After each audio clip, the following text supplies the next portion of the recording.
like, you know, they leave a little bit of time between battles to talk about the games and stuff. Which, hey, that's how they said it. That nothing wrong with that. But you and I Okay, talk about folks, games we are at least. live streaming That's right. Slam them out, baby. King That's of our the motto around Sea here. tournament. Slam them out. KOTS, And, K-O-T-S. I had So, people this week like ping me on King of the Sea tournament. Discord or Check it out, you know, folks. the channel or whatever. Check Maybe it like, out. So how do you guys like? What criteria do you use for picking games? Discord or Check it out, folks. channel or whatever. Check it out. So how do you guys like? What criteria do you use for picking games? Check it out. Check it out.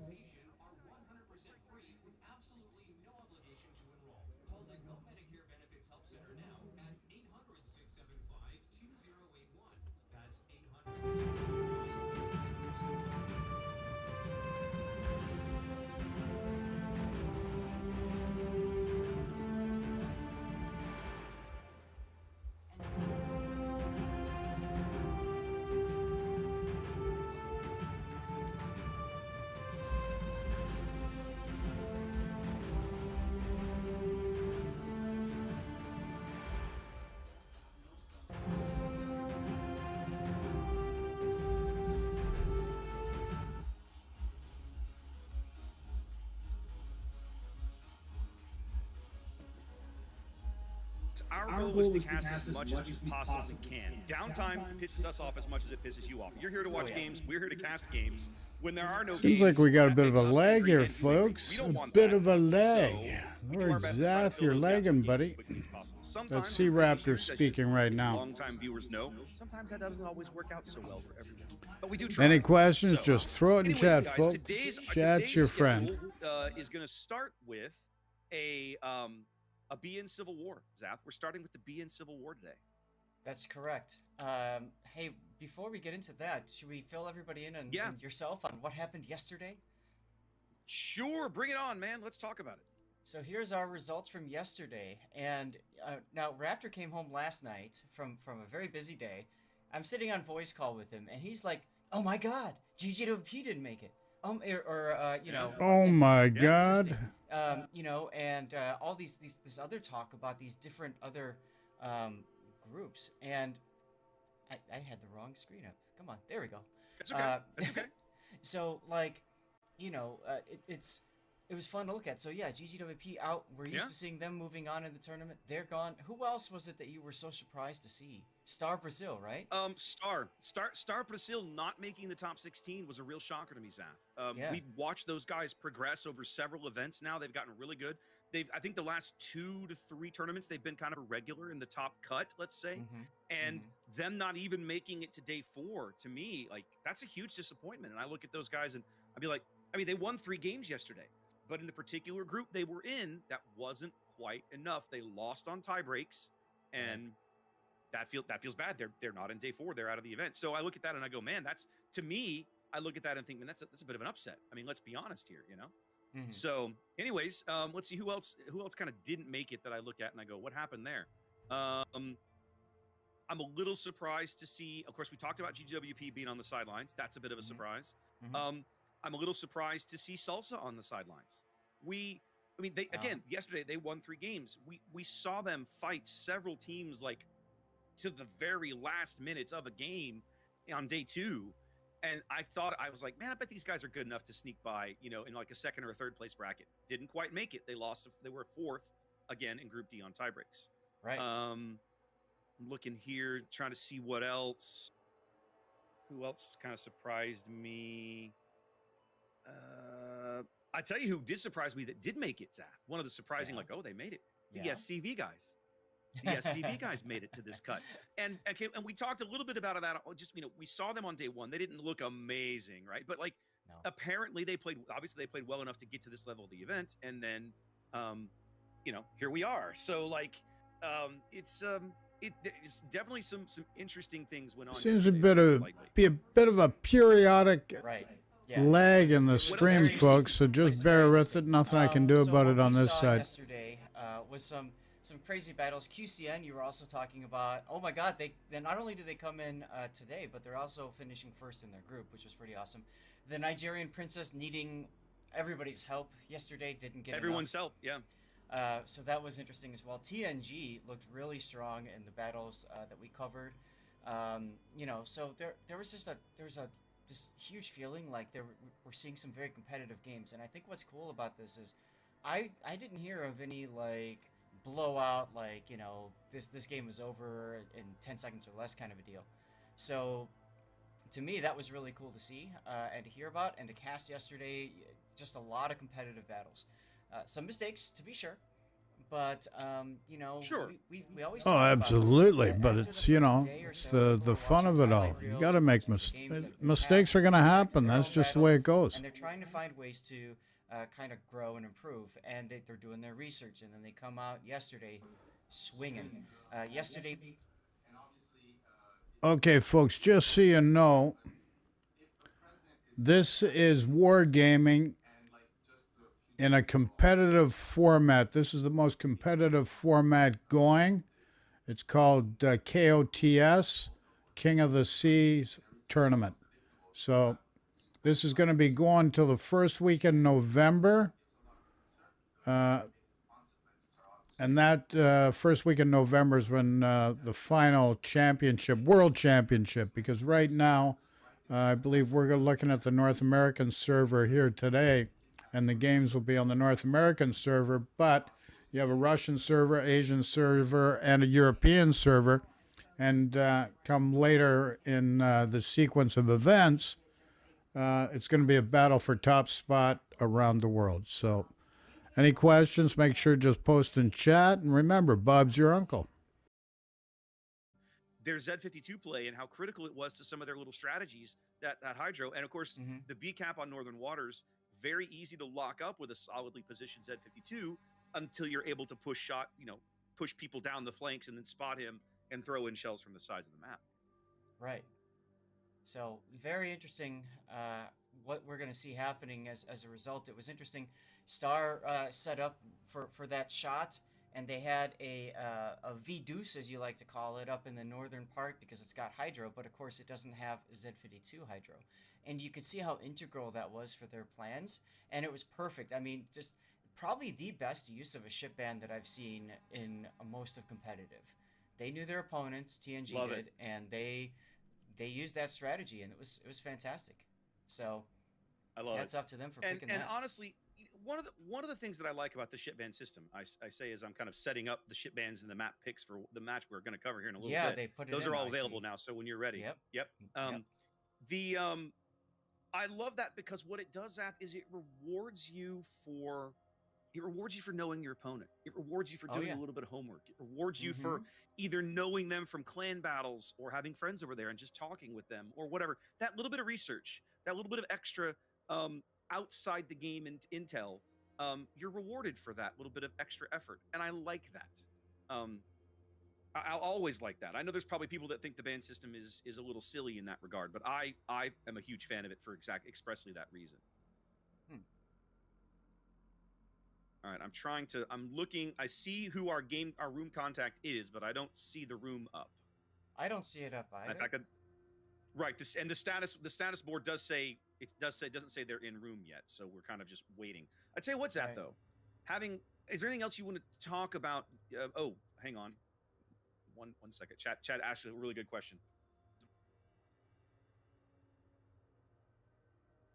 Well, maybe my chat wants to know too.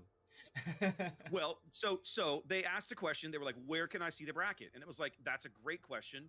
I normally have my little chat bot will put that information out, and I forgot to turn that on before the stream started. So let me turn those on now. I'm going to turn that. Yep. Yeah. Actually, no. I'll leave that one on. Turn that one on. Go ahead. For my viewers, I just have its exclamation point COTS, and they can type that in anytime. And I think that's what mine is as well. Let me have a check. What did I set it for? It was a timer. I set it for okay. So you have it. They can just ask for it. Yeah. Okay. Mine is it just comes up every so often. Oh, okay. Gotcha. Makes sense. Okay, hold on. And there it is. There we go. All right. So I finally got that all fixed up in chat. My bad. Guys, remember today we're working on a 5-minute delay. Okay, that means it looks like Jaime's the spreadsheet says Jaime's room is up. So let's have a check again. Remember, guys, that means that interacting with chat today for us is basically impossible. Anything you're talking about was 5 minutes ago for us, and we moved on to something else. So just keep that in mind. Yeah, I mean, I'm excited. Let's talk about being Civil War, Zath. All right, so we have our map rotations now. We know what maps we're going to be seeing potentially for being Civil War. Now, what are we looking at? As we get into day 4, the seeded teams now enter the bracket. Okay, so the seeded teams included the main original, OG Buenos Noches. Mm-hmm. Now, if you've been around Zath and Mai's channel for the last 3 years, you've seen these guys. We're big fans of this team. We like them. They're great people. We love casting them. I remember when they broke onto the scene back in King of the C7, they made a big splash because they were one of the first obviously South American teams that were like really good and competitive and really kind of made everybody sit up and take notice and go, "Oh, wow, okay, we can't mess around with these guys. Like they're dead serious." But of course, it took them a while to get to that point. I mean, it wasn't like they come on just immediately like that, right? Like Exactly. That was their first King of the Sea, but they had played in some of the training events we had run before that to kind of, build up some practice and of course clan battles and that sort of thing. Mm-hmm. So yeah. And so you and I in particular have been big fans of them ever since. And they have produced some of the most consistently entertaining games of King of the Sea to watch ever. Mm-hmm. Right. Mm-hmm. Like you go back and look through our archives on YouTube or on Twitch, and you will find Buenos Noches games that go down to the wire, and they are exciting.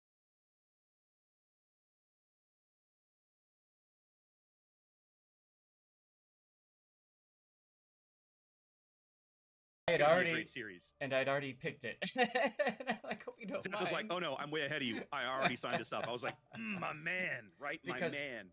Because there was somebody else that wanted to grab it, but then they saw we were signed up for it, and they're like, damn. By the way, I don't see that. I don't see that game up. I don't either. I'm actually trying to figure out who the hell is the host. And it's actually irritating me a little bit because it's not the adjudicator assigned to the game, and it's not the name on the spreadsheet. Mm-hmm. I'm still looking. Apparently, I have somebody telling me that I look frozen on your stream. Oh, you do actually. This was an irritating thing that was happening on occasion with the way we have this set up. So yeah, okay, I should have fixed it now.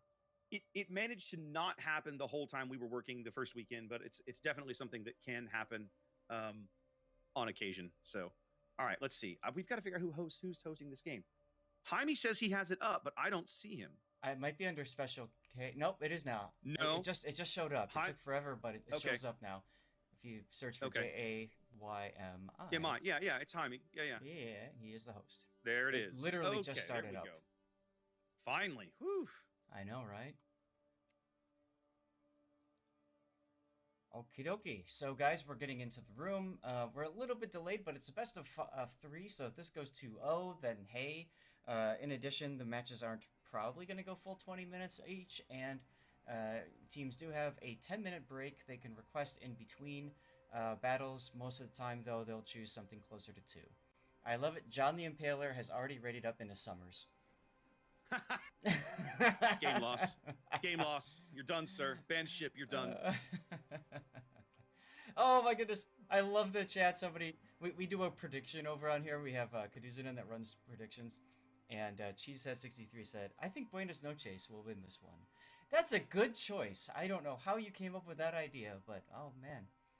Just looking into the future he is, huh? There you go. Yeah, no, being Civil War is going to be fun, Zach. These guys, I mean, first of all, they're just awesome people. Like you interact with these guys outside of the tournament, you see them in game, whatever. They're just fun. They're fun to talk to. They're fun to hang out with. And they're, in general, the quality of play is very high. And they fielded 2 teams this event, and by the vicissitudes of fate, as would have been said in V for Vendetta, here we are, and they are squaring off together. So it's going to be entertaining. That's right. How does Special know who to put on which team? I guess he's got a list because they all have the same clan tag. That's amazing. Well, Special K isn't actually running the show. It's Jaime Mendoza's training room. So my guess is he knows who's on his team. Oh, he knows how that's reasonable. He knows who's on which team. That's right. Let's talk about ship bans, Zath, as we go into we get the teams are kind of sorted now. We're going to be heading into game 1. So, global bans for the event, of course, remain Petropavlovsk and Kleber. You guys, to this point, we're on day 4. You haven't seen these ships. You will continue to not see these ships. Starting yesterday, teams were able to ban a ship in each game. All right. Today, that continues, although the ban is for the match. So the ban, these two ships that these teams have picked will be banned for the entire match. That's Venezia for like old school traditional BN, and Nevsky for I don't know, new school, new BN2, let's say, right? I think I find it really interesting to see Venezia on the ban list here, right? We saw a lot of Venezia on the ban list. I think, was it Last King? It was Last King of the Sea. It was kind of, I'll say regular, but not abnormal. For that damage potential to like, oops, you spotted a destroyer, slap. So, but I also feel like maybe teams have kind of adapted a little better, and now here she comes again, right? Yeah. So, what are your thoughts on this one? Well, all right. So, looking at the bans, first of all, both of these cruisers that have been banned, first of all, they're cruisers. Second of all, they're both kitey, flanky cruisers, which means that neither team wants to deal with the flanky BS. They want to go in, pow, pow, pow, and fight. They don't want it, get your hands dirty. Get your hands dirty. Now, that does leave, I believe, one, maybe two possible kiting cruisers remaining. The super balanced Zhao. And can you take a Yoshino? I can't remember if that's on the ban list. Okay. Yes. Pretty sure Yoshino is still available. I will check the ban list, but please continue. So those two are left, but and your Church of Hindenburg, of course. So I mean, there are some kitey cruisers, but of course they don't do it as well as the Nevsky or Venezia. So we could also see a Napoli, I guess, and this speaks to what I was talking about yesterday, where there are so many ships that are out now. I almost feel like we need to be banning like 6 ships and not just 2 or 4. What's with the eye? What's with the face there, Raptor? So you need to go check the King of the Sea Discord. Mr. Conway has ruled on yesterday's drama, and it's not good for Fail. It's very, very bad for Fail. Where? So, if you go to the NA announcements channel over on the main King of the Sea Discord, NA announcements, you will find where Wargaming has. Okay, so let's back up and talk about what happened yesterday while we get prepped for this match. Okay. Yesterday, there was a player on the Fail team, and that is 007's team name this year. Okay, so 007. Well, it's 007 and friends, because there are some people and friends. That's right. They do. That is correct. They do have friends, Raptor.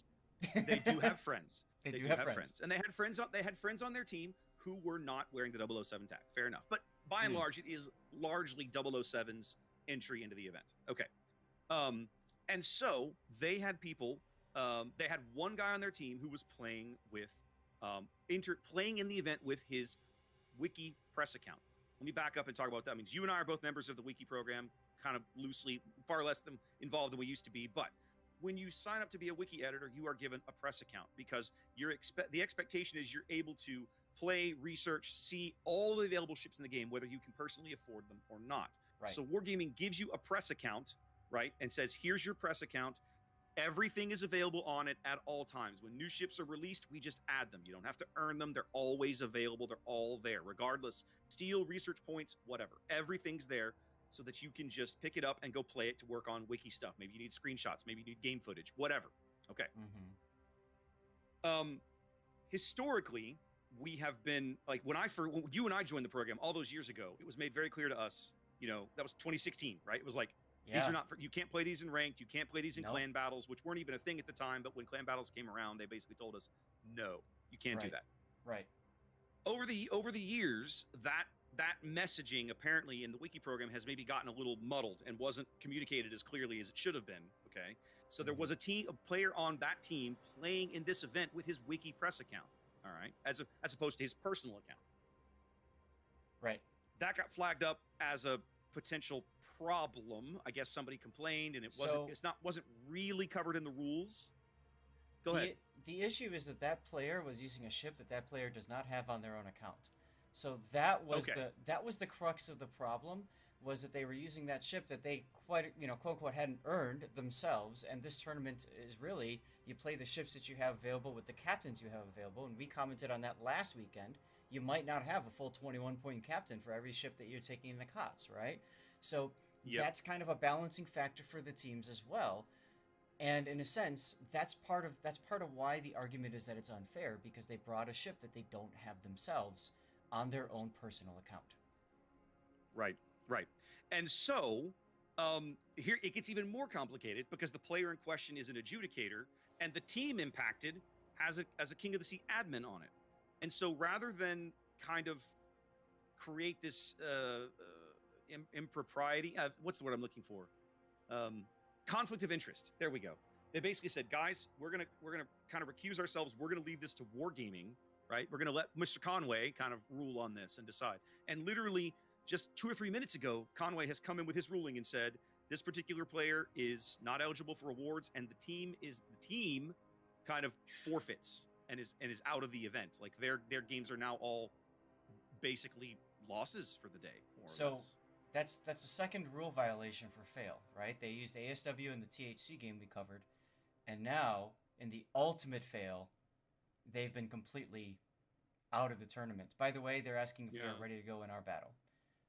Please go ahead and let them know, and we'll talk more about this as the day goes on. We're going to have time. Because I have some thoughts that I want to share, and I'm sure you do as well. But let them know I do not want to hold these guys up. Let's get this game on the way, and we'll talk more about the mess as we get farther into this. Perfect. All right, guys. Excellent. Game 1 of BN Civil War, guys. We're headed to Warriors Path. I am stoked to see these two teams out. Now, did you get the chance to cast BN at all yesterday? Because I have not seen them yet. No. Okay. We did not. So this will be our first look. This will be our first look at both teams for this event. Now I got to make sure I get it right. Okay, folks, the game is starting, so get your snacks together. All right. Did I get it right? I did get it right. Brilliant. Yep. So I just all right, Zath, start us off with the green. I've got to call them like green BN and red BN. This is impossible to figure out. This is going to be a mess. So talk to me about the green team, Zath. Buenos Noches Jr. is bringing Kremlin and Ohio for their battleships. Be careful calling them Junior. I know, right? And then they've got double Moskvas. They've got Goliath. They've got a Golden Lion. And then they are bringing with them 3 destroyers, a Marceau, a Ragnar, and a Daring. What do we got? Indeed. Oh, God. Opposing them from the south is BN Prime or something, I guess. BN Classic, however you want to say it. Oh, my God, Zath. Look at this lineup. Double Ohio, Des Moines, Salem, 5 destroyers, Zath, led by Jaime's Daring. Triple Marceau Wolfpack in this game. That's Drazen, OMG Kauai Angel, and Siberian Dog. All of that backed up by Jason's Ragnar. And we know how nasty Ragnar is proving to be in this event. What I find interesting, Zath, look already, the Marceaus are splitting up. Yep. It kind of makes sense in that with the destroyer advantage here, they want to figure out where the enemy is going to be weak early on, try to find that weak point, and then they all converge. So my guess is you're going to see that early on. By the way, funny story for you real quick, as we were readying up, one person said, Buenos Noches is ready. And somebody else said, which one? Which one? Yes, exactly. A valid question in today's event, in my opinion. Now, one of the things that I'm going to be very interested to see, Zath, as this game develops, is Ragnar versus Marceau. And we have the opportunity to see that on both sides, depending on which, whether you're looking over Team Red shoulder or Team Green shoulder, because both teams have a little sample of both. Marceau, of course, especially that Wolfpack, very nasty, but Ragnar should hold up to that fire decently. Can we also take a moment and talk about the HP disparity between these two teams? 100,000 hit point disparity. Yeah. This is almost like Wall of Steel level disparity because, the 2 of the cruisers, well, technically 3 if you're really honest. It's even worse than that for the green team. They brought 2 Moskvas, which already have more HP than the typical tier 10 cruiser. But then also the Goliath has that ridiculous, stupid super heal. As does the Salem on Prime. Jason's Ragnar already taking some big damage here on the bottom end of B. He was spotted by Belgium's Marceau. And then I think the Gauden Leo, that's John the Pickle, got some good shots into him. It looked like it. And there's more coming. They're all just kind of bouncing around him, though. Yep, they are all dark for the moment. Siberian Dog's Marceau was lit there. He took about 5,000 damage or so early. So the forces at B have been pushed back just a little bit. Meanwhile, Seniors forces at Charlie were able to capture that cap, no problem. Now they're going to start working down this Mosfa Alex Scout 22. Indeed, double Marceau div dives into C, caps it on their way out now, starting to try and burn down the opposing Moskva. Charisse Ragnar getting into the action from the top side of the Mm-hmm. cap, but not landing a whole lot of shells at this range, about 10 kilometers or so. Right. Getting a few hits, but nothing major. Right. Yeah, they're just trying to make something work out of here. The important thing about Marceaus is you can't just let them run around and mock you. You have to hold them, you basically have to keep them in check. And one way you do that, of course, is by chunking them down a bit, forcing them to go a little defensive. Jason's Ragnar still playing games in the bottom end of B. He reversed into the cap just long enough to get Project Belgium spotted. Both ships spotted, briefly pushed off the cap. The little cat and mouse game continues at B. Let's have a look at the A flank, Zach. Nothing doing really. They're taking their time and getting set up.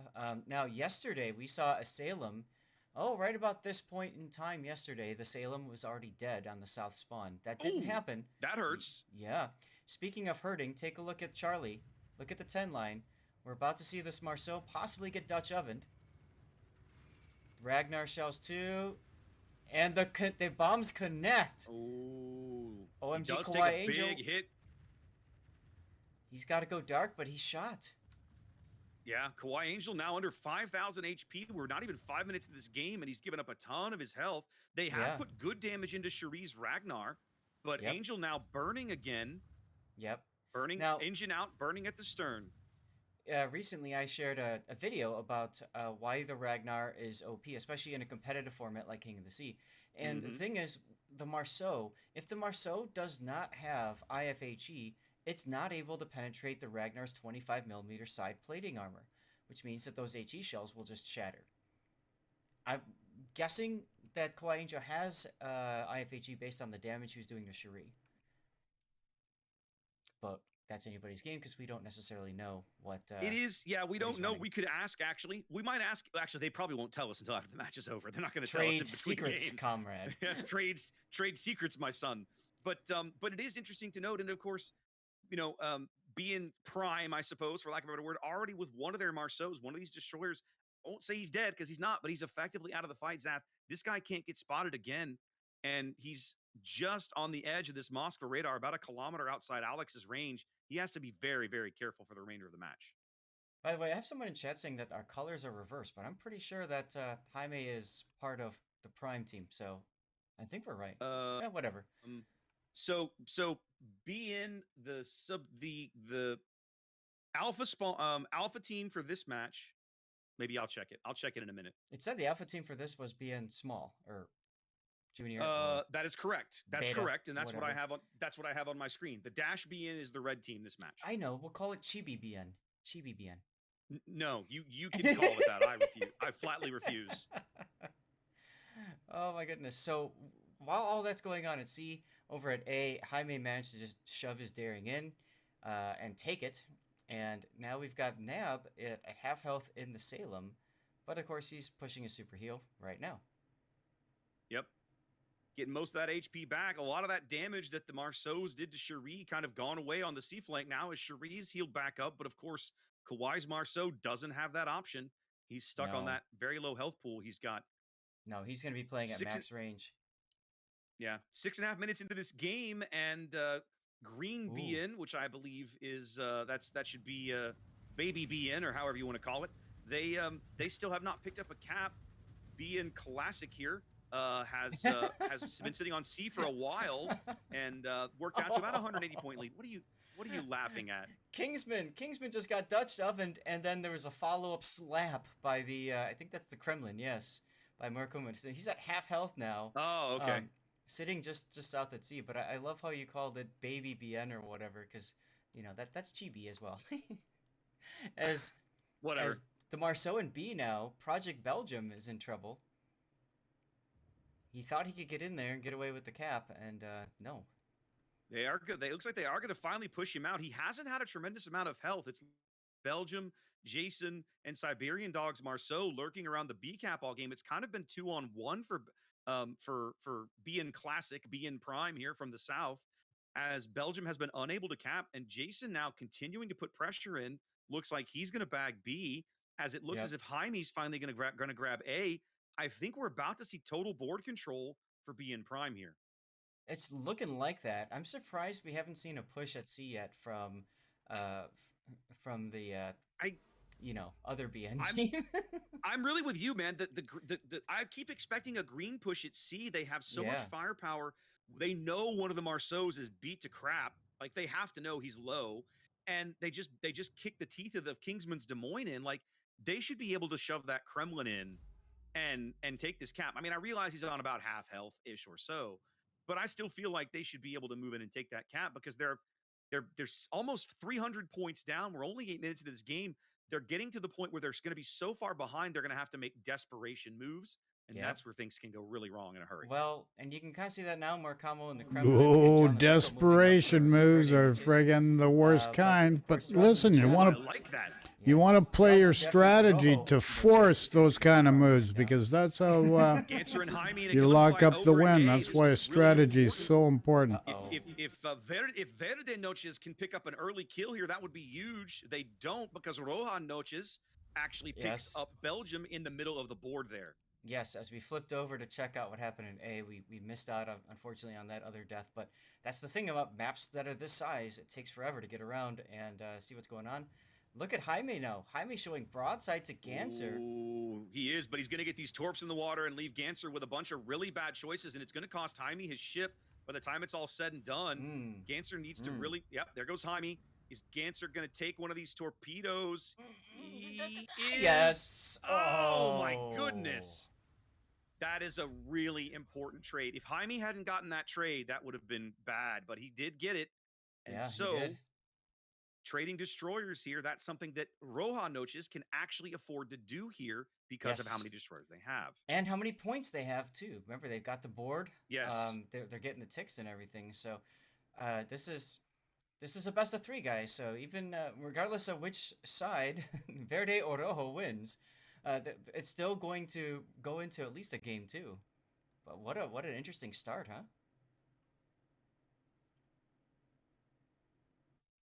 Absolutely. All right, so let's see now. So it's over a 500-point lead now for Rohan Noches. BN Classic as they work the south side of the map. They're shoving Verde Noches. Okay, so this is a best of 3, so this is even better than yesterday. You're gonna love this. Should be able to pick up that cap. It looks like they've finally made this push at CZAF, but it still feels like it's come a little too late to me. Like this, I feel like this should have happened several minutes ago. And I'm really surprised that this Moskva has sat where he sat the whole time. Like, I would have expected him to, I don't know, move into B to try to help the situation or, relocate a while ago. He's finally starting to move, but I think he's going the wrong way. At this point in the battle, like, there's no point in trying to play kite away games. No, I agree. It doesn't get you much now. 9 minutes to play. Verde Noches is obviously they were picking up A, but the Ragnar and Siberian's Marceau, that's the two gentlemen that worked the B cap most of the game, the dynamic duo there, keeping him reset in the cap now as they're continuing to push him backwards while Sangheli's Ohio is going to be looking for that shot as he comes around from the corner. Absolutely. And there goes the Salem from John the Impaler's Ohio. From on the flank there. Yeah, I see that. Yep. Got all the way over. Yep, Wow. They push John down the one line to get that shot.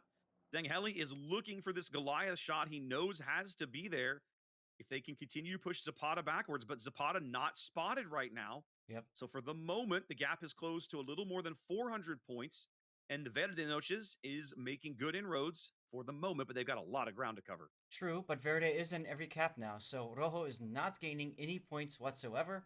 And that push is finally materialized, it seems, over on the Charlie side for Verde. So that's good. They have indeed. And go ahead. I love what they've done with Shari's Ragnar Zath. They pulled him off the C flank, knowing that the 2 destroyers that had worked there have moved to the middle of the board. If it looks, they've got Siberian lit now. It looks like Shari might be able to cap this before he's spotted because Siberian is having to back off. Yes, and there's the Moskva. Okay, so I see what he did. They repositioned him to, once again, bow in, which is a strong position for a Moskva. This time closer to B to make sure that they get the B cap. That's actually a pretty smart decision. Indeed. Verde Noche is not out of this yet. They now own all the caps with 7 minutes to play here in game 1 of this best of 3. Yeah, and the game is tied, by the way, in ships. They are. They were, and you know what? Verinoches still has a health advantage, Zath. Remember, they started Yes. with one about 100,000 HP. They have now traded a lot of that HP for a pretty solid board position, which is what you have to do. Mm-hmm. And this is a for the beautiful moment, three they are closing caps. this gap very quickly. Now They're they're still and trailing they're down behind to- in the point We spread, need to see Zapata but they're getting in on forcing this the other in team to spite make the of, move now. I gotta love Fell. this. This is great. Yeah, he needs to, because he has to know that Fell is distracted at a minimum, right? Yeah, absolutely. But Thal's got a friend that's farming John, and we're not seeing Yeah, that on the other and side. So no, you're not. You're absolutely not. And there's nothing over there to threaten Zapata right now other than Thel, whose Mm. guns are got to be looking for John the Impaler. In fact, Thel's not even going to slow down. John is actually slowed here a bit. Thel's going to be able to get at least one good shot on him, probably from the bow turrets. I think John, No, John too taking a early. solid hit there. Not a bit too early. John now Yeah. speeding up, trying to accelerate to keep the stern turrets up. Oh my goodness. Oh, Oh, what an amazing salvo from John there, as he's going Yeah. to sneak through this gap. He's going to ground himself, or is he going to? Yep, he yeah, he beached. grounded. And There there's it the was. Goliath. There's the Goliath. There's the Goliath finally. Oh. There we go. Zapata finally getting in the shot he had to get in. John needed the help. He finally got it. And that, just like that, Zath, Verdinoches only 70 points down, 6 minutes to play. That's right. And look at Mr. Kingsman now getting Dutch ovened again by John the Pickles, Golden Lion. John the Pickle's starting to look pretty rough, though. Well, he's in a Golden 1,000 Lion. HP and fall. He's going out. There he goes. Another kill for Roja. They needed that badly. Kingsman needs to salvage his ship, needs to get out of there, but he can't He's trying really to move farm him. forward, or Murakumo's Kremlin will probably slap him. Markumo, though, So under now- fire from the Marceau. So now, Zath, if you're Roja Noches, how do you get back into this game? You're pushed off all the caps. If you reform and wheel right, you might have a chance. I mean, I think shoving the Ohio into the C cap is the play. They seem to know that. Cap Shivas moving up to C now. They've got to keep Kingsman on the board, but they've got two ships, that's Kingsman and Kauai, who are stupidly low. They cannot afford to take even a single shell. That's right. Kingsman now getting a heal off. That's critical. He It's needed that absolutely badly. critical. It's absolutely critical. But the other big problem for Kingsman is he's pretty much stuck in that little corner. If he comes out, he'll be farmed by at least 3 ships. Roja's about to get the kill on the Kremlin. There it is. That's more points they need. That continues to keep them out front. Verde still holds a huge health advantage and more caps, but they are down on ships for the moment. Yeah, we will That's see. not right. Yeah, they are. Yeah, it is. Yes. We will see a lead change soon. Oh, that's certainly going to help. There it was. John the Impaler bags the Ragnar. There's our first lead change as Verde Noches moves out into their first lead of the game with 4 minutes to play. And at the moment, Roja not gaining any points at all. No, and this is at this point, you're just going to have to hit W and pray. We're at that moment where time to make something happen. They seem to know that. Kingsman moving up, lurking, kind of inching his way towards the B cap here, backed up by Shivas' Ohio, who's been firing shots down the throat here, down the neck into Augustus's Moskva. As now Drazen's Marceau starts to shell the Moskva as well. I don't think Kingsman can win a bow-on fight with this Moskva. No. He seems to think so as well. He's pulling up short. Now, he's got to wait for his Ohio buddy to get around the corner. That's going to take a little bit of time. Together, though, it looks like Marceau is working on the Moskva. But the other two really low health Marceaus are forced so far back that they're not really able to do too much for their team anymore. Yeah, 3 minutes to play, and Verde out on a 70-point lead, continuing to grow. Roja really needs to make something happen here. It looks like it might be happening. Cap Shivas' Ohio now moving around the corner, taking a salvo onto Alex's Moskva for about 8,000 points. Needs more than that, though. Oh, yeah. Needs a lot more than that. The question is the Moskva going to go too far? Kingsman now getting in on this, too. Trying desperately for some of those... Alex can't back up too far, or he's going to be looking at Des Moines Citadels on his broadside. Exactly. It's a great angle for Kingsman. Looking for that American piercing hit. But looks like August is going to be farmed down before match ends, so that's gonna get some more points for Rojo, and that's going to be a little bit of a time extension. August now down under 3,400 HP as he changes direction again, starting to throw off some of Drazen's Marceau shots. Mm-hmm. Those Marceau shells at that kind of range, you know, like you like to say, they pick up an in-flight kneel along the way. That's right. Lots of drag in the air. August looking to buy time until his next heal, but he might not get it. Have to see some of these shells starting to land. Alex's Moskva gets punched in the face. Down under 10,000.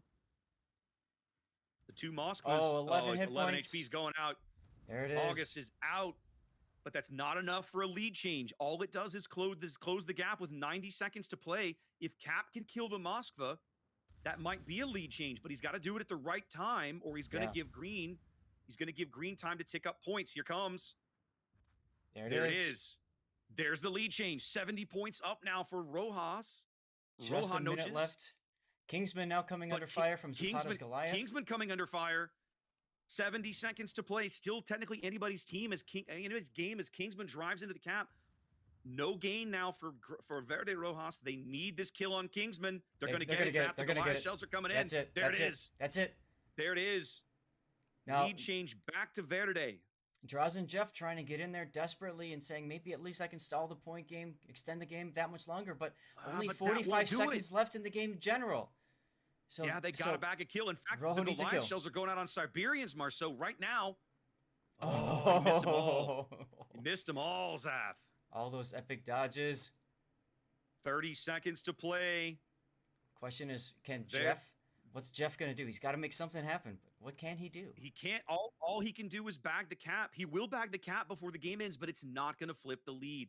All Verde has to do is live 15, 18 more seconds, and the game will be over. There's a Ragnar radar looking for Drazen. Yep. They've got him now. That's it. Ohio shells going in. Cherie's Ragnar shells going in. But as time ticks away, it's not going to be enough, barring a detonation. And oh my God! Can you imagine if that happened? There it was. Wow. Wow. Holy cow. Are you not entertained? Indeed. All right, guys. So the senior circuit. No, I'm sorry. Junior. Technically, the junior circuit wins that game there as Verde BN comes out with that win as the alpha spawn. Wow, what a game. Right? What a battle. Can you imagine that? They were down 400 points at one point. They fought all the way back. They took total control of the board. They were really able to exploit the destroyer comp a little bit. Because once they beat those destroyers up enough, the opposing team, like, you can't risk them anymore. You just can't. You can't. No, you can't. Whew.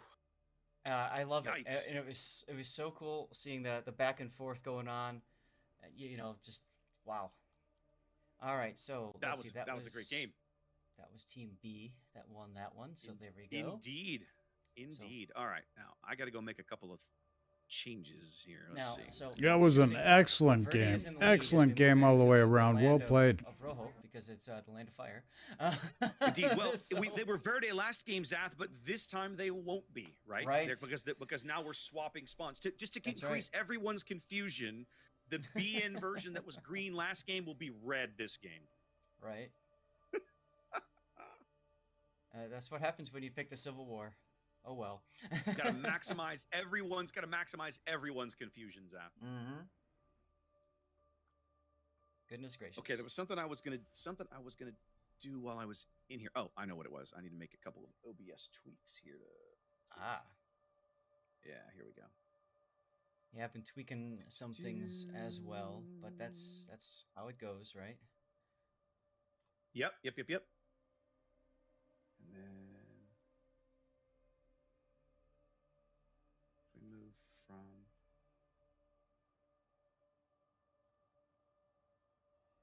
while we're doing that, let's take a look at our brackets so far, because most games should have reported. Let's go have a look at. Nope, nothing yet. Nothing yet on tournament, at least. No worries. Gotta look and see. Here it is.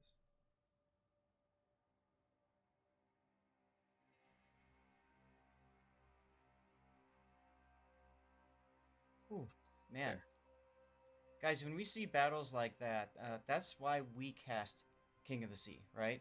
Oh Um, yeah, tons of fun. it's it's all about the back and forth. It's all about those moments you think you know who's going to win, but you're not 100% sure, right? And you get surprised, and it's awesome. Yep. Um, but it also shows uh, brilliance in terms of strategy. You know, we have the, I guess you could say, the advantage of being able to see every ship in the game, right? In the battle, we can see both sides. Obviously, neither team can see the opposite team unless they've been naturally spotted via radar Mhm. or otherwise. So, you know, we have this other information, and we might say, why are they doing that? Well, they might not know they're heading into a trap, for example. It's a well-planned deception. That's right. That's right. Oh my goodness. Fabulous game. Fabulous game. Looking forward to this as we head to Land of Fire. Now, in a minute, Zap, this will be the first day. Actually, did you guys have replays available yesterday? Was that a We thing? we did, but we haven't really used them. We just didn't have time in between battles because, as you know, what it's like from last weekend. When the battle's out, I'm not trying to necessarily interact with chat and give them an entertaining couple of minutes. I want to find Right. what's our next battle looking like. Is the room available? Are they on time? Are they delayed? Okay, if they're delayed, what are the other options? And then later in the day, as Right. the day progresses, sometimes games that we have picked aren't as competitive anymore or don't mean anything as much. And that's no offense Correct. to any of the teams that we chose not to cast yesterday, but if you're watching a team with 0 points against a team with 3 points at the very end of the day, the result is meaningless. That neither team is going to move on. So why are we watching it? It's much more Yeah. important to watch a team that is close, a team that wants to make it to first place. Like yesterday, for example, we watched TNG versus Star. TNG wanted, of course, to cement their position in first. Star Brazil wanted to cement their position in second. Star lost. TNG cemented their position, and because Star lost by so much, Raptor, as a destroyer kill, if they would have gotten one more destroyer kill, Star would be in it today. That's how close their points were. Because they lost by that much, they got knocked out of the tournament. What a game! What a way to end yesterday. So Wow. yeah, Wow. yeah. Now today we won't see that as much because it's best of three, best of three, best of three. So all of these Right. games matter, frankly. Yes. Absolutely. At this point, every game, every move, every kill matters because these teams we're into the and we haven't talked about this a whole lot, Zath. We're into the double elimination part of the bracket. Okay. So what Mm, that means is in this particular match, these guys are in what's known as the winners bracket. Okay. So the winners bracket essentially means that starting today, you have only lost or starting today, moving forward, you are allowed to lose one match and still remain in the event. mm-hmm. But once you lose your second match, you are Kaputski. Okay. In the losers bracket, essentially, where those most of those teams are, it's a one and done. Okay. You didn't win your group on day 3 yesterday. That Mm-hmm. means you were the 2 or the 3 seed coming out of your group. That means you get to lose one match before you're out. As long as you continue to win in the losers bracket, you're still in the tournament. Speaking of the tournament, it is progressing. We have just dropped, if you didn't It notice. is. It is. I did notice. So why don't we get into game number 2 here as we head over to Land of Fire? All right, so let's have a look over the this time's Verde Noches lineup here from the north. Which is These Prime guys were this. That's right. or This is Alpha, this is the B in Daddy, classic, right? Whatever. Classic. These were the guys that played. These were the guys that were playing from the South Spawn last match. They're Mm. bringing Montana, Ohio, Salem, Minotaur. Oh yeah, No. Des Moines, Daring, Ragnar, Elbingzath, and a Yeah. Vampire Deuce. V Deuce in the house. V Deuce in the house. Talk to me about Roja Noches. All right, Roja Noches, otherwise known as Diet Buenos Noches, is bringing Ohio and Kremlin. Golden Lion, Moskva, double Salem. I'm sorry, double Moskva, double Salem. Daring and Ragnar. So what they're doing is they're saying hit points seem to work for us last time. We want more. It it did work for them last time, and you'll notice that just like last game, being the quote unquote the junior circuit, the BN team, this BN second team, they have about 100, nearly 100,000 health advantage. We should have researched different ways to delineate these two teams before we started. We could have Look, had a list going. I blame you. No, look, I blame you for this. This is your fault. You picked this. This is your mess. You clean it up. Not only did I pick this, but I also ran the draw last night that made this happen. So, Oh, too funny. It is true. All right, let's have a look at early deployment. Now, one of the things that I expect to see, and this is not going to come as a surprise, but looking at Rohan Noches from the south, guys, they only bring in 2 destroyers, so they're basically going to concede a certain amount of map control, certainly in the early going, while they get their pieces into position. Mm-hmm. They're sitting Cherise Ragnar up the middle to B. He's going to play a little behind that island along the 5-6 line on the south edge of B. It looks like the Daring. That's Ganser's Daring headed over to C, he will be opposed by Kingsman's Daring when he gets over there. Kingsman moving from a Des Moines last game into a Daring this game. And look at what they're doing with Jason and Kawhi, Zath. Look at that maneuver with the Vampire and the Des Moines. That is slick. This is a creepy crawly death snail because remember, Vampire Deuce or V Deuce has that crawling smoke. And this is beautiful because it's going to allow Angel to get behind this island, which is an extremely strategic position. But in a normal case, this has great risks to get there because you get spotted on the way in and you get shot at from basically every flank. So I love it. I love everything about it. I love everything about that maneuver, Zath. That is the kind of clever play that I expect out of these King of the Sea teams. And you see here, Buenos Noches does not disappoint. Well done. No, they do not. As Zapata took an early chunking while we were watching that snail, putting himself in basically kind of similar position as last game. Go find an island, put yourself next to it, and try to cover a cap. Wonder what chunked him. I wouldn't have figured the Monty could put that kind of damage through his deck, but that seems to be what's happening. Well, remember, at long range, Moskva's bow deck armor is, what, 25 millimeter? So 406 shells can definitely match that. Yeah. They can definitely overmatch that. It's all AP all the time over at A. Drazen's Elbing, Jaime's Minotaur moving in on the cap. From the south, opposed by Alex's Salem, John's Golden Lion, and Captain Kelvin's Ohio. I'm going to be really curious to see how they use this Elbing, Zath. Yeah. It's going to be very interesting. Jason's Vampire lit on the top end of B there as Zapata's radar picks him up, sniffs him out, puts a few shells downrange, doesn't hit him with any, but drives him off the cap. Alex Scout detected now, getting shot at by AP from... well, Des Moines and then Elbing. There's Drazen Jeff shooting with the Elbing. So now, like, Scout has decided which of these do I want to angle towards because he can't angle to both. He has to angle to the Des Moines, Zath. He can't afford not to. But look at that. He's taking citadels from the Elbing. Yeah, and that's what I'm getting at. Like, and then of course you've got Cap Shivas' Ohio coming in here saying, "Keep moving. I'll just keep shooting you till you die." Alex definitely pinched into a bad position here. Yeah. Taking solid hits from the Elbing, but he's absolutely pinned by Kawhi's Des Moines position because he cannot show an angle there. And hell, here comes Cap's Ohio shells. Yep. Oof. Big hits there. More solid hits. John the Pickle trying to Dutch oven the Elbing. And Alex Scout is out of this game already, guys. 5.5 minutes. Look at this. They're going to kill him. The Elbing's going to get the kill right there, Zath. Yep. 4.5 minutes. 4.5 minutes, guys. Look at that. And he's gone, just like that. Less than 5 minutes, and that Des Moines is out of the game. Tag teamed by a Des Moines and an Elbing. That is amazing. I love it. That's a Salem. I mean, whatever. I feel bad. It's a Salem. It's a Des Moines. It's the same thing. I feel bad for Alex, though. I mean, I feel bad for him to go out that quickly, but that is we have not seen Elbing in the event, and that is like textbook why you might consider bringing one. What we just watched. And what's great about it is we're seeing it being used for its strengths. And yeah, I love it. I love everything about it. Jaime Mendoza now has a dominant position in A, can do whatever the heck he wants, including lobbing shells all the way to Zapata's Moskva. Oh, but Kawhi Angel.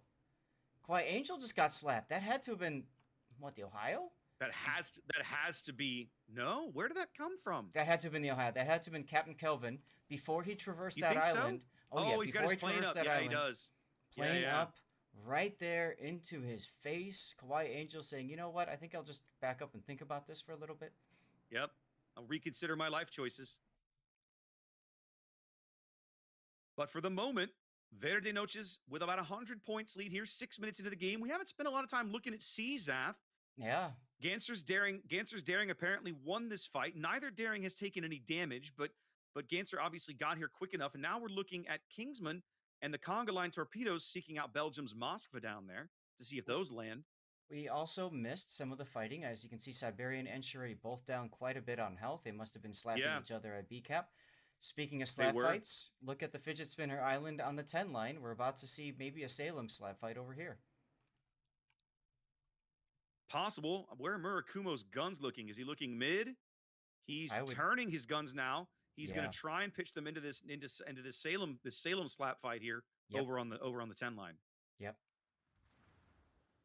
So here we go, Salem against Salem for now. And here comes AP shells from somebody else.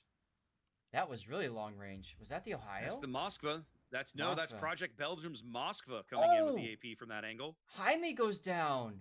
What? How did they? Where was Jaime? He left the cap. He ran. Reason. He ran out of the cap. Why would I don't understand that? Why you do this? You done that, Zath? Why you do this? I don't know. I do not understand why this maneuver was made, Zath.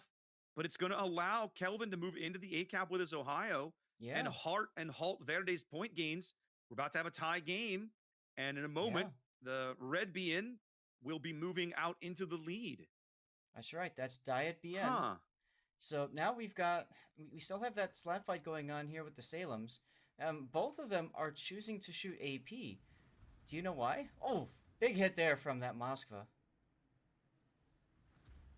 So both of them are trying. They're trying to break each other's turrets. Yes, exactly. They're trying to hit because the Des Moines turrets are relatively weak. So if they can hit them, they can break them, they can perma them, all that good stuff. That's good for the long run, but geez, I don't know if NAB can sustain that kind of a fight. The bottom line is that Verde Noches here on this side of the map is in a bit of a pickle, right? There's 4 opposing ships. They're all over the F line. They've moved way up. They're rotating Kingsman's Daring out. Sangeli's Montana is not in an amazing. From that position, he might be able to hold John in place. His guns are certainly looking that way. Yep. As he takes a big nasty citadel forward from Murakuro's Kremlin right there in the bow. I can't believe what I just watched. But all they're able to do is hold those guys back, and it's not a position that they can hold forever. Now we're seeing the Vampire Deuce moving the Des Moines out of that strategic position. Shri under fire down to 5,000 hit points. But unfortunately, Siberian Dog just doesn't have any help, really. Ganser just opening up on him. It feels to me like they're pulling the Des Moines out a little too early, Zath. I think I would have kept him there and stayed until Shri was dead or driven off. But they're also you'll notice they're pulling Siberian Dog out. Now they're bringing Kingsman in. Kingsman's Daring's here to help pitch in on the Ragnar. But he's firing HE. I'm a little surprised at this. I would have figured the AP would be a better play here. Those little 113 millimeter HE shells should shatter a whole bunch. Yeah, if he's got IFHE, I'm not sure off the top of my head if they could pen. They're what, 114s? I don't think he gets there. They're 114s or 113s. Okay. IFHE might. I don't think IFHE does it. I'd have to run the numbers. Well, you have to divide by 6, so yeah. Yeah. They're pushing Shri off the cap, but Roja Noches, I should say, moving out to about a 100-point lead as we approach the halfway mark of the game. And remember, this is best of 3, so if they win, that's it for this match. If they win, that's it for BN Classic. That's correct. This is a do or die. Well, we say it's do or die, but what it does mean is that BN Classic would move, like we were talking earlier, move down to the losers bracket. So they wouldn't be completely out of the event. Correct. But they would be out of the winners bracket. Kingsman might take a torp. He takes one Kingsman right in the front. Oh, he took a daring torp. That's bad news. They can't afford to give up that HP. They came in with less HP. That's right. And just like that, everything is just going rojo in this battle. Yeah, Nab is still alive, but now look at Murakumo's Kremlin. He's gonna you know what? I'm just gonna end this right now. That's what I would do. The Salem can't stop you, and the Moskva, the Montana position. Montana is not in a position to stop it. Montana cannot stop this. He's trying to shoot John the Impaler. He got a good hit on him. So this does free up John to kind of move around a little bit. So what Nab's got to do here, Nab's got to reverse far enough to get angled to run north, to run back to the west along the north side of this island while he still has cover. I don't think he can do it in time. No, and he's using his T-Rex radar right now just to get an idea of where the threat is. Yep. But he should really be focusing, in my opinion, he should be focusing more on trying to get the ram off. No, it's not going to happen. He can't make this turn. No, that Murakumo's going to sail right up alongside him and waste him. He's going to do a little bit of damage, and that's going to be the end of it. Here it comes. His gunners are just waiting. There it goes. It is. It's inevitable. I am inevitable, Zath. Das vidania. The Montana does get some good hits into John the Impaler. That's fell, but basically the entire eastern flank of the map just kind of lost now to Verde Noches. They do manage to pick up A after losing Jaime over there for reasons that I don't think we'll ever be able to understand. Right. And now they're 340 points down, both teams ticking up a cap. 8 minutes to play. Zath, if you're Verde, you've got to pick up this B cap and put some pressure on these guys. But yeah, I mean, yeah. Can they? I don't know. They're just like last game. You know what? This is where you just say, all right, to hell with this. Let's go. Hit full W. Get everybody to go at the same time. Get them lined up and just put pressure on all sides at once. Hope you make a breakthrough. I mean, Cap Shivas is Ohio. I mean, he's just so out of position right now. I know he doesn't want to die, of course, to the Ohio and the Golden Lion together. But he can't shoot anything from up here. He's just now starting to get shots on Kelvin if he wants them. But his guns are looking mid. Exactly, yeah. Zapata doing a nice job of staying alive. Zapata, for a guy who took a big early hit, Zapata has done a brilliant job of maintaining his health and staying in this game. And the fact that Roja has been able to keep these guys off the B cap all game with 4 destroyers in their lineup is really impressive. Look at those shells. We just followed Ohio shots that came almost hit Mr. Kingsman from, 28 kilometers away? I mean, we are 13 minutes into this game, and the team with 4 destroyers has never once held a cap advantage, Zath. Now they're finally, Jason's Vampire Deuce back onto B yet again. Still 340 points down, 6.5 minutes to play. The Daring is smoking now behind the Moskva radar, or the Ragnar. One of the radars is up. I don't know which exactly, but they're going to push Jason off yet again. Now the radar is up. Kawhi popping his radar. No, Siberia Dog popping radar, I should say. Okay. So now they're finally going to get their first damage into Ganser. And I mean, the thing is, again, at this point, you're either going to lose in the long run or you're going to lose, in the short run, but possibly make it a win. Drazen Jeff now at 3,000 hit points. He got smacked a few times. Galdenleel's good at that. See, but look at what the Elbing AP is doing to this Dutch cruiser. Even a Dutch, it's so good, Zath. Yeah, it just bites. This is a ship that's like so many people understand the power of this ship. We just haven't seen it much in King of the Sea. That's right. Now look at John the Pickle. He's about to get into a pickle as he comes around this island. This is a big mistake. He's coming around the corner into the Ohio. And he's going dumpstered. That's dumpstered. Oh man, that is a huge kill for Verde Noches. They need that badly. Wow. That narrows the gap a little bit. That's going to allow them to keep ticking up the A cap finally. Yep. And once again, Jason's still trying to get on to B. 5 minutes to play. It's still almost a 300-point lead for Roja Noches, who won game 1, Zath. So they have the potential to sweep this match if things continue on this course. That was a crucial time extension that they just earned. So let's see if they can make that work. As you can see, Classic trying to but they're also trying to get B to slow down. What? Zath, look at Fell. Verde's going to lose Fell Sengheli's Montana here. He's going to take one final salvo with the Kremlin, but it's not going to be enough. He's going out there. Once again, Roja up a ship. Time ticking away. Verde's running out of chances. They gotta make something happen now. Yep. As Zapata's radar going up, catching Jezeroth broadside to him. That's an oof. I see. He was popping torpedoes at him in case Zapata moved forward. Risky play, but I mean that's all you're left with. Here's some more torpedoes coming in from Ganser's Daring. Jason doing a fabulous job staying alive all game in the B cap against 2 radars, but in the end, it doesn't look like it's going to be enough. It's going to take basically a Hail Mary spectacular shot from somebody, but there's so many green ships on low health, Zap. Siberian Dog is low. Kawaii Angel has a Kremlin salvo coming in. There it is. Salem ends that. Yeah, it's going to all fall apart so fast now. This is it. Over. This is over. It's going to be a sweep for BN's second team here in the top 16, Zath. Absolutely is. As we see Kingsman now detected.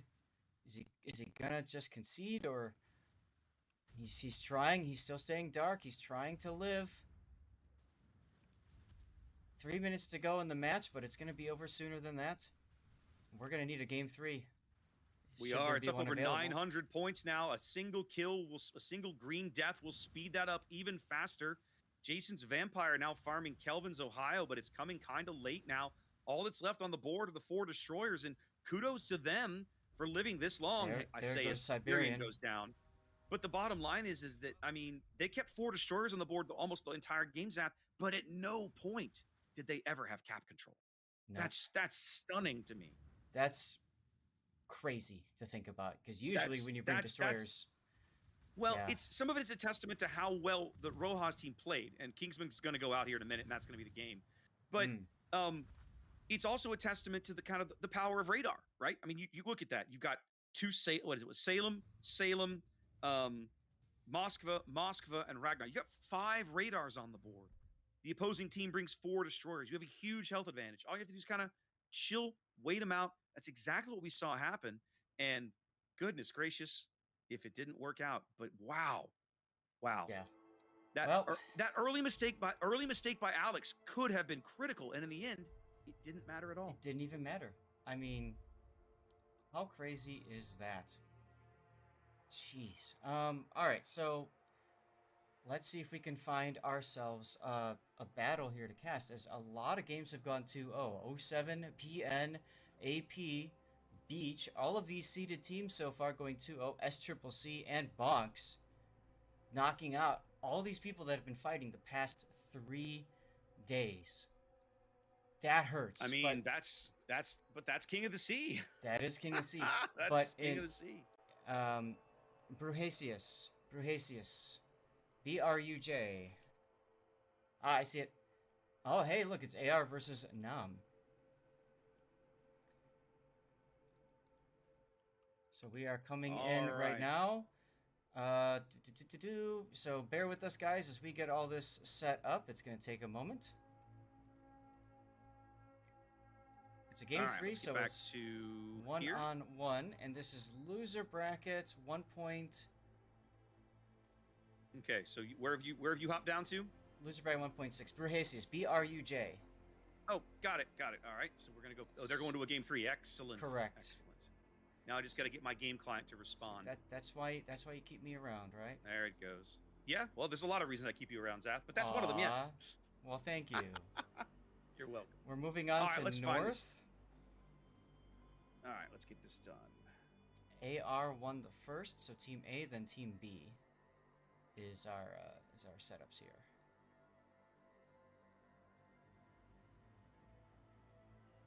All right, let's see. Yep, there it is. Bruhasius is right on top of my map, right on top of my list. There's a lot of people in here. Is this like the only game 3 going on? Well, that would seem like it. All the streamers in here? It would certainly seem like it, yes. So that's cool. That's where we're at, guys. That will be coming to you momentarily.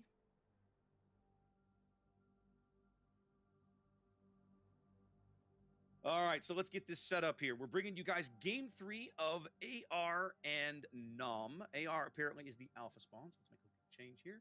AR and Nom, there's that. We would be 1-1. Do we know the... Welcome to Dash. Yes, we do. Ragnar and Nevsky. So you just have to change your Team A band to Ragnar. Ragnar, all right. We had... What was their map rotation? We had... Map rotation, hotspot, Land of Fire, North. Okay, and then who won which game? Do we know? Doesn't Alpha, matter, really. Alpha won first, Bravo won second. Okay, perfect. So, guys, here is our next match there, and that's actually incorrect. Why did that? Come on.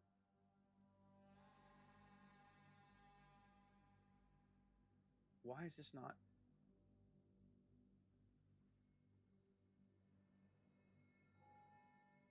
What's the matter? My overlay is not updating. Like something is not.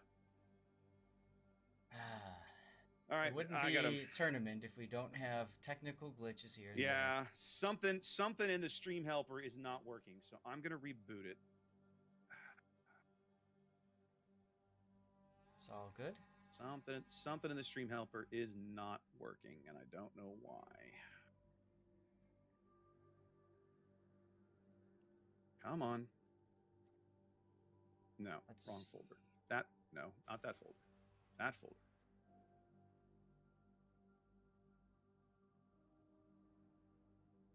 Okay, let's try this again. One more time. All right, AR versus Nom. 1-1. You said it was Hotspot, Land of Fire. We're going to North. Next map is North. Apply. And it's not updating.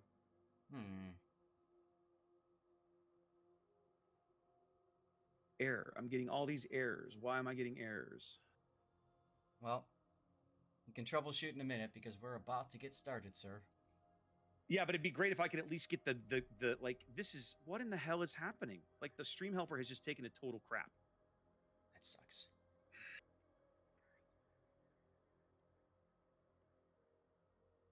All right, well, who's spawning north on this map, Zaf? We're doing our normal regular alpha setup. So AR should be the north spawn or the alpha spawn, and they are. All right, there it is. All right, so guys on my stream, you're going to have to disregard the score. I have no idea why, but the stream helper refuses to do things useful right now, so I'm going to have to fix it in between games. Do you want to keep focusing on it while I start us off? I can do that.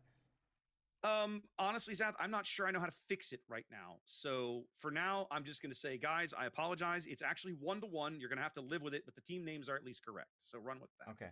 All right. Do you want green or do you want red? Take green, Zath. Take Damn green. it. Talk to us about the air lineup. I was hoping I could go for red. All right. We have Ohio and Yamato. For battleships, we've got Des Moines, Moscow, Venezia, and Yoshi for our cruisers.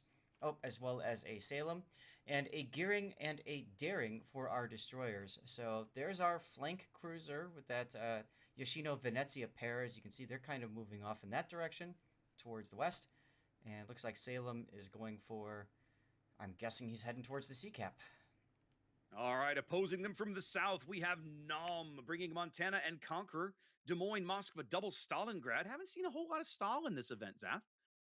Gearing, Daring, and Vampire 2. So Stalingrad, we talked about this yesterday a little bit. Stalingrad, of course, with the commander skill rework, now it can have 4 fires. Of course, it's a super cruiser, so it burns longer. On top of that, the Stalingrad radar duration has been nerfed by, 10 seconds? So I think teams are looking at it and saying, I'd rather bring a Moskva, I get more utility out of that because of that radar. But indeed, Nom's like, well, why not just bring both? And how about a Conqueror, dude? You remember, Zath, we saw a lot of Conqueror last King of the Sea, or at least it was starting to become more popular. We certainly saw a decent chunk of it on the EU side of the fence. And we had, you and I had some speculative talk about back then about, are we going to see more of it on the NA side? And we kind of didn't. No. But maybe we'll see some of it here today. I don't know. Early Stalingrad shells seeking Burhasius' Moskva, but Bruhl cuts the throttle, turns in, nothing doing. Nunya, I love the name, Zath. Nunya on his Daring on the bottom of the B, looking like he's going to grab that very quickly. Blame Bagel's Vampire Deuce working the C cap as Spider's Gearing is headed over to A for Nom. It looks like they're going to pick up a lot of board control very quickly. Beckles just took a big hit from Yamato, Queen Anne's Revenge. At long range, again, there's that 25mm front deck armor, or front bow armor, upper bow armor. Yeah, right. I mean, Yamato can auto bounce shells if they hit low enough, but if they don't, well, that sucks for you. Yep. And now, Sophia's Venezia is dropping SAP shells onto the Moskva's deck here, and it's interesting. Like I remember the first season that Venezia came out. I loved playing Venezia and Clan Battle, Zath, because you could just beat the Mm. bejesus out of Stalins and Moskvas with those SAP guns. Right, because SAP shells will penetrate 50 millimeters of armor. Now, interestingly, Yep. that means against a Kremlin, not so good. But Not so everything good, but else, fabulous against those Russian supercruisers. that's right. Torpedoes Now, coming out. Nope. Blaine Bagel's Vampire took a ton of damage to get into this position. He does own the C, will be picking up the C cap, it looks like. Hmm. But man, he gave up a lot of health to get there. Is now they're going to pick him up on Hyperion Salem radar, see if they can get the reset. I don't. No, it'll be close. It's They going to be get it. close. They get it. do. Oh. Barely at the last possible second. David's gearing Oh. does pick up the reset there. But Bagel's got to be careful, because if you push him too far backward, Brahasius' Moskva's right there waiting for him. Bagel's in definitely a bad position here. He's kind of hung out. Now he's Although smoking. there are some Stalingrad shells. He's getting a little bit of help from the Stalingrad to his south now. Well, he's smoking because the radar's got to go down eventually, and he figures, why not? But I mean... Yeah, but the problem is, by him smoking, 2,300 HP. Now he doesn't see David, and that's what I'm getting at. With him smoking, he actually blinded himself and his team. Until now, yeah, that's okay, true. Stalingrad is able to see him now because of the bloom from the gunfire. Blame Angel, though, surviving this. Yeah, Bagel on just less than 1,600 HP. He should be able to pick up the C cap. It's going to depend on the timing of Brahasius' Moskva radar, who's actually taking blind salvos now. Doesn't get the reset. Makes absolute sense. He's got to know this guy's low. Rainmaker taking some hits now. Gunfight at B, as Granurica's Daring is going to lose about half his HPs. He tries to move it in contest, but just a little less than 5 minutes into the game, and Nam owns all the caps here on North. Really aggressive, really aggressive early play from them. I like this, Sath. I love seeing teams that force that early initiative and make a team like, look at, I mean, AR now has to respond. They have to do something. The game will be over in minutes if they just sit, right? And now, they can't afford to sit. Yeah, Blame Bagel detected. He's going out momentarily. How did he get spotted? Must have been radar from Hyperion's T-Rex. I think they're finally... No, I think they already blew that one. This is going to be Moskva radar. They are down a ship to pick up that board control, and it does mean that Nom's going to pick up some more points off the C cap, right? Because it's going to be a couple of bits before AR can orient themselves to get in there. Now, yesterday, Nam was responsible for GGWP being knocked out of the bracket. So it's going to be interesting, obviously, how are they going to be able to do, at this point now, down one ship, but with all three caps? I mean, again, I come back to, do you remember, oh gosh, it's got to have been more than 2 years now, but the old school 007 mindset, mentality, when they would build a team lineup, right? When all they had during that stretch of the King of the Seas that they won in a row. Yeah. They would bring lots of destroyers, usually 3, 1 to every cap. The goal being to pick up as many caps early to put pressure on the opponent. And we're seeing basically that exact same sort of thing here. And I love, big hit right through Brahasius' bow from Mahara's Montana. Jeez. Or Madra? Something like that. I'm getting it wrong, and I apologize. I mean, AR has given up a ton of health. They've given up a ton of health for this 9-line position. They have. They're continuing to give it up. Although I will admit, Jetwaters' Des Moines could be in a little bit of trouble here. He's got a pretty good angle for the Ohio, but he doesn't get as much out of it as you would think. I guess some of those were bounces or overpens. But Rainmaker in real trouble here for a battleship. 7 minutes in, he's under 20,000 and still falling.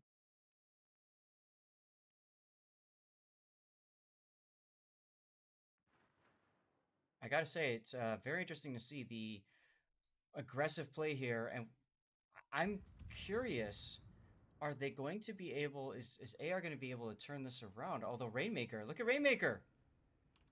So I'm telling you, Rainmaker's going out now. They beat the crap out of Jets Des Moines, and there he goes. So it's a bit of a trade, but I don't like that trade for AR, man. I don't like it. It does allow them to move up onto the C cap. And you see David's gearing wrapping around the top of C. They are going to be able to stick their nose into this cap and start making some progress. Look over at A, Zath. You've got Grant's fairly low Deering charging Spider Keegan's gearing. if there's a radar over there, that could be the end of Grand Eureka, but it doesn't look like they have one available. No. Falling Horse's Stalingrad is too far back to pick him up on radar. Well, and for good reason. I mean, he's got a Venezia Yoshino and a Yamato coming his way. Like, yeah, I'd be kiting out too. Yes, agreed. But again, 8 minutes into this game, Nam has a 400-point lead. A little more and now. There they go. It just got bigger. They do pick up the Des Moines. Oh, they got him with. Oh, they got him Nunia with Turtle. the Conga Torps, Seth. Nunia Turtle. They got him with the Conga Torps at B. That's amazing. I love it. I love it. Wow. And so now, again, over a 500-point lead now for Nam, 8.5 minutes into this game. I have to wonder, we don't have the access to the cap timer mod anymore that tells us how long the game is going to run. But I have to wonder if they could legit just win the game on one cap. I mean, it would be kind of funny to see them all just. I mean, they're all pointed to the 10 line or to the J line anyway, except for the Montana. But yeah, if they all just and the Mosfet too, if they all just hit their autopilot, tab out of the game for a bit. they could literally, as long. I mean, right now, certainly they're not overly concerned about the A cap, right? They know. I mean, look at what's on that side of the board, right? It's a Gearing and a Stalingrad against essentially what amounts to 3, possibly as many as 4 enemy ships. They aren't going to take A. They don't need A. But they do have the forces available to make a play and certainly put some pressure on AR over at C. Look at C. Those could be really good Gearing Torps. Montana's starting to move forward. He's still going to take 3. at least 3. If not, he's going to take 3. He's got 3. Solid hits. Yep. 2 of them on the belt, 1 of them in the stern. Great torpedo salvo by David there. Not only did he get the cap, but he also did some damage. What are we looking at, sir? Look at Nunya. Look at Nunya. Look at Nunya. I love this play. This is going to be amazing. I can't wait for this. This is going to be awesome. And David's detected. I think that's off of radar. David is detected. Yes. I believe that is Moscow radar. Yes, sir. It is Feckles' radar. So you can see they Nunya now. To know where he was. Nunya now is in a position to just stop here and wait. And that's exactly what he's doing. And I think he's just going to back up and just casually assassinate That's exactly David. what I would do. That's what I would do. The radar has now expired. David's now, with the radar expiring, David apparently seeming to think he's free now to move into the cap. Nunya's actually going to keep moving up the channel here. I liked it better when he was going to sit there and assassinate the Gearings at. Yep, and meanwhile... Oh, they get the Montana. Meanwhile, while that was going on, 2v1 on the Montana goes down. Big kill. Feels bad. Big kill. Yeah, AR needed that kill. They needed those points. Mobius wasn't in a position to help. I'm surprised that he went the way he did. I thought he would have been staying on that side just to make sure that flank is locked down. Instead, choosing to go for the cap. So, bit of an aggressive Moskva play here from Feckles, I guess is how you would say it. Something like that. Feckles, there you go. Feckles. He's moving up now.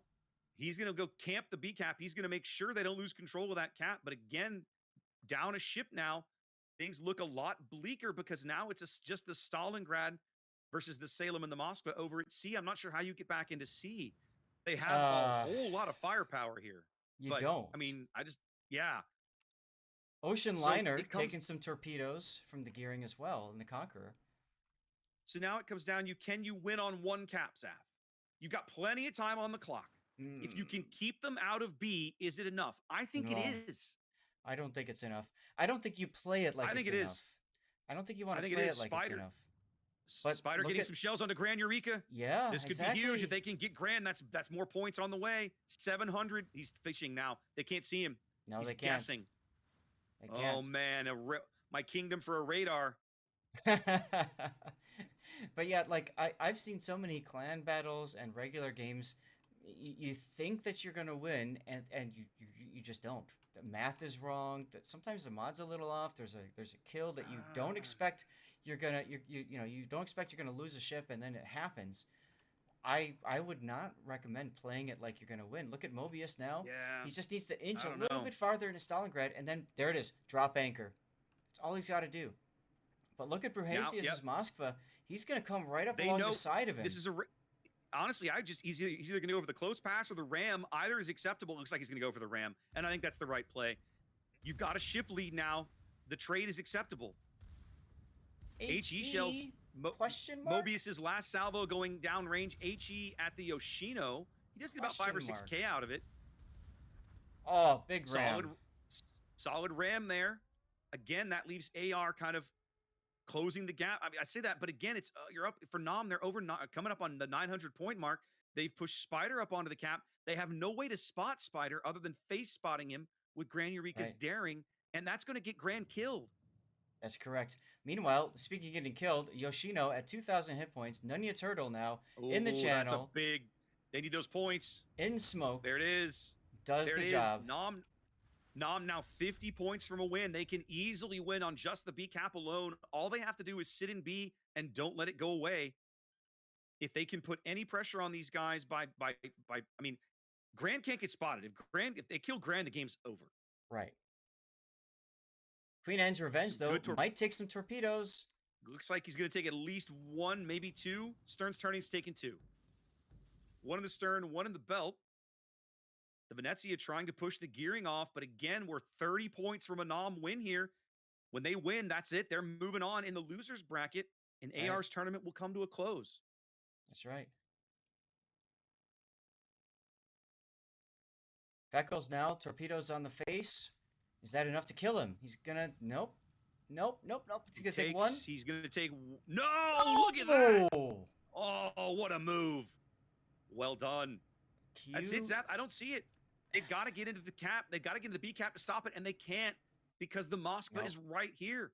Nope. It's not going to happen, Zath. Nom's going to win this game and this match. That's it.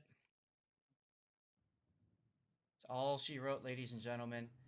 So Nom will move on in the losers bracket. They will. They stay alive. They're staying alive in the losers bracket. But AR's tournament draws to a close here. Nom stays alive. Well, let me set the winner. Let's see if it'll let me set the winner. Since the stinking thing is not working any other way. All right. Well, so here's the thing. I'm not even getting the Nom logo. I'm getting the old Buenos Noches logo. But I'm not. What a mess right now. The stream helper is so messed up right now. Wow. All right. So, sorry. No, it's not your fault. Our next game starts in 12 minutes. Yep. So, yeah. So what I'm going to do, I think I'm going to try and reinstall the entire stream helper and start over and see if I can make it work from that point on. Okay. You don't want to try to find a game 3 at this point, right? I mean, at this point, we don't have time for a game 3, and there shouldn't be one out there for us anyway. What I'm getting at. All right. Yeah. Well, yeah. While that's all done, let's take a look here. KSC No Cap has not been reported yet, and that's it for the winners bracket. Everything else has gone 2-0 for the seeded team, except for the game that we cast, Z-Raptor. How special do you feel now? What do you mean? Was that the only game 3 in the... No. Buenos Noches Junior defeated Buenos Noches Senior. That's the only team. That's the only team to advance in the winners bracket that was not seeded. Oh, that's right. BN was the seed. Yeah. They had to fight their way all the way through the past 3 days of King of the Sea to get to this point, and they've advanced, and now they get to face Beach. So true. Have fun with that. SCCC continuing on to Bonks, which means that there's no chance for us to have an SCCC Civil War like we thought we may possibly have. Dang it, that would have been fun. So we are on loser brackets. What is it? 2.2. 2.2. Right. We're going to 2.2 is what you had written down. Correct. Right. So we know we are going to face Zoe, or see Zoe face somebody.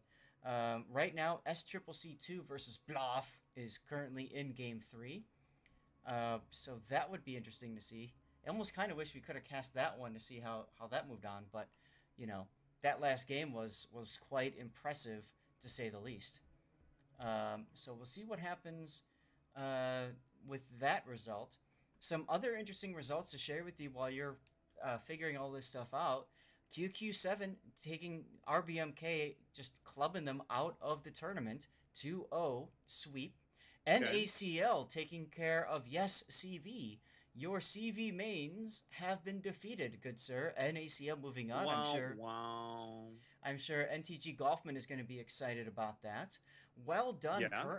Currently one match over Kraken Main. Kraken Main with no win yet. Ooh. So if Kraken is able to win this, they will force a game 3. CCTV defeats Task Force Enya. Let me get that back up. And then we just saw AR versus Nam. We know Nam advances. They face QCN next.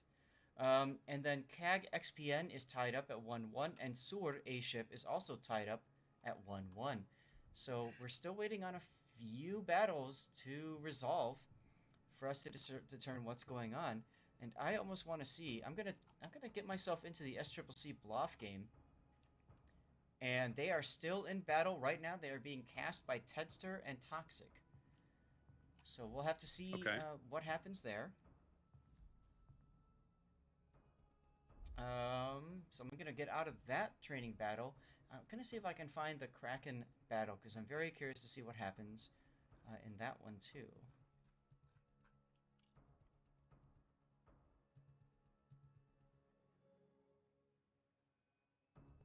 Okay, I don't see them just yet.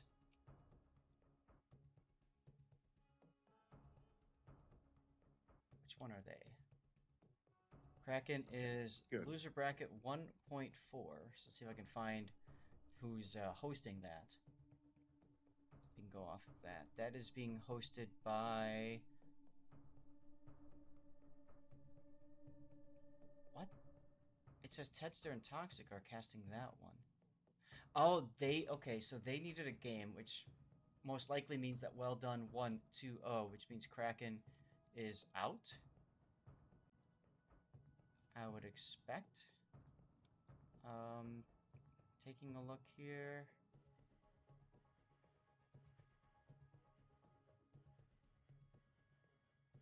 All right, now let's do something. Let's check something else here.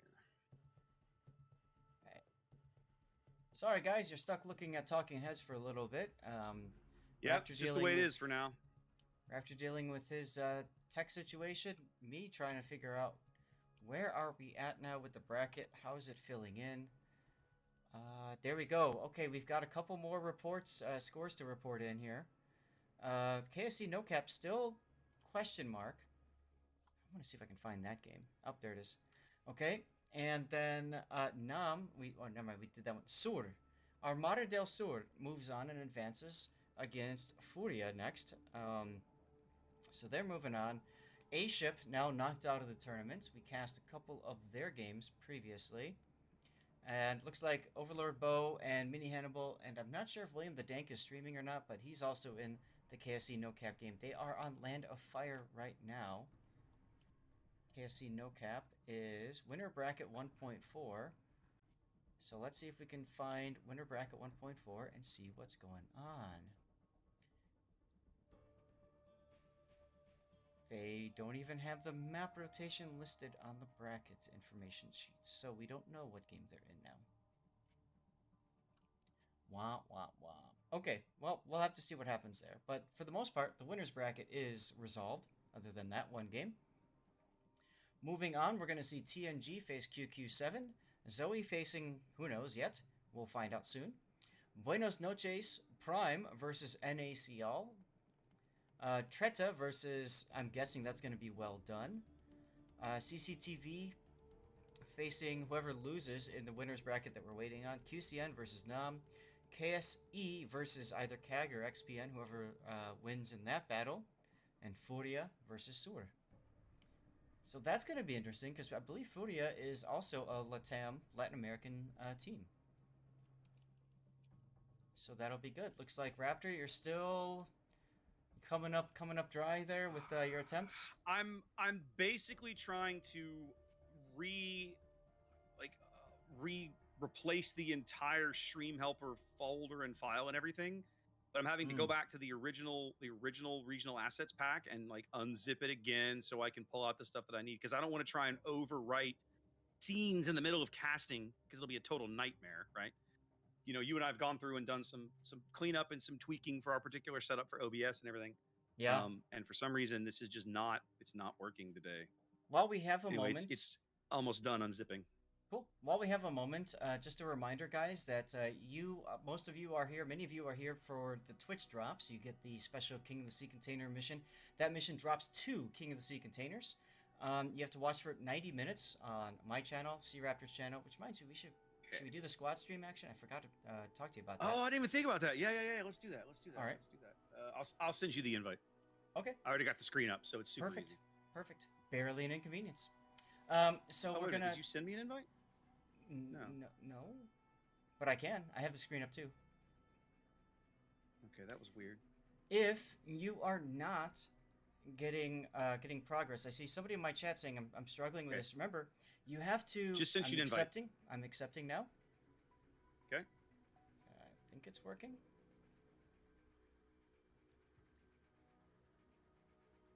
Yep. Now I need my little start squad. Yep. Yes. My start squad stream button just came up green. There we go. All right, squad stream is up. There we go. Perfect. So if you are having a problem now. with your King of the Sea Twitch drop, you need to make sure that you unlink and relink your account on the Twitch side. You also need to unlink and relink your account on the Wargaming side. So if you are an A server, you go to wargaming.na. It's na.wargaming.net. If you're EU, eu.wargaming.net. You get the idea. Log in, check on your account, make sure that Twitch is linked on that side as well. That happened to me personally a few King of the Seas ago when I changed my my password and stuff like that. Okay, KSC no cap just finished. So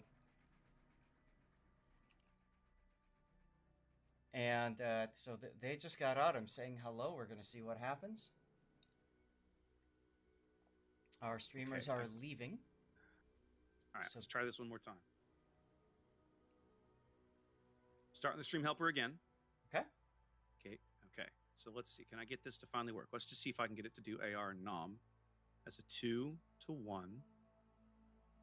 Set winner. Okay. It's behaving again. Woohoo! Okay. All right, good. I'm going to assume then that's going to work the rest of the day. It did better. Well, now that it's working. I think we're finally there. Yes. Now that it's working, you can set your stream helper to Zoe versus SCCC2. That is who we are facing. Or watching. Give it to me again.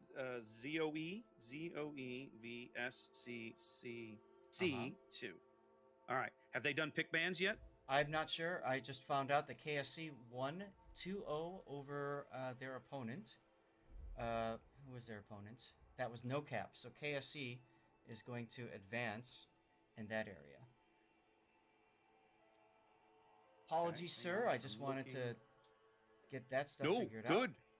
No, good. Okay, I don't see the ban thread chewing for Zoe and SCCC yet, so we should have a few minutes. So here we go. Losers bracket round 2. Here we go.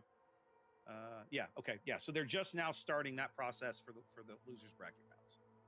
Gotcha. All right, so now let me get over to the playoffs. Now, so let's see who's still in. I know you just read everything, but I apologize. I was not paying attention. So let's have a look. All right, so the quarterfinals bracket, that's going to be 07 and PN, AP and KSC, Beach and BN Junior, and SCCC and Bonks. That SCCC and Bonks match is going to be a good one. Yep. It's interesting to me to see that, of course, Buenos Noches is the only seeded team that we talked about. We covered the only seeded team that lost. Mm-hmm. But then every single match in the winners bracket, 2-0. A lot tighter matches in the losers bracket. Quite a number of 2-1s down here. That's correct. Which is Zoe, part of why we went down to where we went. Yeah, so ZOE just lost 2-0 to SCCC in the winners bracket. Now they have to play SCCC2 in the losers bracket. Mm-hmm. That is correct. TNG and QQ7, that's going to be a great match. There's some good matches in this losers bracket. The losers bracket's going to be fun to watch, and I'm glad you chose for us to come down here, because there's going to be some really spectacularly good matches. Because these teams, like, once you're in the losers bracket, it's lose and go home. You can't afford to lose a match down here.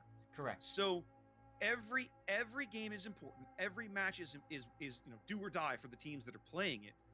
But at the end of it, if you can work your way through the grueling gauntlet of the losers bracket, you get a shot at winning the whole thing. And I think that's really cool. So, and that's part of the reason why, I mean, our first game we had to do Buenos Noches Civil War because of how ridiculous that would be. And I mean, like I That said, was a great come on, match. we covered the only game, guys, that went 2-0 in the opposite direction, right? The non-seeded team 2-0ing the seeded team, the team that literally had the bye for 2 weeks. So, Yep. that was cool.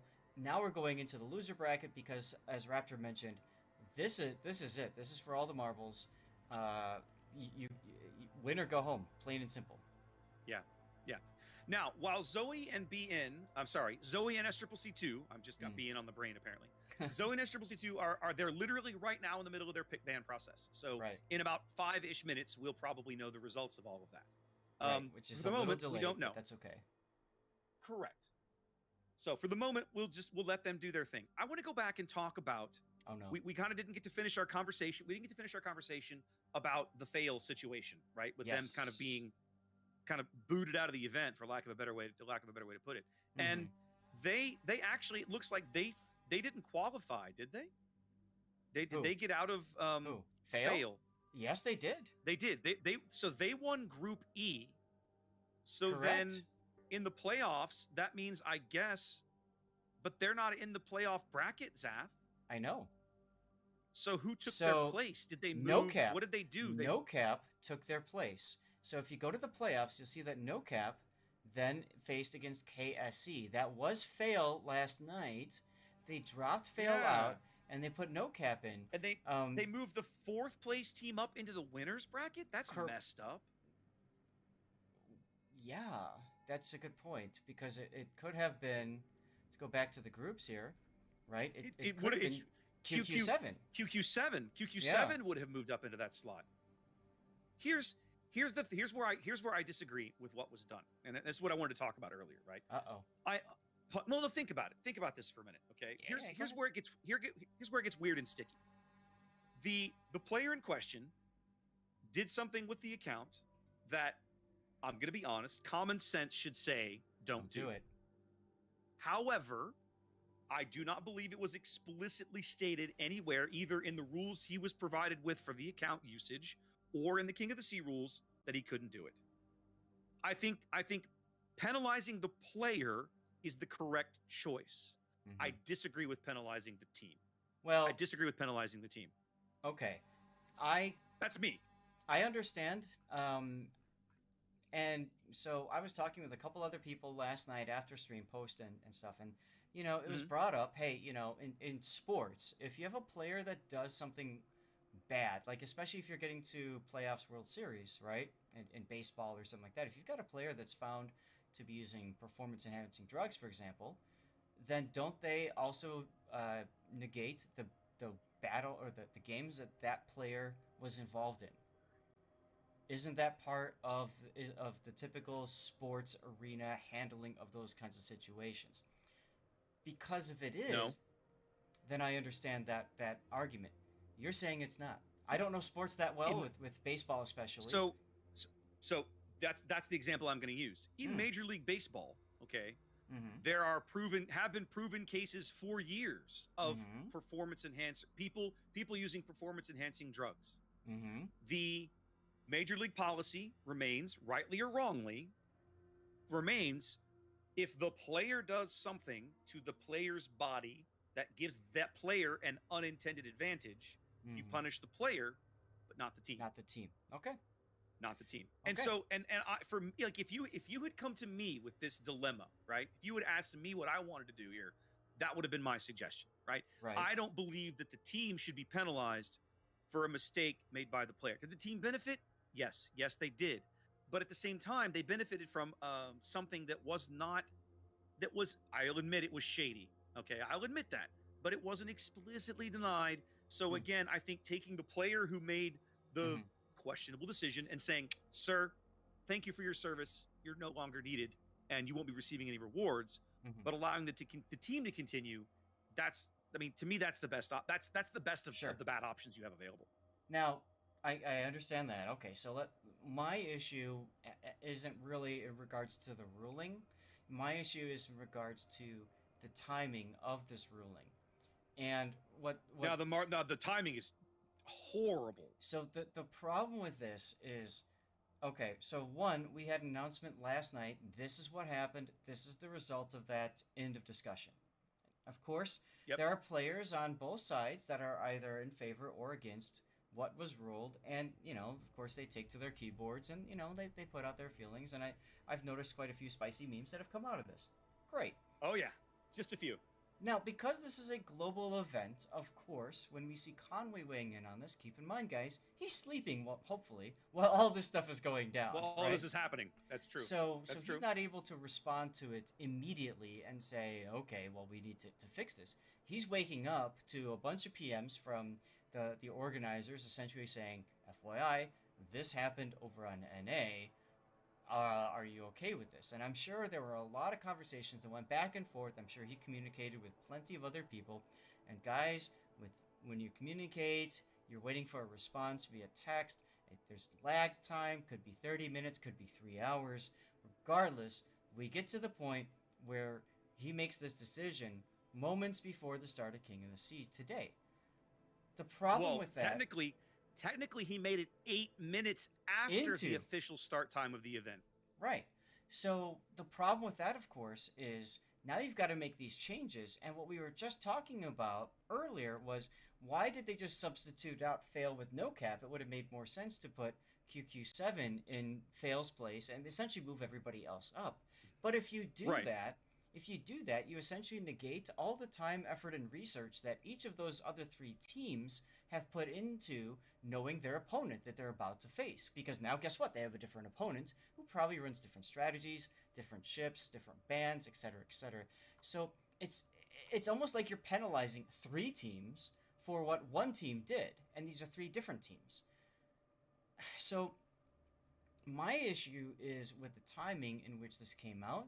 I think in a situation, looks like the room is up. It just got changed. So my issue is, yes, Brujo, B-R-U-J. So my issue is, this is, if they wanted to go this far, it should have happened last night so that teams could have figured things out. But hey, we are casters. Raptor and I are casters, guys. Of course, we can give our feedback, just as all of you, the viewers, and any of you that are players, can give your feedback as well. Why are you laughing and smiling and shaking your head, Raptor? Chat again, the ads. This is the first, like, we've been running ads consistently for King of the Sea for like 3 times now. Ever since they started forcing ads down our throats, right, on Twitch. Twitch's ever since Twitch's policy became, when you join a stream, you're going to get 90 seconds of ads. That's the policy, okay? Right. Okay. Now we have a button that allows us to control when the ads run, so that I can run ads when literally nothing is happening, okay? So that people don't miss anything important, so that when they join in the middle of a game, they can join right into the action, because the ad roll, the pre-roll, has been removed because I manually ran the ad. And so now people are like, but now when I run the ads, people are like, oh my God, why are there so many ads? I'm like, so yeah, just remember, guys, we're doing these ads. We're doing these ads for you. More importantly, and I know it feels weird to say this, but we're doing ads for your friends. We're doing ads for other people that are coming in, so that they don't get stuck. If we're in the middle of a battle and they're like, oh, what's Zath and Raptor doing? And they come into one of our streams and they see a bunch of ads, well, guess what? They just missed 30, 60 minutes of game time. That's why we do it. I do it in between games by hand so that no one has to deal with it while the game's going on. Right. Simple. It's literally that simple. Exactly. By the way, Raptor, I'm not just doing that between games. Guess what? I'm doing something else too. You're doing your giveaways, are you? Well, no, that's my awesome mods plug for Sith Kitten. You're doing replay. You're doing replays, aren't you? Nope. I should be. Why then did I have think nothing. of that? Then I have nothing. Well, I don't know. Why didn't you think of that? You normally do. I normally do. I'm doing Stream Raiders at the same time as that's going on, because I can just click over well, there you go. and I can run it. So that's kind of fun. But yeah, speaking of which, let's take a look. Do we have a render from that last battle that we covered? I didn't go look for one, honestly. Right. I didn't go look for one. Well, you were a little busy, sir. I was a little busy. Sorry, it took me about 7-8 minutes to get all that fixed. Yeah. Now, as we get queued up for the next match, which should be starting actually it should have already started, so we're a little behind here. Started. They're filling in now. Teams are all basically all here. So let's talk real quick about the map rotation. Okay, the teams have chosen, and we've got map picks and bans. All right, we're gonna be starting on North. We're gonna be going to Land of Fire, and then if we need a game 3, we're headed to Islands of Ice. Of course, Kleber and Petropavlovsk remain the global bans. You will not see those at any point in the event for this particular match. The bans are Marceau and Nevsky. Okay. Okay. Hold on one sec. Zoe banning Marceau, and SCCC2 banning Nevsky. You're watching the thread. I'm watching the spreadsheet. I just looked at the spread. The spreadsheet had all the info, and I did watch the thread because it's the bot is really easy to. They're just now putting the info in on the spreadsheet, so that's why I'm a little delayed in that. But okay, no problemo.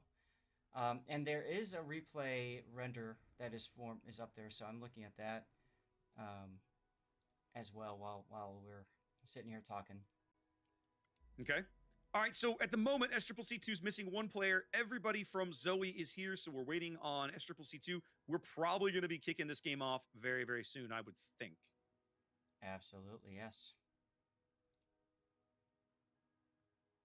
Oh, I'm about to get to a boss fight on Stream Raiders. That's exciting. Ooh, fancy. Fancy indeed.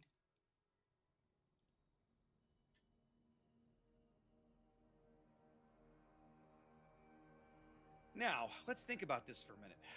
Where did SCCC2 place in their bracket? They would have been the second place team, I guess, in their bracket. Is that right? Let's have a check. I think so. They were in group G, yes. So they were the second place team to QC in yesterday. Mm-hmm. Both teams went 4-1. Did those teams play each other? SCCC. They did.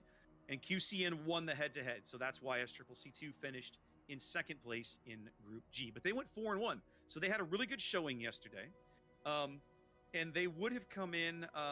They would have come into this group. Let's see. They played. Okay, they were the third place team in Group 12 back in the qualifiers. They went 3-2 that day, dropping games to Fail, who is no longer in the event now, and they dropped a game to. Task Force Enya, who has also been eliminated at this point. We are dropping, good sir? We are indeed. Remember, Zath, for the entirety of this match, we are using the reversed spawn, so make sure you're using that one. Thank you very much. SCCC2 is going to be the alpha spawn on every map that we play. All right, so let's get to this, guys. As we head into the losers bracket now, at this point, every game, every match matters to all of these teams. All of these matches in the losers bracket are lose and go home. As we start here with SCCC2 and Zoe. Zaf, you want to take the SCCC2 lineup? You want me to do it? I can take it, sure. All right, take us in. What do we got? So we have for battleships Yamato and Montana, and then for cruisers we have 2 Des Moines, Goliath, Worcester, and then we've got for destroyers Gearing, Daring, and Grozovoy. I'm actually a little surprised to see the Grozovoy, but we'll see how it goes. I'm surprised to see 2 of those ships. Fair enough. Opposing them from the south, we have, this is Zoe, a bit of a mixed team here. We're seeing people from GG Boy and Rem forming a team. They're bringing Ohio, Yamato, Des Moines, Worcester, Moskva, and Stalingrad. A Worcester on each team, Zath. That's interesting. Yeah. And I was going to comment on that.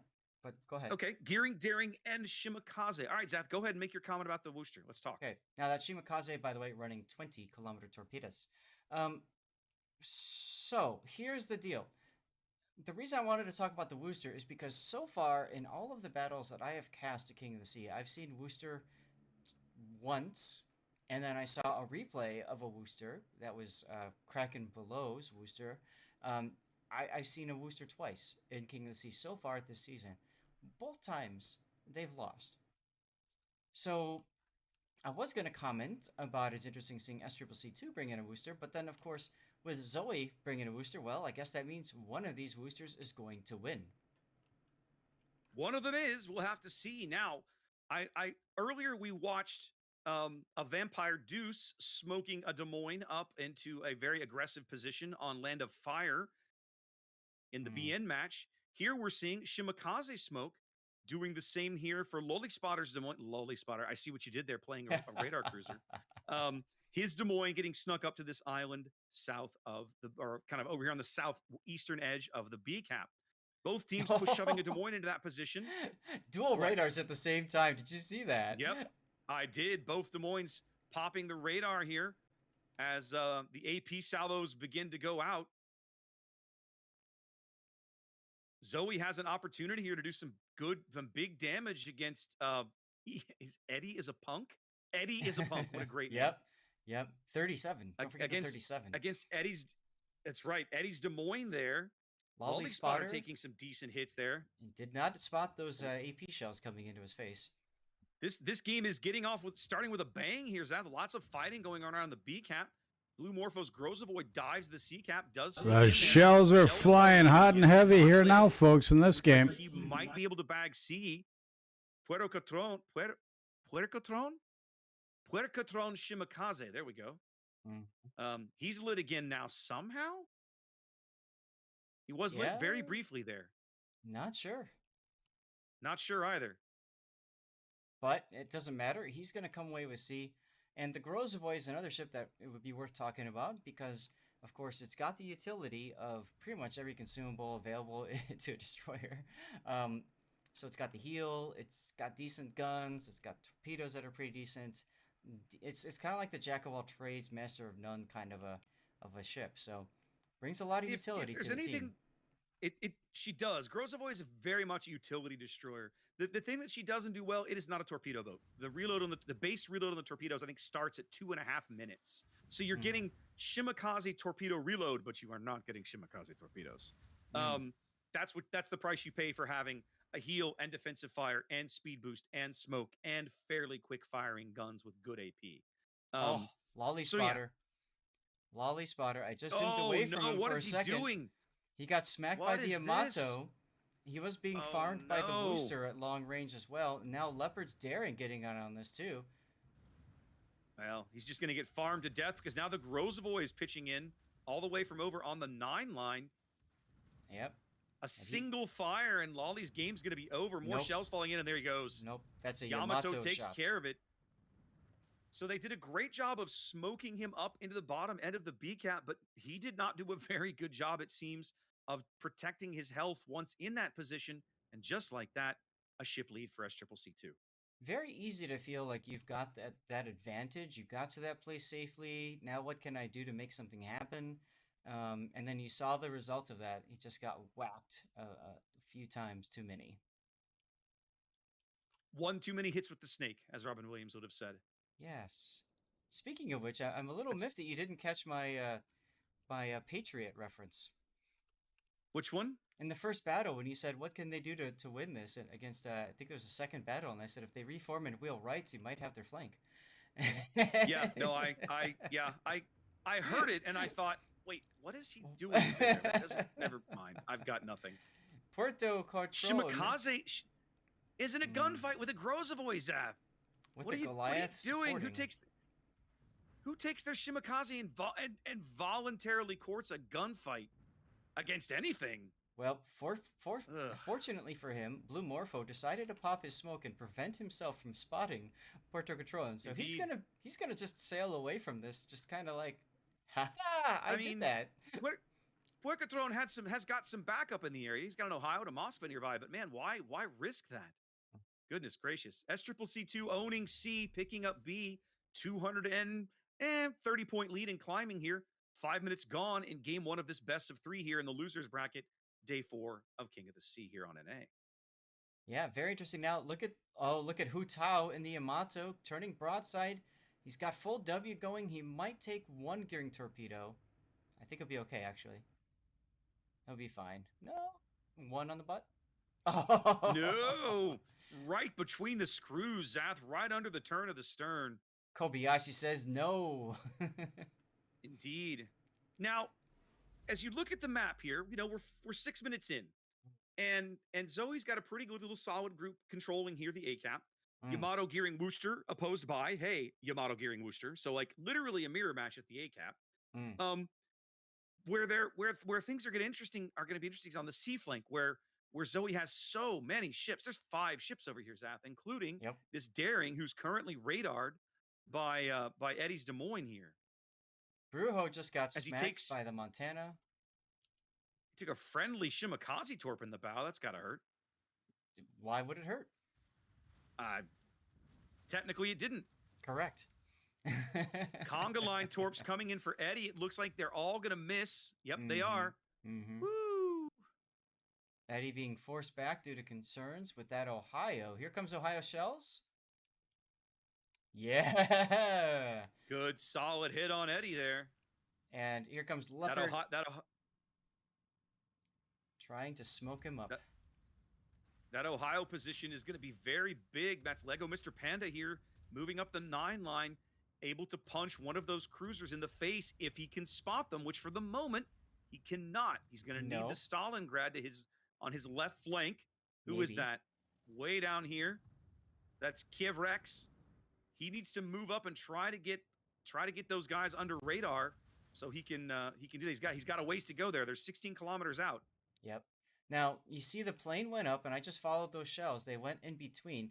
Lego Mr. Panda putting the plane up, trying to spot that cruiser in that smoke. And so that's a very common tactic that Unicom players will do. They can smack a cruiser that's sitting in smoke. But the thing is, with that Daring shooting too, it's very easy to get confused for which shell is which. I like Panda's position. The struggle that I have now is that the smoke is expired. He needed to just wait. Yes. He needed to wait it out because now the smoke is gone. It was Daring smoke, right? It couldn't last very long. Now he's up in a position where he's got a Goliath, a Montana, and a Grozovoid. They're going to be all up in his face, and he lost the critical shots that he needed on those radar cruisers that would allow his teammates to pick up C. Right. And we kind of saw that with that Des Moines early on. Same thing happening. You're in a very strong position, and you're like, I'll just leave this. Yeah. And now Minato coming under fire now. All he literally needed to do was just sit where he was and just wait. But he kept moving, and now his team's a little worse off for it. He's not going to take a Grozovoid torpedo. He slows down long enough to dodge those at least. But he's not able to punch those radar cruisers in the nose, which is what he really needed to be doing. Absolutely. Now, Morpho detected, so Panda might... He's turning his guns. He's on double fire. Here comes the salvo. Here comes the salvo. Not as much as you would have liked. And the torpedo, the Grozovoid torpedoes are coming in. They have a long reload, but they're decent torps if they'll land. In fact, Panda right now looks like he's on track to take. He's going to take at least 2, if not 3. He's going to take 3 of these. That should put him out. 1 on the bow, 1 in the belt, 1 in the stern. There he goes. Wow. Just too aggressive right there. He had a great position with shots through the gap there onto those radar cruisers. He didn't need to keep moving up, but he did, and it cost him his ship. Yeah, that's the theme of this battle so far, just abandoning that strong position. And I don't know why I have Zoe up by 1, because this is the first battle. So I apologize, This is game 1. That is, not true. Missing that. Now, Zoe does pick up a kill there as they grab the opposing Worcester over here. Where was he? Looks like he died near the gearing smoke. But Minato. Yep, he died right as the gearing was trying to pick him up. Yep, the Daring's been living a very deadly, dangerous game over here at sea. Finally, he's going down. You're playing a very dangerous game, Captain. That's right. They've shoved Puerto Tron's Shimakaze into B. They're trying to... It feels like Zoe's kind of desperate now, right? They're almost 500 points down. They're 2 ships down. They're having to make some very risky plays just to stay in the game. And SCCC2 is doing a really good job of just giving ground, being patient, trading well, up over 100,000 hit points here. And they're gonna get the Shimakaze here as soon as somebody else drops shells on it. So they get the reset on Puerto Cotron, and then of course the Worcester now coming into the smoke. This is going to be that kind of do or die positioning for that Worcester, because he's going to get picked up on radar in a second here, and all hell's going to break loose on him. But for now, he does have a shot on the Grozovoid. He's detected. His radar is chugging away. He's got shots on all these destroyers. Yep. He has the opportunity to be impactful here if he can make it work, except it feels like he's shooting at the wrong DD. He's Yeah. continuing to shoot at the Grozavoy. Leopard's daring is right there. I think I'd almost rather be shooting at that guy. Yeah, that would be The, preferable too, but I the think he Worcester looks. is at the moment dark in that smoke. They do get the There Grozavoy. it That's a is. big kill. I think they were looking at it as let's get the kill first. Let's focus fire. And Yep, you can no. see that there's other red teammates that can shoot the Grozavoy. Now they can focus on the daring. And it did work. The Worcester is spotted in that smoke. Someone has him lit. I think it's Eddie's radar. I think they started with Albino's radar. Now they're using Eddie's radar. It's interesting to note that SCCC has pulled back so far off these caps, other than these kind of low health-ish Des Moines, that Zoe might be in a position, Zath, to actually flip the whole board. But man, the Gearing and the Yamato are just getting hammered. No, yeah. there they go. Yeah, Wow. I was just gonna mention looked over that. and saw the health pools. I just looked over and saw the health pools. 2 quick kills, and this is all over. Yeah, so This is all over. Hutao and the Yamato took I think that was a daring torpedo. It might have been the Grozavoy torpedo. Either way, he took a torpedo. That hurt, and then followed up with another Yamato shell. So now we're seeing the Worcester just kind of, well, let's just damn the torpedoes, full speed ahead kind of a deal. Indeed, they're going to get Eddie here. Then they're going to get Leopard. So 2 quick kills. That I would say that kind of keeps them in the game, but Sai takes a torpedo in the bow. Not much health left on that Worcester. The Gearing, Pyrobellum's Gearing can beat this guy in a gunfight. And another big kill. Another big kill. Another big kill, guys. I mean, it's turning into a bit of a bloodbath here at the end. Zoe definitely fighting to the last ship, but they're down to just Kiev's Stalingrad and Brujo's Moskva, who's kind of hanging out over here on the 9-10 line. And what's interesting to me, Zath, is that at the moment, SCCC is so far back off these caps, it's going to be a while before they can score points. If Kiev was in a position to maybe just back off and kite for a while, they could narrow the gap. I mean, it's a big gap, but every little bit matters. Big mistake here, in my opinion. He just sailed right out of the cap. He could have stayed in it. Yeah, I agree. Yeah. But I think I understand why, because he's afraid of both battleships having his side. Here come the Yamato shells. He's trying to dive the island to get some cover on his right side so he can focus on the front, but then that happened. Good pins. Yep, good pins. So remember, this is a Stalingrad, so it's a little bit larger area to be hit compared to a Moskva. He should be slowing down here. A bit too much angle to the Montana there, who bounces everything that Stalingrad throws at him. Aim too low. Here come the return shells.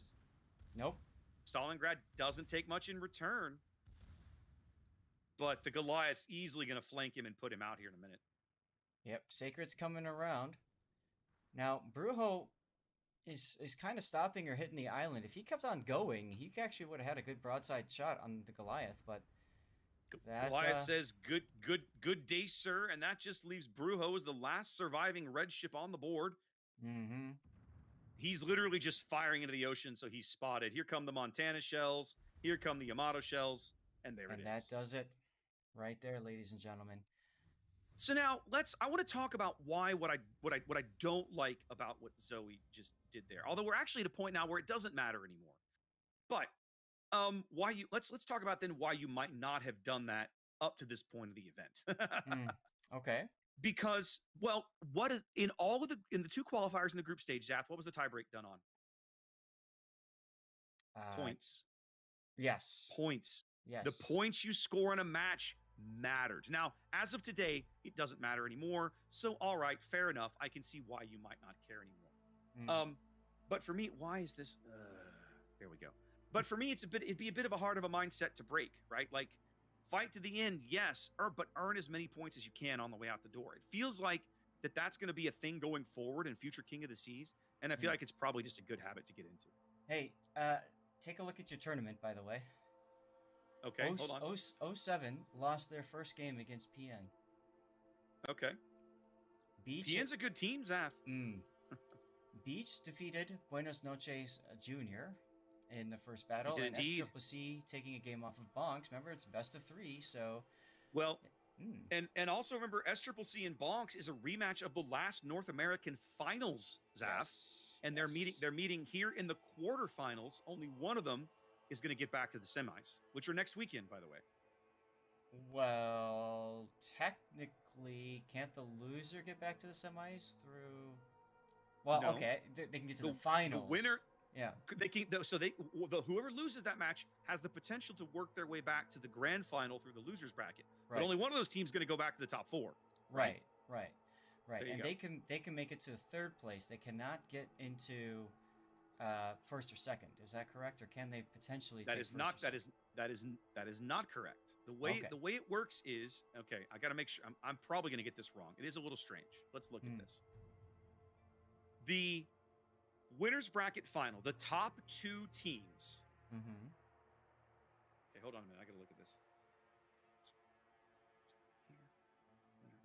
Yes. Okay.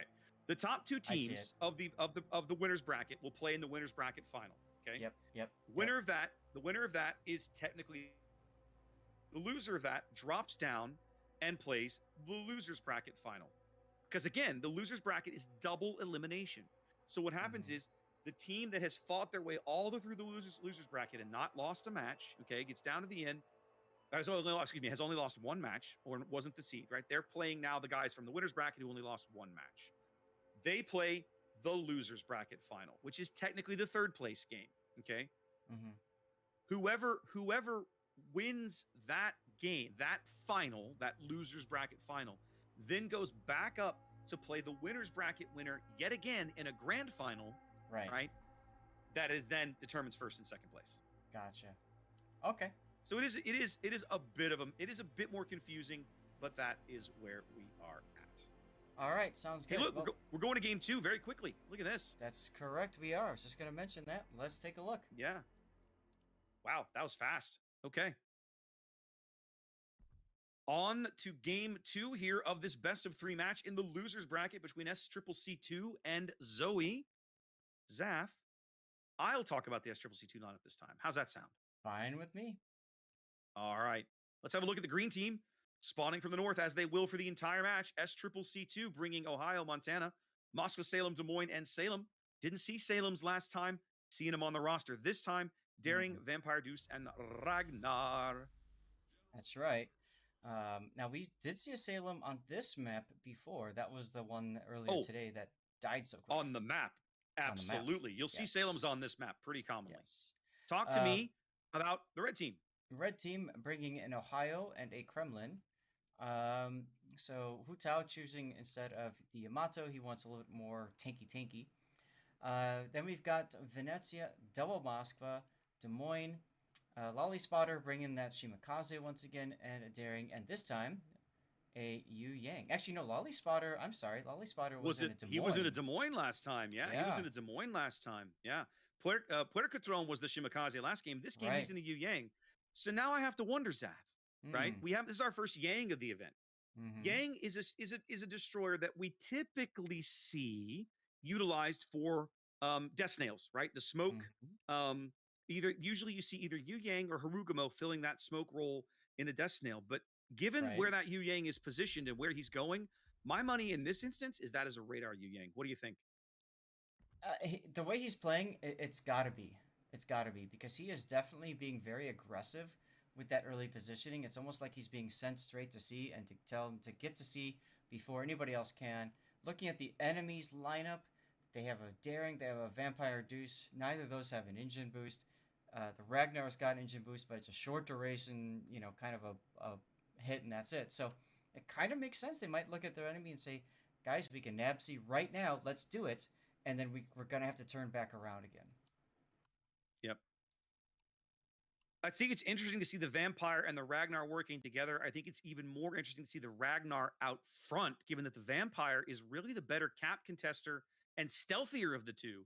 I would almost be interested to see them play the Vampire 2 in front of the Ragnar. So obviously they have a very different game plan for how they're utilizing these destroyers on this flank. I'm really curious to see how that plan works out. Right. A ton of SCCC firepower over here at the C flank as they abandon the B cap completely. They don't even care about B. They don't want it. They want nothing to do with it, Zath. I don't blame them. Take your time, secure the flanks, then go into the middle. Nothing wrong with that. Seems like that is the SCCC plan here. They are gonna. It does look like Zoe's gonna utilize that Yang to pick up C.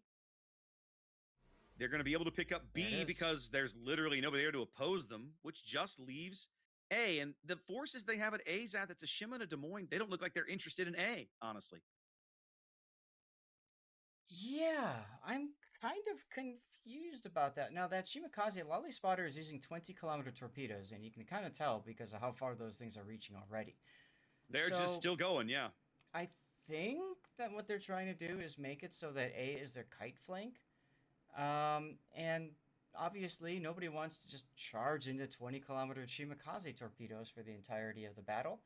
So I think that's what they're trying to do. And then they've got a Des Moines to support the Shima should a destroyer appear or something like that. Eddie just took a big hit. Where's that at? Ah, north of Seacap. Yeah, the typical Moskva Stalingrad position. Indeed, I'm betting that was the Venezia dropping shells on his deck because I can see the Venezia spotter plane in the back. Oh, yeah. Great shot from Brujo, clipping about 20-ish thousand damage off the Moskva here very quickly, less than 4 minutes in. All the caps now claimed as Zoe starts to work out to a lead on the strength of the B and the C cap. That's right. Leopard did. Oh. Now, one of the things that I don't like.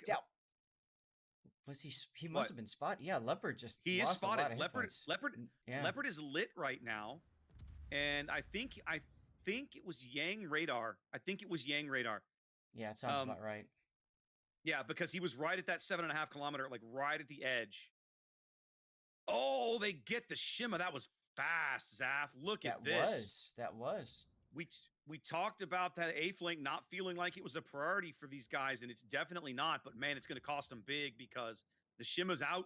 That's an early kill for SCCC2, and they're basically the Des Moines is essentially dead. That's right, it is. He gone. Yeah. So Zoe seems to have put most of their eggs into the basket over at C. So if I'm Kiev, I'm just going to go and ram this Des Moines because there's no other way.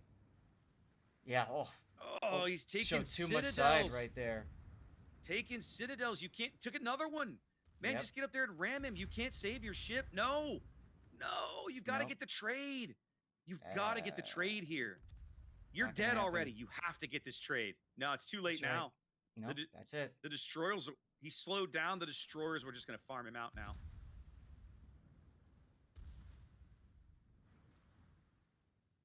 There come points in a game where your ship is occasionally and you see this in clan battles too, your double fire, where your ship is in just a horrible position. It cannot be salvaged. The best you can do is take someone with you. That was exactly one of those moments, and Kiev missed it. Yeah, I just, oh well. Well, despite their early cap control, some early mistakes have cost Zoe 2 ships. They got a lot of ground to make up here. Not sure how they're going to do it. They've got a ton of firepower. Both teams with a ton of firepower in and around the C cap. But on the rest of the board, I'd say the shoe is firmly on the SCCC2 foot. Zoe does at least have the 2 cap advantage, but you're right. I mean, they're down 2 ships already. That flank is pretty much all but collapsed. So now you can see Hu Tao positioning himself to try to stop that push from A. Yeah, the two cap advantage is going to keep them in the game, right? They're only 30 points down, and the health is relatively even, despite the fact that they have lost 2 ships. But they've lost 2 ships, Staff. This is now a 7v9. That's right. Eventually, that will catch up to you, and you will pay a price for not being able to punish a ship that you should be able to punish, or you won't have a shot that you need, or something. Right. It will catch up to them eventually.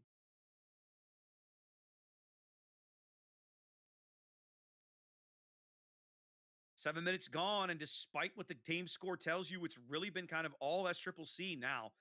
I will say that SCCC's Moskva, that's Eddie, very, very low, clinging to life back there on less than 12,000 HP. They've had to pull him way back to keep him in the game. So kudos to Zoe for recognizing that and putting, good damage into him. Probably a lot of that coming on the back of the Venezia, because that's literally what the Venezia is meant for on this flank. Oh, absolutely, yes. And we see this in clan battles all the time, right? That's a very common position for a Russian or even an American radar cruiser. Mostly Russian, though. Indeed. Look at had a bit of a lead change here. Oh, he's lit, isn't he? Yeah, he's lit. I can see the marker. But Leopard lit is again lit here as as he well. runs out of the C cap. Nobody's shooting at Leopard just yet. A little bit of a surprise. There's a Very couple surprising. shells coming in, but I think there we go. He finally smokes. Puercatron, both destroyers now going dark. Yep. I don't think that the Zoe's team down south was looking at Leopard, so when he was detected, no, they don't had think to turn the turrets. They weren't expecting to find him there. Weren't Right. expecting to get that shot. So now that could be a communication error. That could have been Puerto Rico not being able to tell. Nope, there's his radar. Okay, so now they know Leopard is in there. Now they're looking. Yep. Ohio's got his guns ready to go. As soon as that 6-minute delay hits, he's gonna fire. There they come. No, he doesn't. He fired on the Moskva, Zach. What? The radar picks up Eddie's Moskva. Yeah. That's where the Ohio salvo is going. It's going in on the Moskva. Okay. He gets nothing. Nothing. Absolutely nothing. You get nothing, sir. Good you day, stole sir. fizzy lifting drinks. You That's get nothing. right. Now, I will say this. Zoe's done something really clever and risky on the other flank, Zath. I just saw Look that. at what they've done with Tommy's daring. I just saw that. Yep. They're holding those points back as SCCC2 doing a great job of farming out Tony's Moskva over here. He had a decent chunk of health a minute ago despite some fires. I think they just got some torpedoes into him. It's a possibility based off the Vampire 2's position, but regardless, oh, no, maybe some crossfire coming in. I see Eddie Moskva getting in on this too, so this is SCCC looking to polish off that Moskva, but not able to do it yet. This map punishes people for making mistakes with cross battle, cross map shots and stuff like that. So you have to constantly look for that. That's right. About to see a little destroyer action here across the sea cap, maybe. I love how you and I both of them lit now. We keep instinctively looking to the same parts of the map at the same time. Yep. Puercatron doesn't fire. Leopard does. That's going to leave him visible for a bit. Yep, here comes shells some coming sap. in. Nothing connecting. Oh, maybe the sap will. Sap does connect a little bit. Connect, yeah. Daring versus Ragnar over at Azath, but the Daring is actually doing really well in this fight. Look at this.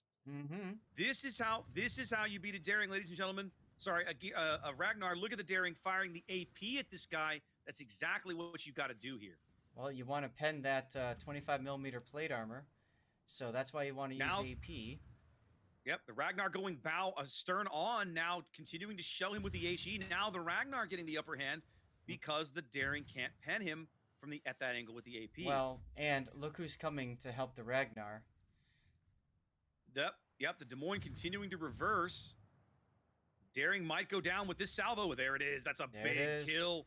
They need to kill this Ragnar in response. Nope, they don't 700 HP. They don't get there. More shells coming in, maybe? Nope, I don't think they're going to get there, Zath. No, he went dark. Those shells went low.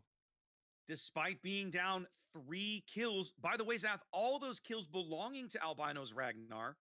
Zoe works nearly a 200-point lead here with 9 minutes to play. That ship is totally not OP. Although, look at this. Eddie finally might about to be going down. He's at 1,500 hit points. 1,000 now.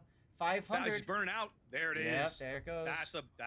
That's a big kill for Zoe. They needed those points. That stretches their lead to nearly 300 points. It will be 300 points here as things tick up. Well, I say that.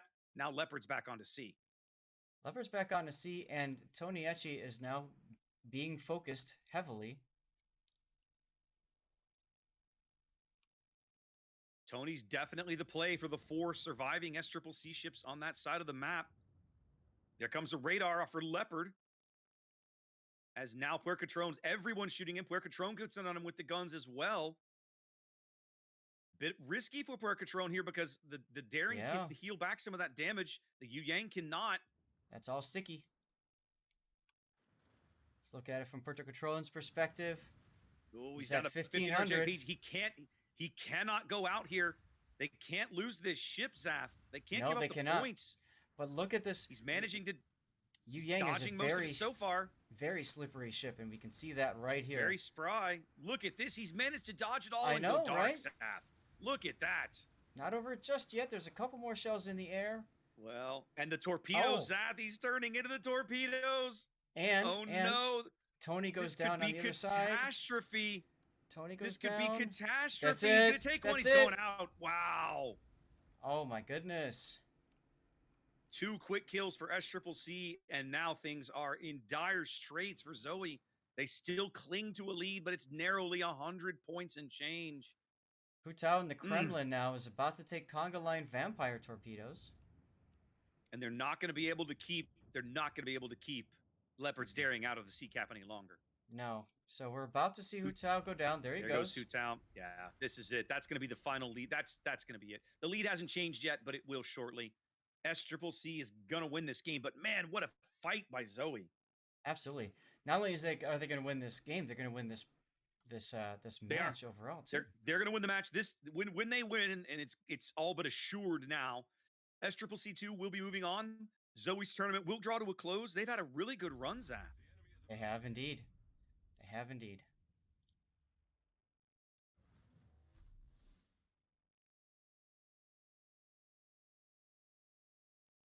What a battle. Just waiting for the lead change now. It's seconds away. Zoe may yet pick up another kill, right? The Salem is pretty low. Well, there he goes. I was like, the Ohio just took care of that. So much for that lead change I was predicting. Right? Oh, never mind. The Ohio says the Moskva can get off the board, and there is the lead change. With only 2 surviving ships, it's just not going to happen for Zoe. Brujo knows it. He was the last surviving ship from the previous game. They're going to keep fighting, but it's not going to happen. No. Nope, and that's going to be it. So that means we're going to have to go off. I was going to say, we're going to need a game 3. Yep.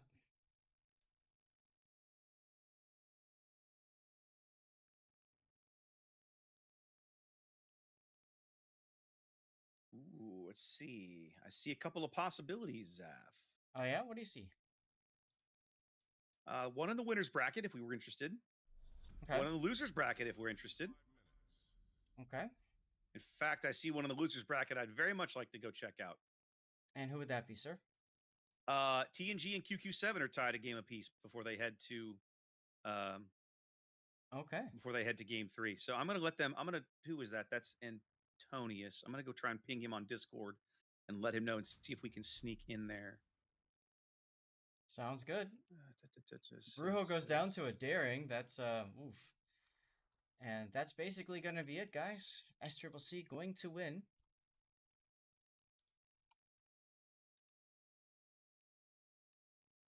And just go ahead and put that in now so that we have that done. We know what it is. Guys, we're going to try really hard to find you all a game 3. I think I just pinged him on Discord. We'll find out if that is a game 3. I believe it to be. All right. In the meantime, I'm going to ping Empire Strikes Back and see if he knows of any game 3s as well. Okay, please do. We'll work that route. But as this game winds down, guys, SCCC sweeping Zoe out of the event here in the loser's bracket. SCCC2 will move on. In fact, I think, do we see them in our in our next scheduled match, Zaf? In 3.3, I think is our next one. So yeah, I got to look actually. No, we shouldn't see them in the next one. Okay, who is 3.3? We have a chance to see Nam again in 3.3. There we go. Yeah. Correct. Yeah, okay, right. Yeah, these guys moving on to 3.1. Okay. So we just watched Zoe and SCCC, right? And then TNG and QQ7, yeah, they're 1-1. So let's move over and try to grab them real quick. Let me set the winner here. Let's do the winner screen for SCCC. They are the winners. Like that. TNG QQ7 Antonius. The game is, I found it on the they're in port right now. Perfect. Then let's get over there and get this done. All right. Hop on in there, and I will join you momentarily. We'll get everything set, and we'll bring you guys game 3 of TNG and QQ7 in the losers bracket. Antonius, correct? Antonius, that's correct. Yes. All right. Looks like, and then you were talking about in the winners bracket. That would be Buenos Noches. Who Or, was? no, Let's see. that's in the losers bracket as well. Buenos Noches NACL Yeah, going so to game actually 3. it was SCCC and Bonks. SCCC and Bonks going to game 3. BN Beach and BN up in the winners bracket going to a game 3. No word on the 07 PN result just yet. Okay. All right, so here we go. TNG versus QQ7. All right, let's see. What am I? Oh, we're on hotspot. All right, so this is hotspot. Looks like TNG is our alpha spawn. TNG V QQ7. Our band ships are Ragnar and Nevsky. Nevsky, very popular band today. Oh, yes. No, that's not correct. We're going to Northern Waters. Okay.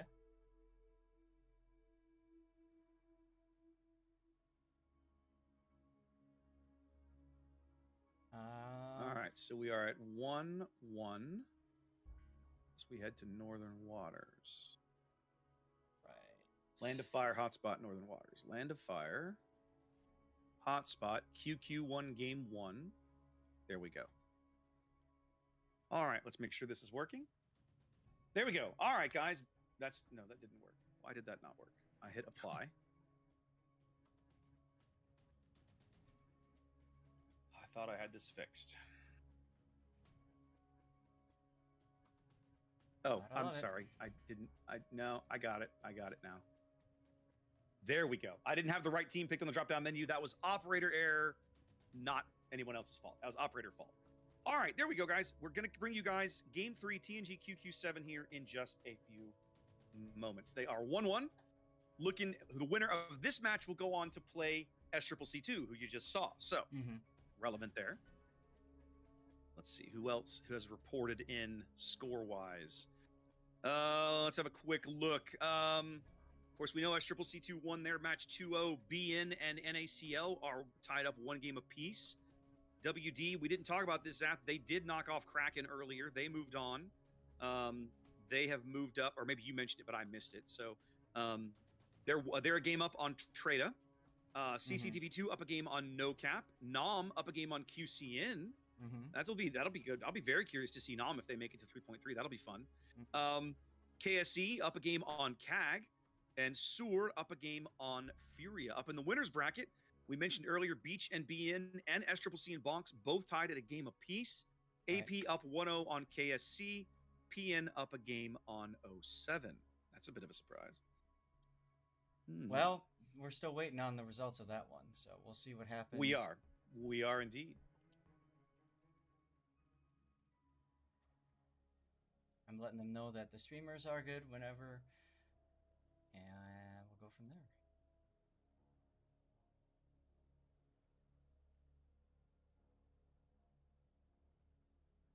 All right. Excelente. Sorry, dealing with a couple things on Discord here. There we go.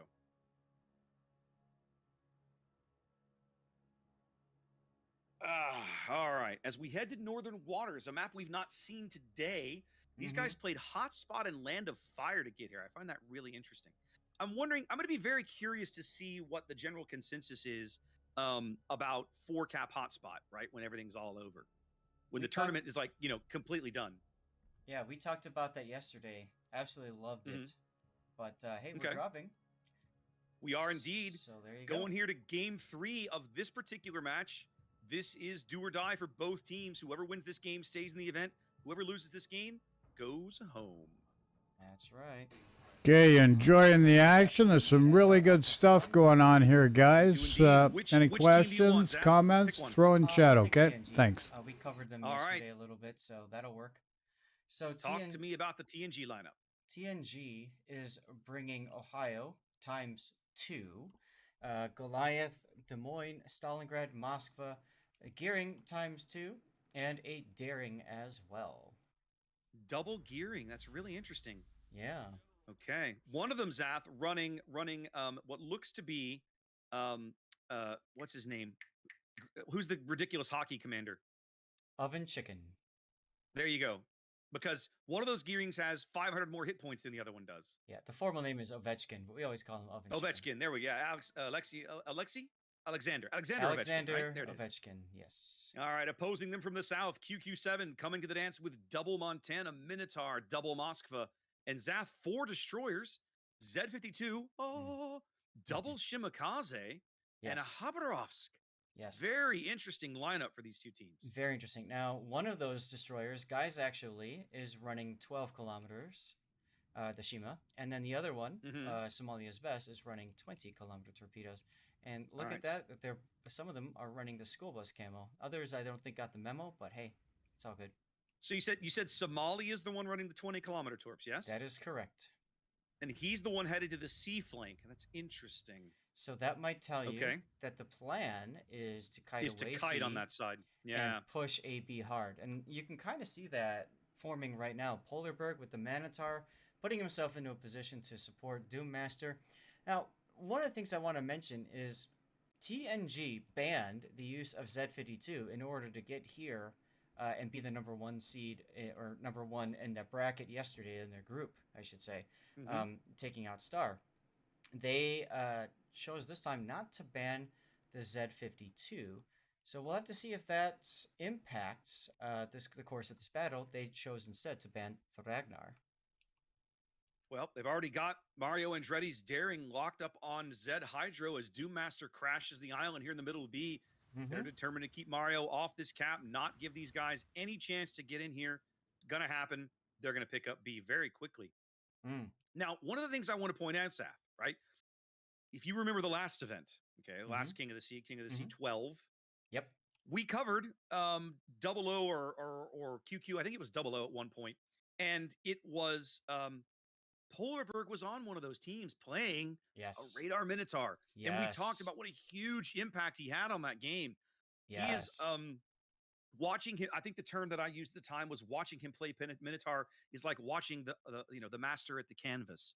I'm going to be very curious to see what kind of game we get out of Polarberg here as he works the C-cap flank on here on Northern Waters. Yeah, he is quite the Minotaur prodigy. I would agree with that. Look at this. Yeah. Look at these cross torps coming in on Doom Master. Of course, you're cross torping a ship that you're pretty sure is going to have Hydro. You can see them all. So, he can see them all, but he's under Stalin radar there. Takes a whole bunch of full pins right through the bow. Looked like Harbinger's Goliath. Ohio salvo. Was it the Goliath? I thought it was the Ohio salvo. Maybe it was. I thought it was HE coming in, so I thought that was Goliath. It might have been. I don't know. Either way, just absolutely getting punished there under the one quick Stalingrad radar. It's very interesting. But that's so. Nope. Go. Very interesting to see Khabarovsk in that position. You can see him just trying to start shooting things left and right, whatever he can, just get himself spotted, shot at, all that good stuff. What you expect out of a gunboat Russian destroyer, but I mean, we know it's been nerfed so many times with the bat. I'm very curious to see what QQ7 can do with that ship. Their plan working out so far. QQ out to about a 100-point lead here. Little less than 4 minutes gone as they pick up B and A. A's about to be contested. Yep. There it is. Aragorn edging back into the top of the cap. I keep waiting for them to do something at C. Yep. They certainly have the initiative here with Polarberg's Minotaur handy. Somalia now going to back into the C cap. That's right. So earlier we were talking about the early pressure, right? Like the idea of using multiple destroyers to put early, pick up the caps and put early pressure on the enemy team to do something, whether it's good or bad. Could be, could be force them to make a mistake. And we talked in how 07 has kind of adopted that strategy in the past. We're seeing it here a little bit out of one of their sister clans, QQ7 on Northern Waters. Hey, speaking of 07 did win their game against PN, so they are tied 1-1 now. Okay, so they're going to a game 3 here. Bit of a gunfight across the A cap. Guys, actually, Shimakaze getting into a bit of a gunfight with Aragorn's gearing, coming off the better for it. Oh yeah, absolutely. A little surprising. Well, Shimakaze's got decent guns, and the bulk of those are in the rear, so he's better suited for kiting away shooting than Aragorn. Indeed.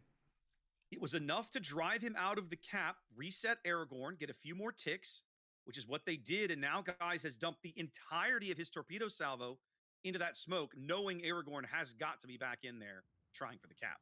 Now he got a blind reset. Oh, wow. Polarberg just narrowly dodged torpedoes at C-cap using that special Minotaur British light cruiser acceleration and say, nah, I don't need these. Totally awesome. But look at So this. look at these torpedoes come in on Aragorn. Is he going to be able to dodge them all? He's not. He takes a Shimakaze torp right in the stern. It resets him, and he's flooding now. Yeah, he No, DCP'd. I apologize. He DCP'd. That's a big torpedo hit, though. Aragorn can't afford to get spotted again. Even if he's legendary gearing, the Shimakaze spotting probably about ties him. Yep. And remember, guys actually using those 12-kilometer Shimakaze torpedoes, those are the ones that you use when you're trying to fight in closer stage battles. So putting him on this flank, for the way that they're playing it, makes perfect sense. Much harder to see than those 20s. QQ 6 minutes in, nearly a 300-point lead here on Northern Waters. Everything going their way right now. As Imperator Danny on his Des Moines takes a big smack. Yeah. And Megazao, look at Megazao. Yeah, he's quite low there, but they're bringing Somalia's smoke in, both for him and for Polarberg. Mm-hmm. Shots coming in on Megazao. Megazao actually dark, but they get the fire. Sticky fire. That fire could be bad. And that could be the end of Mega's game. You coupled that with the Ohio's AP coming in, and then two Crazy Eyes just got slapped as well from the Montana. Yeah, I think Megazao, I just saw him radar. I think that's his acknowledgement now that he doesn't have a DCP. He knows he's going out here. Yep. So he's trying to get every little bit of utility he can. He takes some shots. Oh, he saved his ship. He DCPs Zav. He saved his ship on, and there's a heal. Woo! Wow. Dicey. Right down to the threads. This is why you never declare a ship dead. I wouldn't be surprised if someone in TNG said he's on a sticky fire, he's out. You don't ever declare that ship dead. You keep firing at it till it goes. Even if it disappears, you keep firing anyway.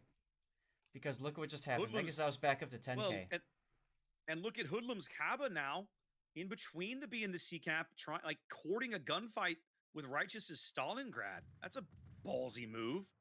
He's in a Russian ship, comrade. It's okay. Oh guys actually going down.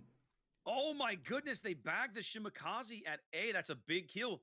With Aragorn still on the board, that might allow TNG to pick this cap up. Yep, that was Moskva radar that detected him. Yeah, they pushed Red Cool up. I love it. And just tag teamed him out. And so now I have to wonder when DWO's radar is going to be available, because Aragorn is incredibly low. Well, you say that, but then look at Late Lights Ohio. Well, but also check what's happening into the B cap now. Mario Andretti's daring, pushing, diving the island. They've got Doom Master locked up on Hydro, but Doom Master's not there by himself. He's got the Kaba in support, and the Kaba's just beating the crap out of this daring. I mean, that's kind of what it does, right? That's kind of what Kaba does, but I mean, it's like, dude, you asked for this gunfight. You came after me, and guess what? It's going to cost you your ship. Yeah. I don't like that play. Like, if you're going up against what you think is a Z-52, you see if you could bait the Hydro, and then you get out of it. You don't just go deep like that. That's oof. I don't like that play. 8.5 minutes gone, and so far QQ out to nearly it's over a 500-point lead here. They give up the 8 cap, but they don't need it anymore.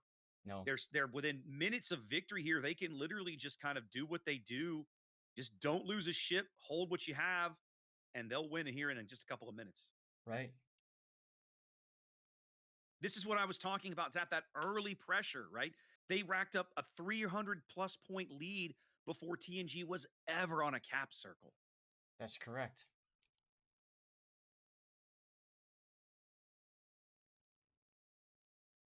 Now, they are retreating a bit off the cap at C. That might allow Antonius's gearing to sneak in.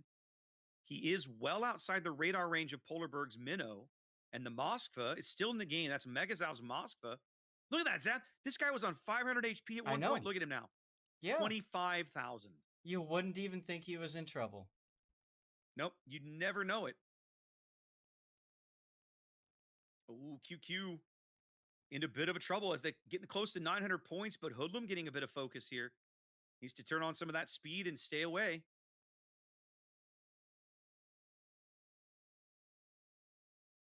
TNG not out of this game yet, but it's looking pretty bleak as QQ7 continues to tick up 2 caps, goes up over the 900 mark. Polarberg just Polarberg, dodges a look at that. torpedo. Look at that. Look at that. That is expert ship handling, ladies and gentlemen. He's like, I meant Pulls to the- do that. Pulls the brakes, knows when to stop, finds a gap, keeps on trucking. Now, if you've noticed that they've pulled Doom out of the B cap entirely, TNG knows that now as they catch him on the Stalingrad radar. Harbinger taking a torpedo in the face. That must have been Somalia's Shimakaze 20-kilometer. Yep, I can see the torpedo wave there. It was definitely one of the Shimakaze torpedoes. Yep.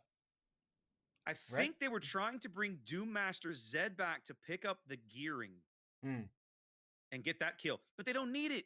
Even on one cap, they're 40 points from a win here.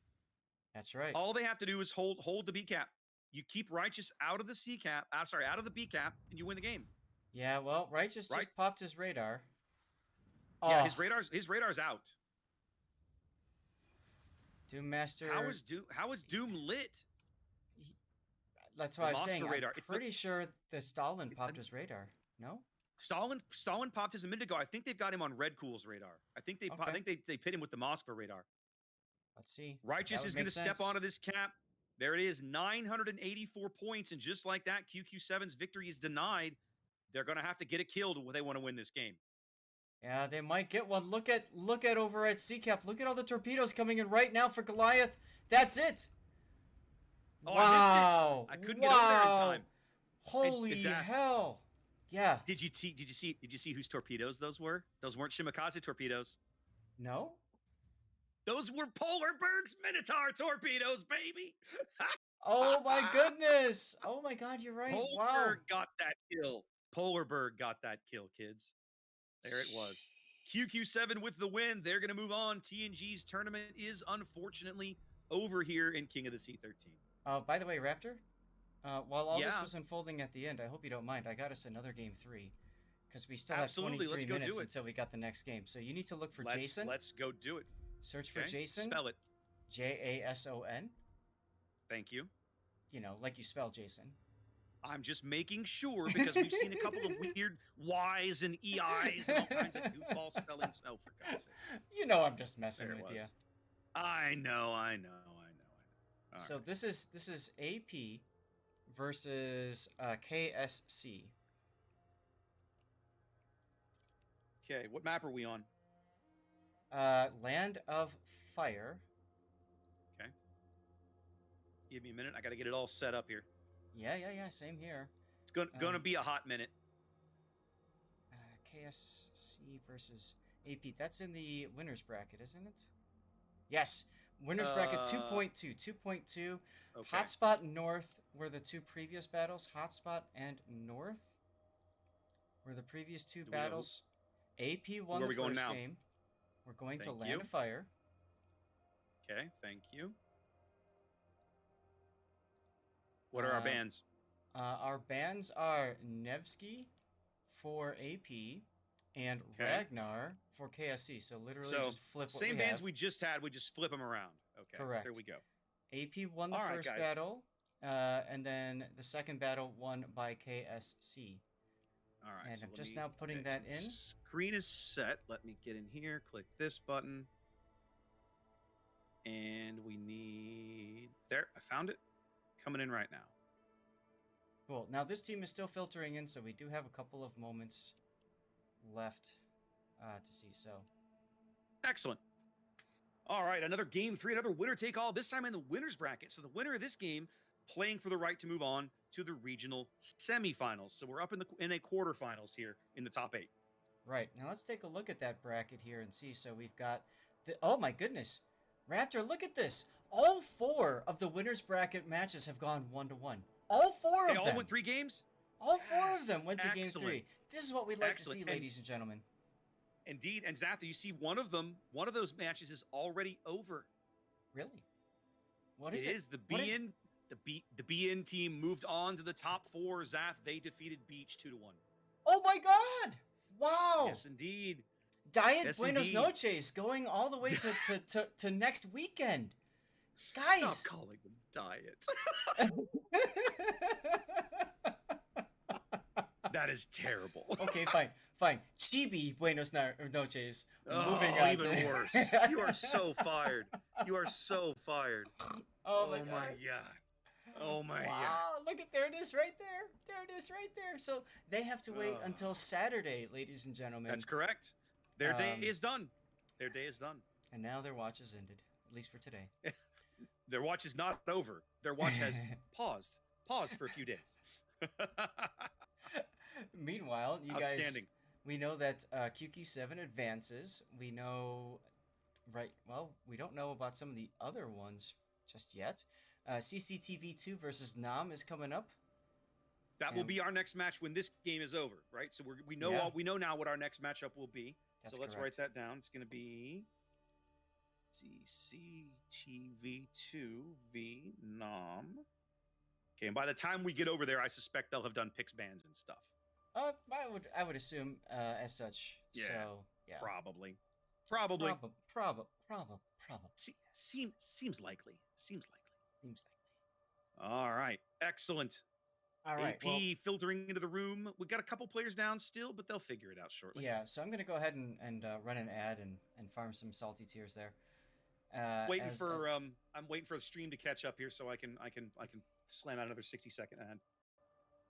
Oh, okay, there you go. See, I've been doing with the 5-minute timer, so. And I honestly I think that might be working for me. But I've had so many problems getting push button ads to work off my Stream Deck. Mm-hmm. I've gotten to where this tournament I'm just like I'll try it later, right after the event is over. I'll try it on my stream, right, or something like that, to find out if it works. I relinked my Stream Deck and my Twitch account last night. I think that will have cleared it up. But for a long time, pushing the ad button on my Stream Deck didn't work. It didn't actually cause an ad to run on my channel. So I'm waiting to see how that works out. Got it. The game is just now ending on stream. I'll be able to run a little 1-minute ad here in just a sec. And then we're basically, KSC is here. They are ready to go. And we are just waiting for AP to finish filtering in and get ready up. And we'll be on our way to this. This is not a winner take all game in the sense of whoever loses this bracket, loses this match, will still be in the event, but they'll be in the loser's bracket instead of the winner's bracket. That is correct. So this is kind of funny, actually. If you look at the tournament side now, Beach sitting there at loser bracket 4.4, just being like, all right, who we fighting? You know, like that's... Again, loser bracket 4.4 starts off next Saturday. Right. But it just looks kind of funny seeing them out there with an unfilled while we're waiting for 3.4 to fill. So I just think that looks kind of funny. Yep. I think it's interesting to me that 3.3 has already filled up, right? That those matches went 2-0. QCN, Zach. QCN out of the event, right? Nam puts them out. And that's interesting because QCN went 5-0. No, they went 4-1 yesterday, literally just yesterday to get here. And today they get swept out 2-0 in the losers bracket, right? As we drop into our game here. So I suppose I need to go back over there and get that done. That is correct, sir. Who is which spawn, Zath? Oh, I guess I can see that now. Okay. AP excellent. is the left spawn, so I think it's the regular, isn't it? Yeah, regular. Oh, all right, here we go. Okay. Here we go. Did I get everything set right? Let's hope I did. All right. Zath, talk to me about the AP lineup. All right. So AP is bringing double Montana. Quick aside, I've noticed American battleships being very popular today. Very popular. Yeah, very popular. And check it out. One of them is even using the Optimus Prime camouflage. Love it. And then we've got for cruisers, we've got Stalingrad, Moskva, Goliath, and Venezia. And for destroyers, Double Marceau and Yu Yang. What do we got over on the red team? Posing them from the south spawn, KSC, Kill Steal confirmed, bringing yet another Montana, Dastard and a Kremlin. Zap, didn't Dastard go play on EU for a while? I don't think I've seen him play in NA King of the Sea in a very long time. Yeah, he was playing on EU for a while, but it's difficult. I'm hoping that's the Dastard that we all know and love, but hey, people like to change their names a lot in this game. Fair enough, could be. So it could be a little sus. Des Moines, that's right, could be. Des Moines, Double Salem, a little bit of America in the cruiser action there. And 4 destroyers, Zath, Daring Marceau, another Elbing, our second Elbing of the day, and a Vampire Deuce. Yep, you get all the fun ships on your lineup, sir. You know, I'm Elbing is a ship that I think the What community, is? myself included. What? Look at what's happening with Go. AP. Look at the mini map. They're all just going down the 5-6 line. At least 5 of their ships are. Huh? Huh? Huh? Huh? Huh? Big, heavy AP push right here to the middle of the board. Woshi's Venezia not spotted yet. That's going to change literally in the next few seconds because the Floops' Vampire is going to be able to pick him up on the surface here. Mm-hmm. I'm waiting for the... He's there detected. it is. They now know where the Venezia... Yep, he's detected now. He's smoked immediately. Oh, yeah, he's ready for that Inky. And there comes Yang radar. Polsky's Yang is radar, Zath.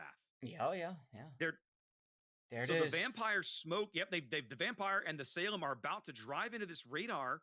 They're both lit by Polsky's radar now. This could be catastrophic for KSC. It depends on the accuracy of these salvos that are going to come in here. And Venezia that's salvo the Venezia. Cuts the Vampire Deuce in half. Nobody's even shooting at the Salem. Well, somebody is, but it's not doing a whole lot. Yeah. Floop's losing half his HP right away. Here comes Montana shells on the Salem. Nope. But that was a decent hit from the other. It looked like maybe Stalingrad or the other Montana. Less than 2.5 minutes, and the Vampire already on half HP because AP smelled that play in the water. And oh my goodness, look at that Venezia hit. Look at that Venezia hit. Woshi. We've seen Woshi before playing Moskva. I think he's missed his calling all this time. Seriously.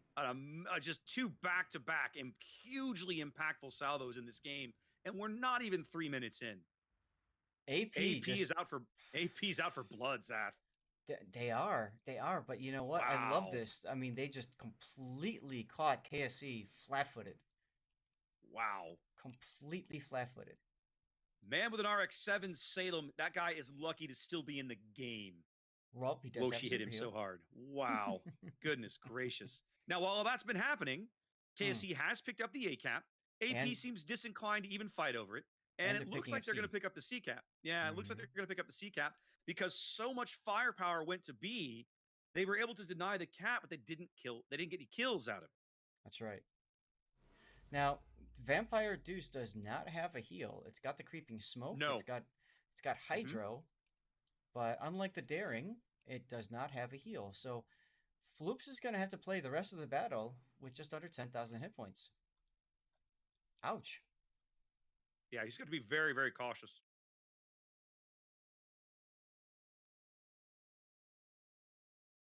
So it's going to feel a little bit of like a lull in the battle for a moment because, well, what's going to happen is AP needs to reset their positioning, and KSC, of course, needs to lick their wounds a little bit and think about what do they do next.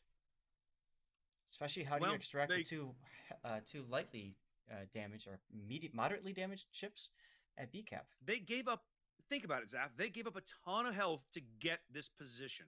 AP sold a whole bunch of board position to deny them this and weren't able to do it. So now, like you said, AP's got to rethink their deployment, kind of go through the motions. All right, move here, who's going where to kind of figure this out. Right. They're leaving Floops' Vampire around B as Quincy's Marceau kind of starts to rotate in, and they're bringing over Hatake's Marceau for a little bit of backup here. I'm betting that. You think Floops has radio location? I bet he does. At this point in competitive, you do not bring a destroyer without radio location, in my opinion. I mean, it's just that important. Even some of the cruisers have radio location, I'm sure. So. Yep. Look at man with an RX-7 expertly shelling with his front turrets, passing the island, rear turret. Who cares? But he's not detected. Not even spotted. Yep. Not even lit in this position. Because detection, guys, is based off the center of the ship, which is behind the island. Therefore, this little bow part, not seen. For now. But Polsky's about to come around the corner and probably have... Yep, he's lit now. It is. Polsky's got a direct line on him. Here comes the Montana salvo. Yeah, but Let's see how quickly he can reverse. Yep. Oh, yep. What a position. Now, great ship handling by RX-7. I think if Polsky would have fired those deep water torpedoes and then turned away as soon as possible to not spot man with an RX-7, I think he might have taken a deep water there. But because he got spotted, he instinctively hit the Esky as quickly as possible because he knew that that Montana was waiting for him. So brilliant handling there by man with an RX-7. Shadow Wolfish's Salem moves up on Fidget Spinner Island, as you like to call it, Zath, over on the 10 line. Aussie Zeus's daring continues to lurk the bottom end of C, as just like we saw in the QQ7 game, we're about 6.5 minutes in, and KSC is the beneficiary of about nearly a 300-point lead on the strength of their early cap advantage. That's right. So that initial Serpent Lord just lost half his hit points. What did he get slapped by? The Goliath? RX-7 also got slapped there by the Montana. Montana got that salvo in exactly the right place. But look at Woshi. Woshi might be the first victim of this battle. Could be. He was way over on the 6 line before. Now on the 3 line, Woshi trying to salvage his ship. He is dark. Torpedoes coming up from his stern. Radar going up from the Stalingrad. That's Euro CV Stalingrad as they pick up Hatake and man with an RX-7. But they cannot see Floops. In fact, they just lost Hatake. Woshi is lit again. Des Moines AP coming in. Some good hits. How the Kremlin gets him. Dastard takes him down. Dastard from downtown, 17 kilometers away, right through the Venezia's deck. First blood going to KSC here. That's a big kill. Over a 400-point lead now for KSC in this do or die game 3. KSC got caught out of position, flat-footed early, but they didn't throw in the towel. They managed to save their ships, and as a result, AP now AP has to find a way back into this game. Quincy now fighting over at B cap. Marceau slap fight.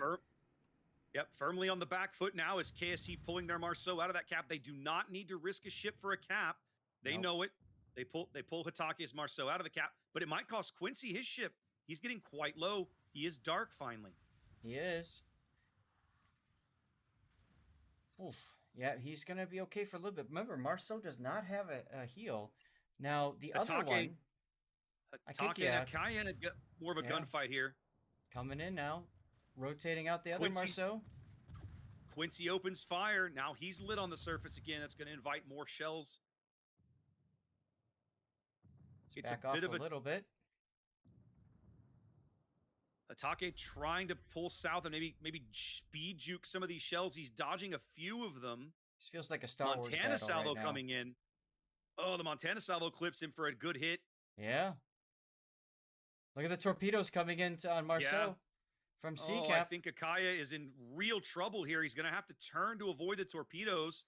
When he does, he's going to show more broadside than he wants. No, he's going to turn into one. Oh, he's going to pull the brakes up, but he's lit. He's still lit. Good game happening here, folks. There he goes. That does it. 2 kills now up for KSC as they are they're well over 600 points in the lead, nearly 700 points in the lead. And we're not even to the 10-minute mark. No, we are not. So I got a strong feeling, guys. This is going to be a KSC win, but I mean, AP can maybe find a way back in. I think they need to get Jason and Caddy Grade in the Montana to just full W now. Like, they can't afford to just stay back anymore. This game's over in like 2 or 3 minutes. The game's going to be over in probably about 2 minutes. Actually, it's less than that because at the moment, KSC is still taking up 2 caps. So the game's probably on about a 60-ish, 65-second timer right now. So if you're AP, you have to make a play, and you have to make it very, very, very soon. Right. They finally did cap the middle, but that's all they got. I mean, if you're KSC, you don't even care at this point, right? Nah. All you have to do, protect your health, don't die, you win in seconds. Set course south for the J line, and you're done. Yeah, pretty much. I mean, the Floops is actually in decent shape. Hatake is the only ship they have that's really kind of under risk of getting blown off the board. And, you know, he has the option of either snuggling up and using Floops as smoke or even just running south and being like, forget it, I don't care. Yeah. I mean, there's 40 points left in this game. Yu Yang radar going up now. So they spot Floops on the radar. They cannot see Hatake. Hatake is still out of range of the radar.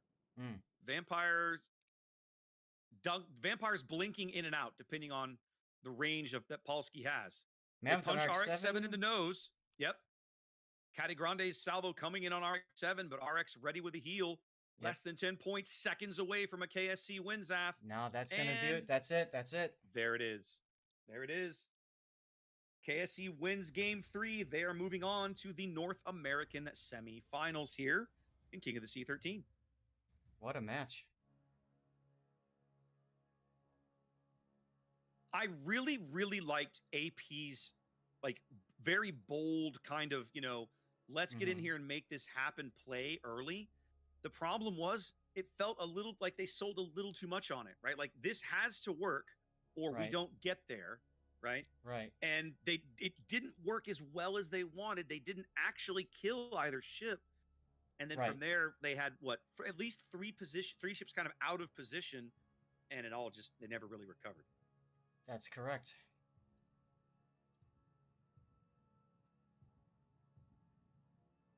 Well played to both teams. KSC moves on to the North American semifinals, and AP drops down to losers bracket. Who will they play? Do we know who they're going to play tomorrow? Let's have a look. Let's see. AP KSC. Let's see. We don't know. We don't yet know. 07 has advanced. They beat PM with a reverse sweep. Yep. So they will be playing KSC in the North American semifinals next weekend, Zath. That's correct. Bonks, Zath has defeated SCCC in the quarterfinals. SCCC will not be a top 4 team this time as they were last time. Bonks moving back to the top 4 for their second straight event. Very interesting. All right, we have a game to get to. Why don't we get down to we do DCTV2 and Nam? I don't want to keep them waiting. Yeah, I just went into the training room. I'm trying to see if I can find. Oh no, sorry. I'm trying to see if I can find it right now. Should be. There it is. Found it. Looks like your room host is FI-ship. Yeah, that sounds FI-ship, right. but I don't. But the spreadsheet doesn't yet say they're actually in game. Yep, so let's I found them. check. I found them. Game 1 is Northern Waters. Yeah, I see the rotation there. I'll put all that together in a minute. Right now, I just want to get in the training room if it's up. Right. Let's see, it might not be up yet, but let's see if we can find it. Nope, it's up. Come on. Okay, good, perfect. It's just not on the spreadsheet yet. It's all good. Let's see. Oh my God, my client is so slow today. Good Lord, everything's lagging like crazy. All right, they do have bands. Okay, yep, we'll do all that. Let's see. ISH. Come on, training room interface. There we go. All right.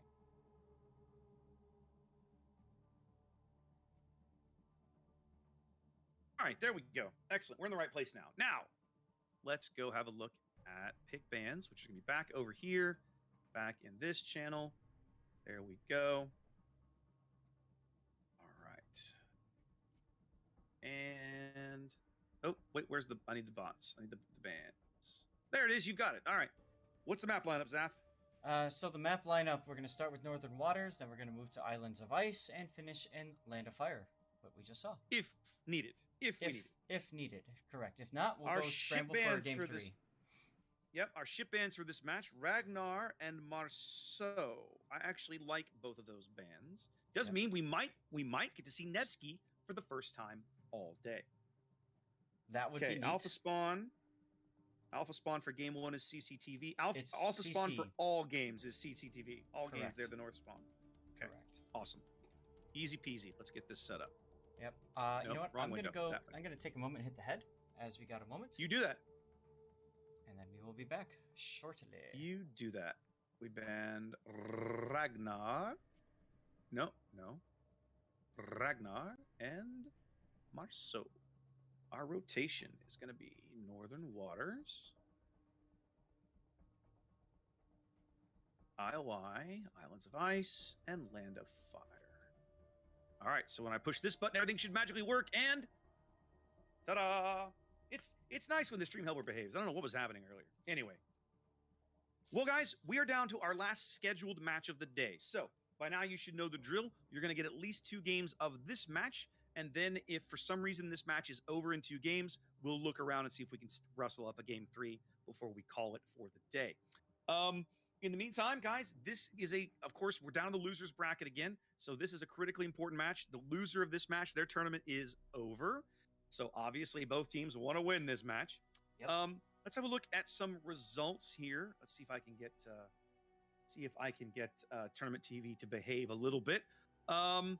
Still waiting on the result. Wait, didn't we cast Zoe and SCCC2? Yes. So SCCC2 and QQ7 will be squaring off in a game somewhere else. Is anyone casting that game? Yeah, everybody's casting one of the games. Everybody signed up to cast one of these last games. Looks like Ascance and Golfman and Mini Hannibal are going to be bringing you QQ7 and SCCC2, if that's your bag. Buenos Noches, still alive in the losers bracket. They did defeat NACL 2-1. They're waiting for the results of Treda and Well Done.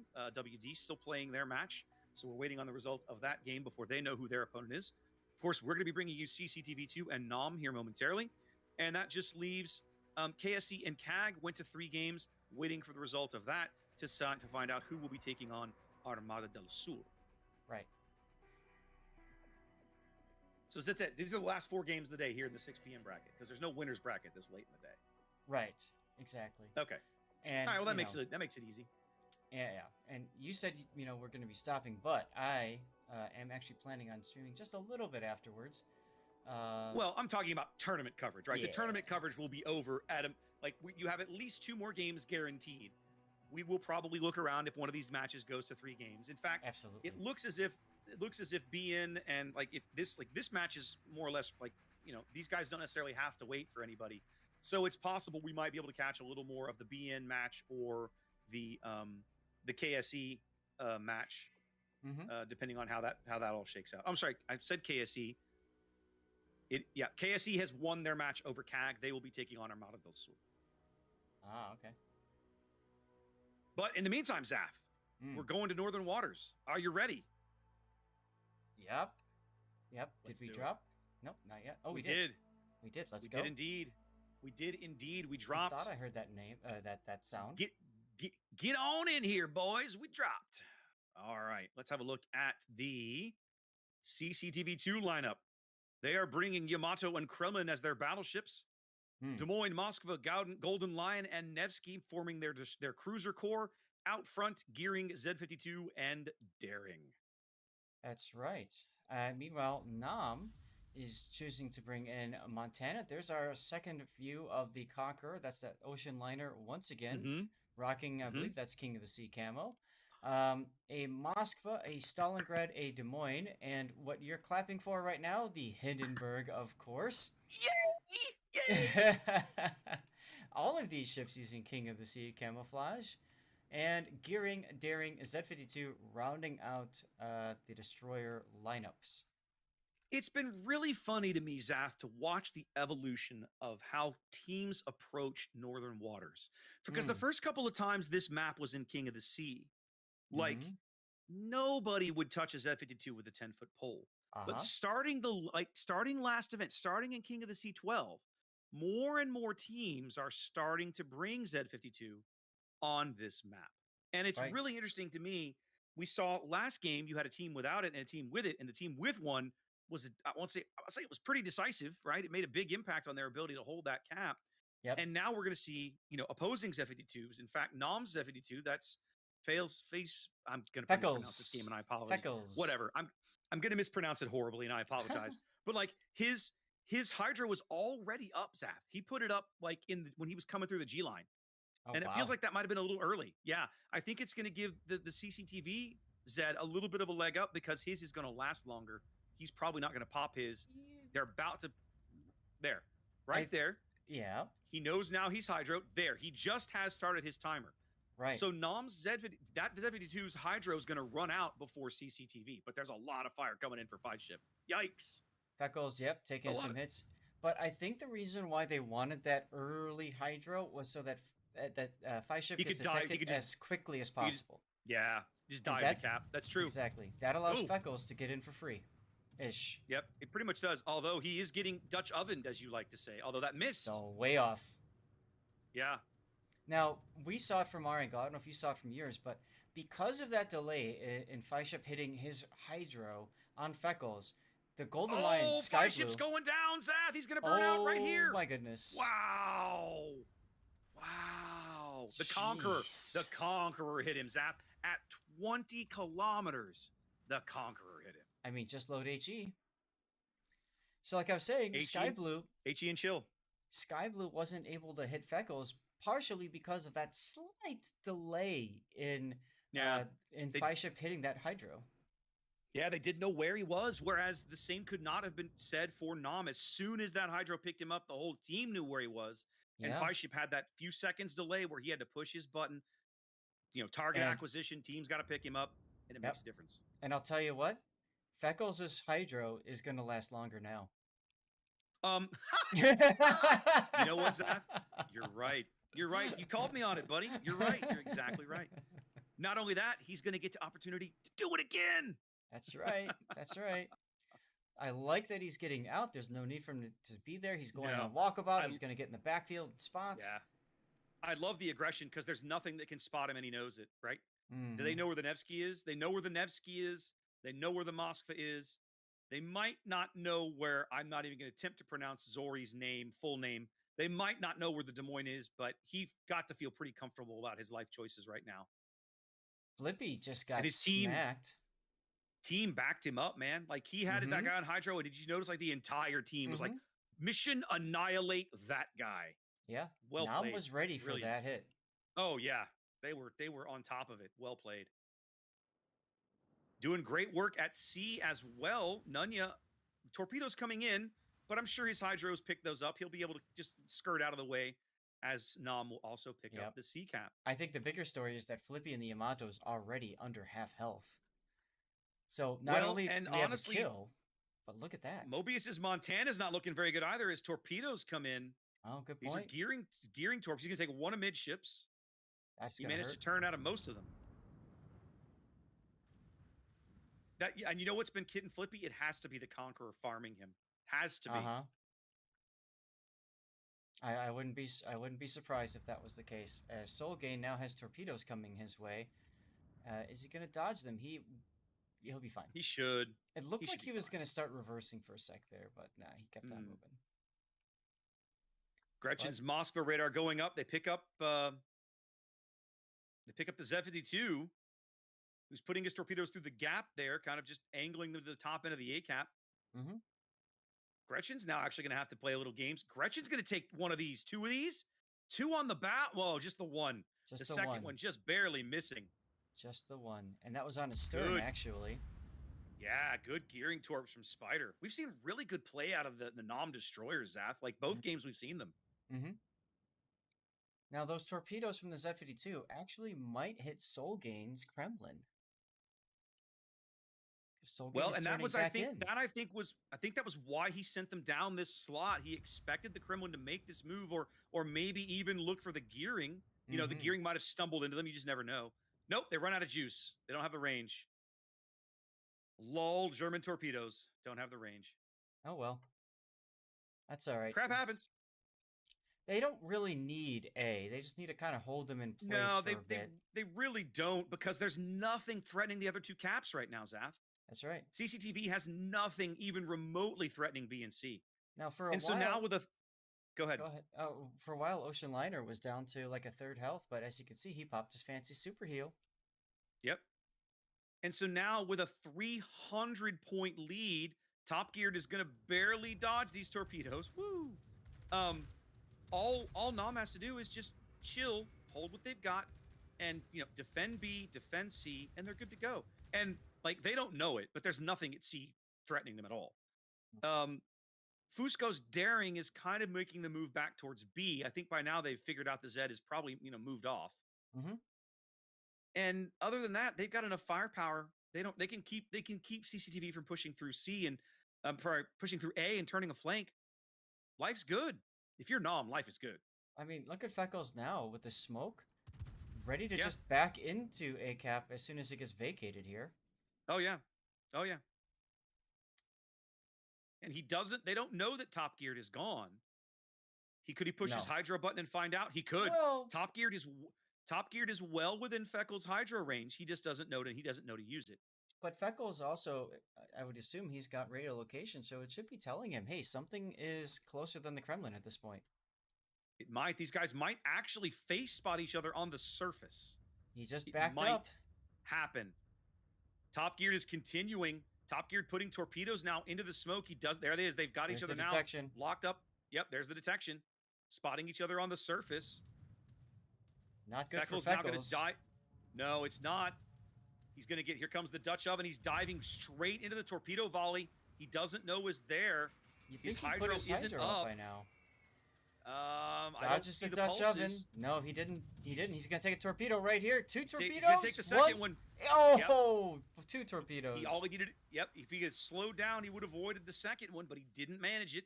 And so, just like that, CCTV2 claims a ship kill back, but their board position is still just atrociously bad. Extremely tenuous. Gain in the Kremlin now. He's healing, but he's at 11k. Going to get back up to 20s and change, but he's backed off of A.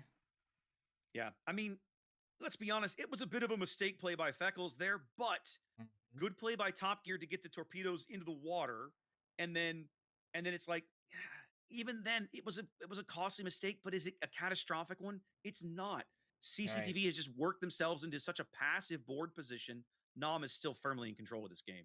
Also, I am being corrected by chat. Feckles is a she, apparently. So, very much apologies if we messed up our pronouns there. We're used to calling he, but women, of course, do play World of Warships, can play competitively too, and we're seeing that here. So that's fantastic to hear. Yeah, awesome. I mean, that's the thing. We aren't exactly given a lineup sheet with pictures of the players. No. You know? Yeah, it's not like this fancy football stream where you've got the players looking up at the camera like, I'm gonna eat you, you know, like it just doesn't happen. This isn't pro sports where I get to meet the players and know who they actually are. I have no idea who these people are, right? But fair enough.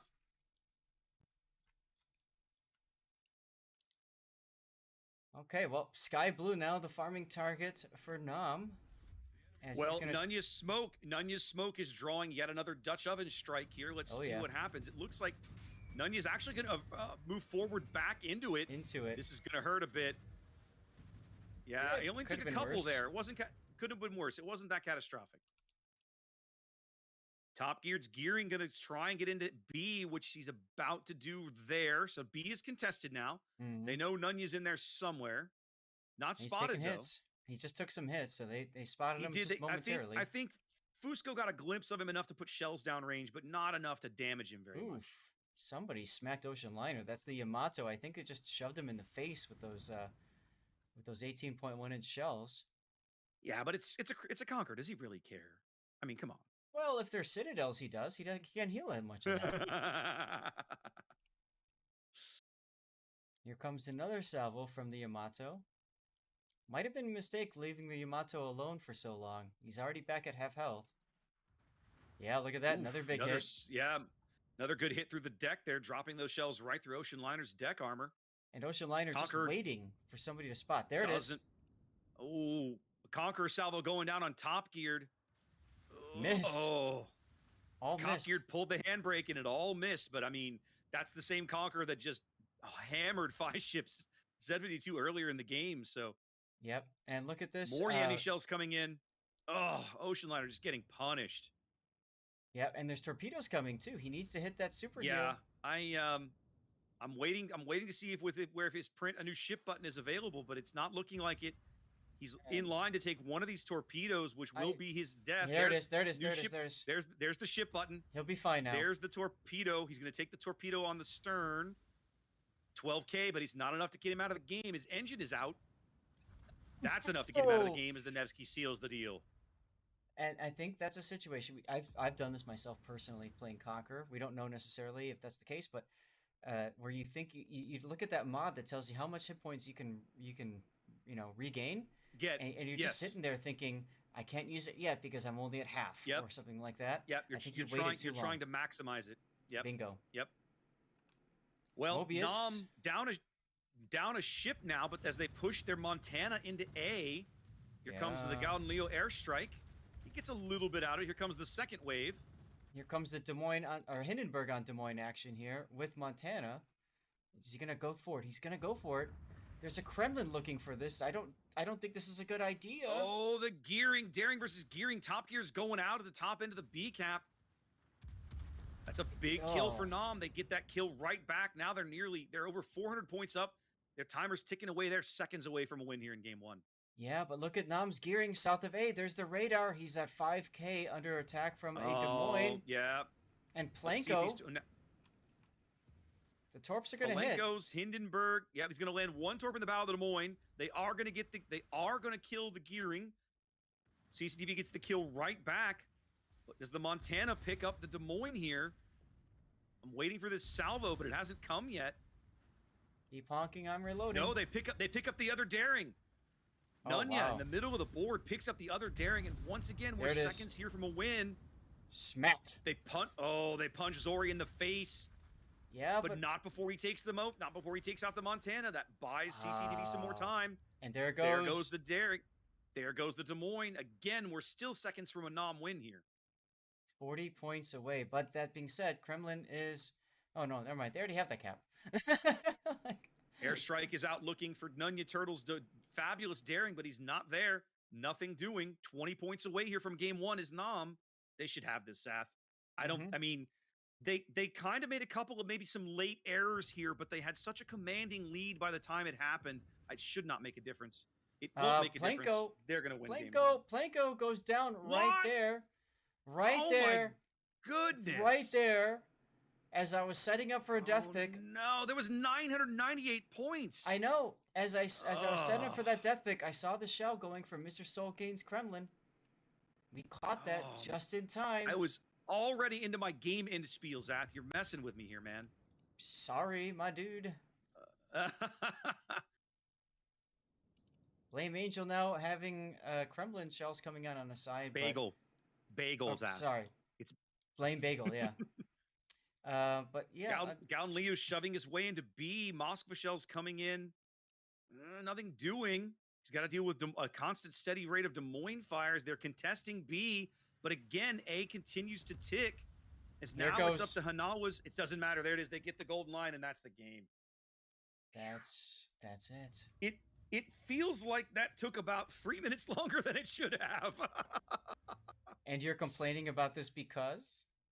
I'm not complaining. I'm more like Nom had such a solid, like a commanding lead, a commanding board position, and yet at the end they almost still, like they still end up coughing up a couple more ships they probably didn't need to. Correct. So yeah, but it's all right. They still win the game. That's what they needed. One win in. They're one win away from staying alive in the tournament. That's right. All right, come on, computer. There we go. Thank you very much. Hello, computer. Use the keyboard. All right, Nom wins game 1. Let's head back to the studio here for a couple of minutes while we get prepped for game numero dos. That's right. So we're done with the winner's bracket. We can look at the loser's bracket now. We don't see any results coming in from the other matches just yet. And I don't expect it because we are technically a few minutes ahead, which Raptor means if we do get a game 3 in a different grouping, even if we get a game 3 in this grouping, there's a good chance we might be able to catch another one. We can probably sneak something in another group. So well done, Beach Tretta. They move on. They are facing Buenos Noches. We talked about it earlier. KSE and Sur. The bracket for some reason is not updated, but SCCC2 did win over ZOE. They should be playing QQ7 right now. I'm not sure why. That's not updated in tournament, but it is what's happening. Yeah.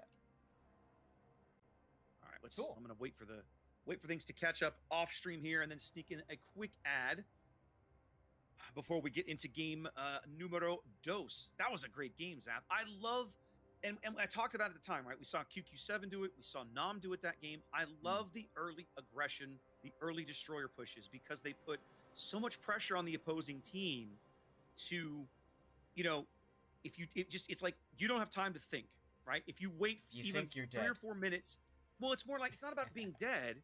I understand. I get the reference. But my point is, it's not about being dead. It's about if you think, suddenly you're 300 points down.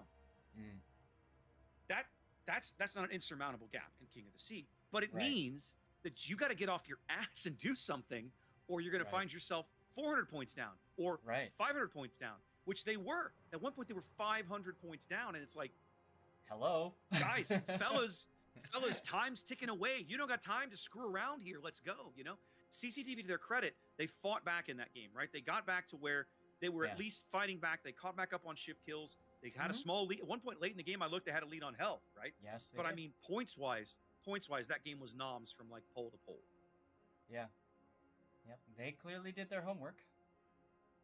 Ready to go. Now we're in between matches. Remember, up to a maximum of 10 minutes in between. We've seen some teams say, "Let's go."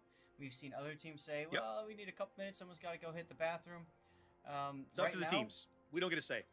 Right now, we're seeing some players swap, and usually when we see players swap, it could be a multitude of things, but a lot of times we see that happen. It's because they're bringing in a specialist, somebody who knows a specific ship very well, or perhaps they're rotating out somebody who was in a ship that they no longer need, like that Hindenburg, for example, in the last battle. So right now we're waiting on one. Hey man, don't pick on my Hindenburg. I wasn't. He did die with 2 points to go in the match. Look, but, there's Polenko. Polenko's back. Look, Polenko's back. We're good. As long as he plays Hindenburg, I'm happy. That's all I need. That's all I need to make me happy. All right, Polenko, you listening to this? Are you listening, sir? Are you listening? All right. Let's see. What else have we got going on? I'm looking to see if we have any other game results at the moment. I'm just looking. QQ7 is a game up now on SCCC2. So that they finished. No results early from Buenos Noches, well done, or from KSE and SOAR. So still a little bit of a waiting game there. Yeah.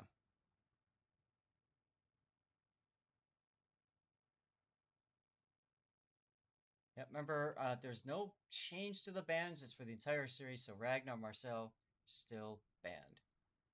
Correct. Ragnar Marceau remain our bans for the entire match. You don't remember, guys, when you ban ships at this stage of the event, you don't ban them for by game. You ban them, and then for the entire match, whether that's a best of 3 or a best of 5 between those teams, those bans remain in place. And of course, our global bans are still out there. Of course, no Petro, no Kleber, which is why Marceau has been so popular.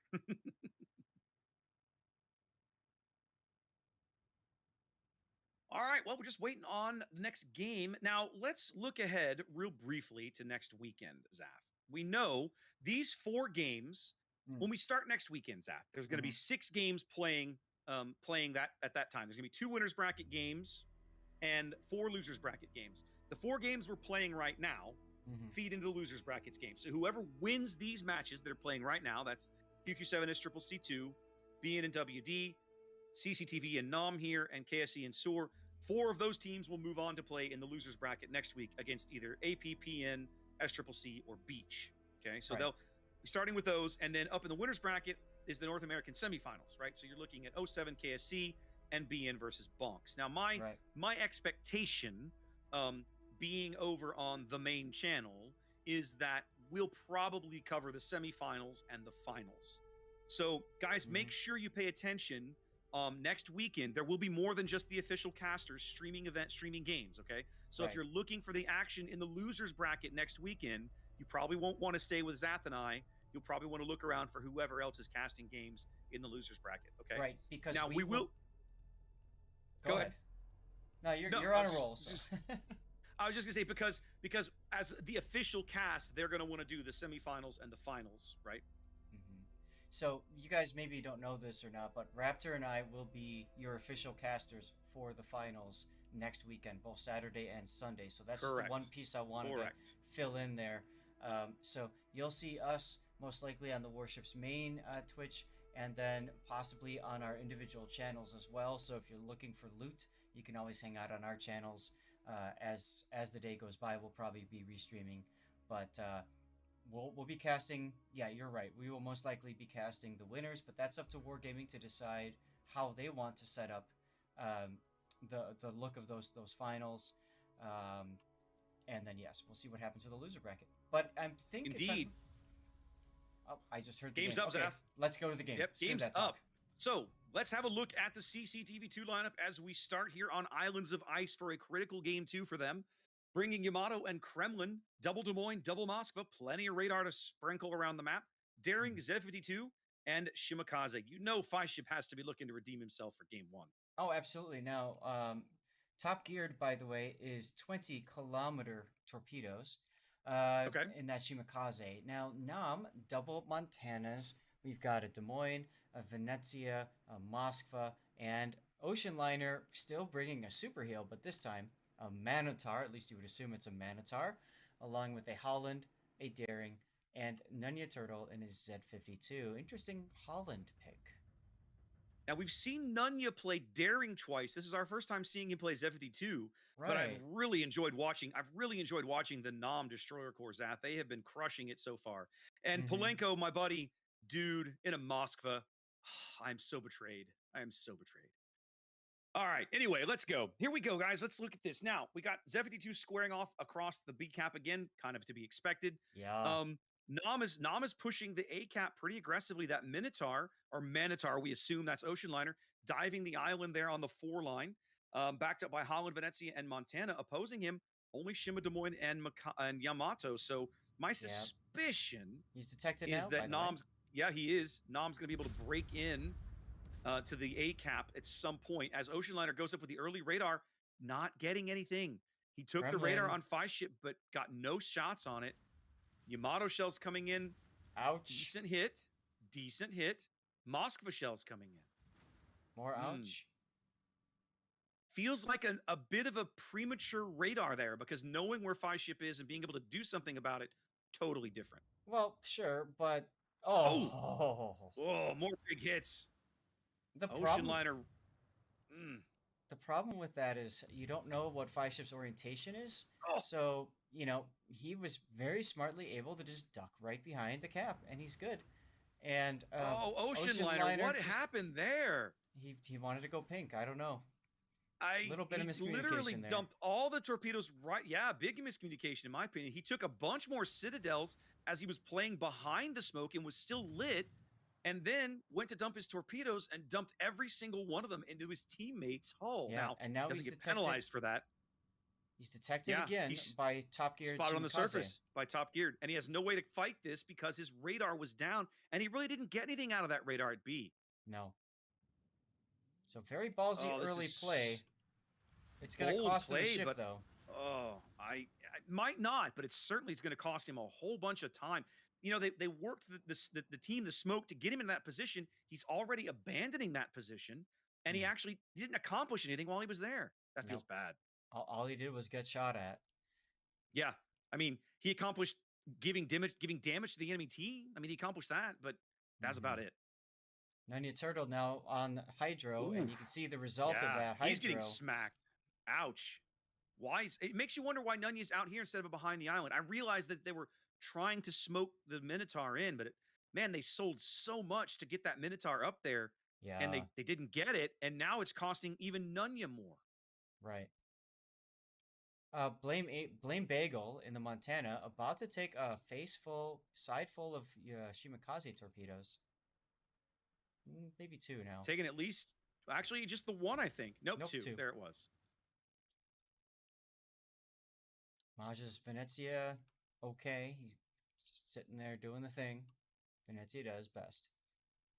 Nunya still under attack, though, from the group at A because they allowed they can see him. Why not? Because CCTV was allowed to push past A-ish, in a sense.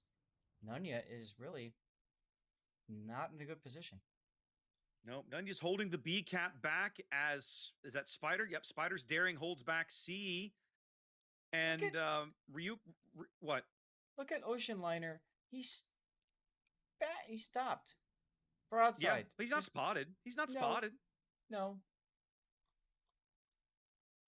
Remember, with Minotaur being stationary, he's not the catastrophe it is for some other cruisers. Because if he does get spotted, he can just push the button and he'll be on his way almost immediately. Absolutely. For the moment, he started reversing, though. And that's the thing about these ships, these British light cruisers take forever to change from reverse to forward. That is true. They are not fast about that. Five Ship finally losing Nunya on Hydro. That allows Nunya to put some smoke down and continue to linger in the B cap. Ocean Liner now moving back up, but again, Five Ship's position is such that they're not going to have shots on him, like, No, ever. Not from here. no.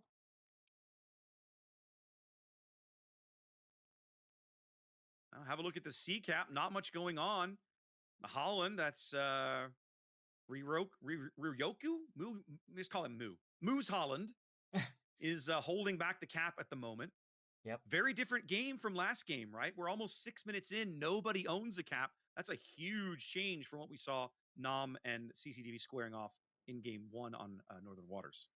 That's right. Now, this Des Moines is in a position, he probably doesn't realize this. He could pull forward radar Mew and just take him out. But either his radar's down or he's... Yep, there it is. About to say, and here he comes right now. Yeah, he's well within radar range. He's been hanging out there where he could be spotted. I've been waiting for the radar to come. He's going to take a little bit of damage, but Hanawa had to move back so far to avoid shots from the Montana that he's not really going to take a whole lot of damage. Yeah, there. but now Maj is coming in. It's almost like they're rotating one person out and tag teaming another in. Oh, I hate this play, Zath. I hate everything about it. Of bow on Venezia to a Des Moines, that is not a place a Venezia excels. I've been that guy. You will get melted. But I understand why he stopped. They're pretty sure they know that Flippy Yamato is there and waiting. Oh, yeah, they know.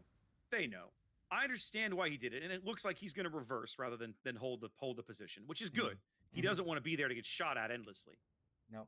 Now he's making But top-geared Shimakaze is going to be able to just continue to throw shells on that position.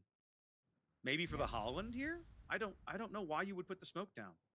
Well, the radar ended, so that makes sense. But this Shimakaze torpedo salvo could be absolutely catastrophic for Nom. It's Ryu move forward, hit the W. He's going to be okay. But the Venezia is going to take at least one. One. That can't dodge. Brilliant. Yeah. Good handling. If only takes one, that's impressive. But because he should have taken a lot more. Yeah. Mew taking some hits there because Top Gear Shimakaze spotted him. Yeah. Nobody owns Cap Zath, but Nom just does not look nearly as good this game. They're down a huge chunk of health. They've given up a ton of HP and don't have anything to show for it. Now look at Nunya. I was gonna say, look at poor Nunya, who's basically dead. Right. All he can do now is basically luck chuck and maybe smoke Ocean Liner when he's asked. He's spotted right now, by the way. 5 ships Hydro, most likely. Yamato shells coming in. Yeah. Oh. Yeah, 5 ships Hydro probably finally off cooldown. That'll allow them to just push him farther away. That was so close. He needs to find a different part of the cap to hang out on. Yeah, preferably not in the 700 HP. Well, he could move. Ooh, 220 HP. Oh. Still alive, but barely. Just activating his AR, that's all. Mosfa goes down. There goes. Now, first kill of the game does go to Nom. That's a big kill, Zath. Yeah, but look at Mobius. I mean, oh, he's very low. I didn't realize how low he's gotten over here. Extremely low. So the question is, can Mobius get out of here? Can he go forward and come around a little bit to spot and hit the Des Moines? Sticky fire? Okay, I thought he was healing. He's not. He's just burning right now. Yeah, he is burning. If he could move up and just smash the Des Moines in the face a time or two before going off the board, that'd be really useful. But so far, it doesn't look like it's going to happen. No, he's going out right here. Nope, right there. There it is. That's it. Now big kill for CCTV. They pick up B and A and big bag of kill. Go ahead, Zath. That's going to allow the Des Moines to move forward because he really doesn't have much holding him in position there other than, I suppose, the enemy Des Moines. So he just needs to wait for the right moment to push. And the right moment is going to be when Soul Gains Kremlin starts pushing a little bit more and gets salvo on Polanco's Moskva. Yep. That moment is soon upon us. Let's back up a bit to keep him in frame. There we go. That's Zori's Des Moines. And there's no need for him to get aggressive. He doesn't have to be. He just needs to linger here. Look at A. Look at A. Look at A. Look at A. Top geared, spotted, about to go down, but takes a Shimakaze torp. There it is. Double kill right there. Trade. Wow. Wow, wow, wow. Those torps, of course, meant for Blame Bagel, but instead they hit the Z-52 on the way to him. Now, Nam is doing something that I do like, and that's they're rotating Spider's daring back to B. With the loss of Mm. Nunez Zed, right? They're bringing him in to contest this cap. It's still a close game. There's Oh only yeah. 60 points between these two teams with 10 minutes to play. So there's still time. There's still, I mean, as bad as it looks for Nam, and it looks bad, they're 100,000 hit points down. That hurts. Yeah. They're not out of this game yet because they still have just as many pieces on the board as CCTV does. They just have less health. So they've got to manage that somehow. Yep, and you can see Ocean Liner now starting to open up, trying to farm this Kremlin from near maximum range. Taste the rainbow. Mm-hmm. Spider into B. His presence seems to be driving Fireship out of the cap. Fireship on Ocean's Hydro, it looks like. And yeah, he is for a little bit longer. He's trying to get out of that. As they've got Spider lit, probably Moskva radar. Is he within range of Gretchen? No. Barely? Yes. I can't tell. Yes, somehow they're spotting Spider. He was in range of Gretchen, yes. Torps on Flippy. Spider's 2, 3. Holland Torps, Ooh, so they don't hit. they just tickle, but you know. They don't. Yeah, but every little bit helps here. They need to try to narrow. They need to try and narrow this health gap, and they have. It was over 100,000 points earlier. Now it's down to right at about 100. So they're making up a little bit of ground here as they slowly start to flip over the B cap. They pull the Venezia completely out of A. That's Majra. As Muse Holland trying to get back in to continue to hold those points in place. Right. And they desperately need to prevent the point gain for CCTV too here. The big question is, can they deal with this Des Moines somehow? I mean, this Des Moines has been sitting the whole game, just happily doing his thing. Here comes the salvos. I gotta say, Zath, I may have complained about Palenko's ship choice, but he's making the Moskva do great work for them. Look at this. They're rotating the Des Moines in. That's Jet Waters as he's gonna charge the Kremlin. I'm wondering, what is he gonna try and do? Is he gonna try and go for the inside pass here? He's bouncing those shells off the Kremlin's belt. If he can get to the side, surely he's not gonna go for the ram. Oh, that's a bad play. Jet Waters just gets smacked by the Kremlin. Yeah. The Kremlin just crushed him. Frankly, I would have expected both ships to just plan to ram. Use the final torpedo on the Des Moines and on the Kremlin. That seals the deal at C cap. But they need the C caps, Zath. They can't afford. I mean, denying it to the enemy is a good idea, but they need the C cap. They need it. Absolutely. And so I think when Solgain saw Palenko coming, he wisely hit the S key. He is still being farmed by Ocean Liner as Spider is continuously losing health. Well, they've rotated Fusco's daring over, so it's no longer just Fireship Zed lurking on the top end of the cap. It's now a 2-to-1 situation in that cap. And we know from the Minotaur's position, he really doesn't have good shots over there. Although he is reversing, his radar is up. It looks like he might back up to try to get shots. Yep, he's turned his turrets. He will not have shots on Fusco. He might get shots on Fireship. Meanwhile, I'm watching this little thing unfold here at CCAP. Jet Waters cannot afford to get himself spotted and out in front of the Kremlin's guns, as Planko now is going for it. No, he just poked his front end around. He should be going for it. I'm not sure what the plan is here. He's got Fusco's daring on radar, but they're taking shots at Fireship Zed. So they move the Moskva up to bring the radar in on the top end of the B cap. Palenko takes a decent hit there, but not a catastrophic one. Moskva's bow holds up decently. Let's check on Jet Waters. Jet Waters now going for the ram, Zath. He's going for it. But Zori's going to show him a better angle? Oh my goodness, Zath. Jet might actually win this exchange. In order to dodge that ram. They're going for the close pass. Too early for a racer. Can't. His stern turret's the wrong way. Jet has no more shots right now. He's got to just hold an angle. Remember, what actually just happened there? Flat Citadel, but Jet Waters misses. Jet can actually win this engagement. That would be a catastrophic failure for CCTV if it happens. Another salvo might do it. Jet might actually win this on the strength of just his bloody stern turrets. There it is. To the butt, and here comes the Kremlin shots. Coming in. Oh, nothing. That was wow. That is a huge kill for Nam. That gives them a ship lead. It's going to allow them to pick up C. They're 70 points down, 5 minutes to play. And Polenko is now just going to accept the ram from the Kremlin. Touch tips. There it is. That's actually a trade that works in Nam's favor because they're up ships. That's right. But they are down on health, but it's only a 30,000 point gap now. Wow. A is contested. B is ticking for Nam. C will soon be in their hands. Zath, we're about 60 seconds from a tie game if things hold. That's correct. And just like that, we might end up having to search for a game 3 someplace else. No, I think this might go to game 3. It could. Do you think so? It might. At the moment, CCTV has a lead, but they're not going to have it for long. They're contesting B, but if they don't get on to C, they're not going to be able to they got to contest everything if they want to hold their lead right now. Now this is going to be a very, very tough tactical situation. Look at Jet Waters coming out. If he gets eyes on that Moskva, Gretchen's Moskva, he can do dirty things with that. Look at Flippy's ass. Flippy is very low, 8,500 HP. Now starting to get farmed by the Minotaur, who is spotted. I wonder if the Yami can get shells over. But I think the Minotaur is going to get this kill. He's turning the guns, Flippy's but going out. Flippy's going out. It's too late. That's a huge kill. That's a lead change. There it is. Nam has the lead with 3 minutes to play. Wow. I gotta say, Zath, if I'm Ocean Liner's Minotaur, I'm gonna go straight into B and be a predator. I'm gonna go after these guys. Yep. Gretchen has other problems. Jet Waters has found Gretchen. That's correct.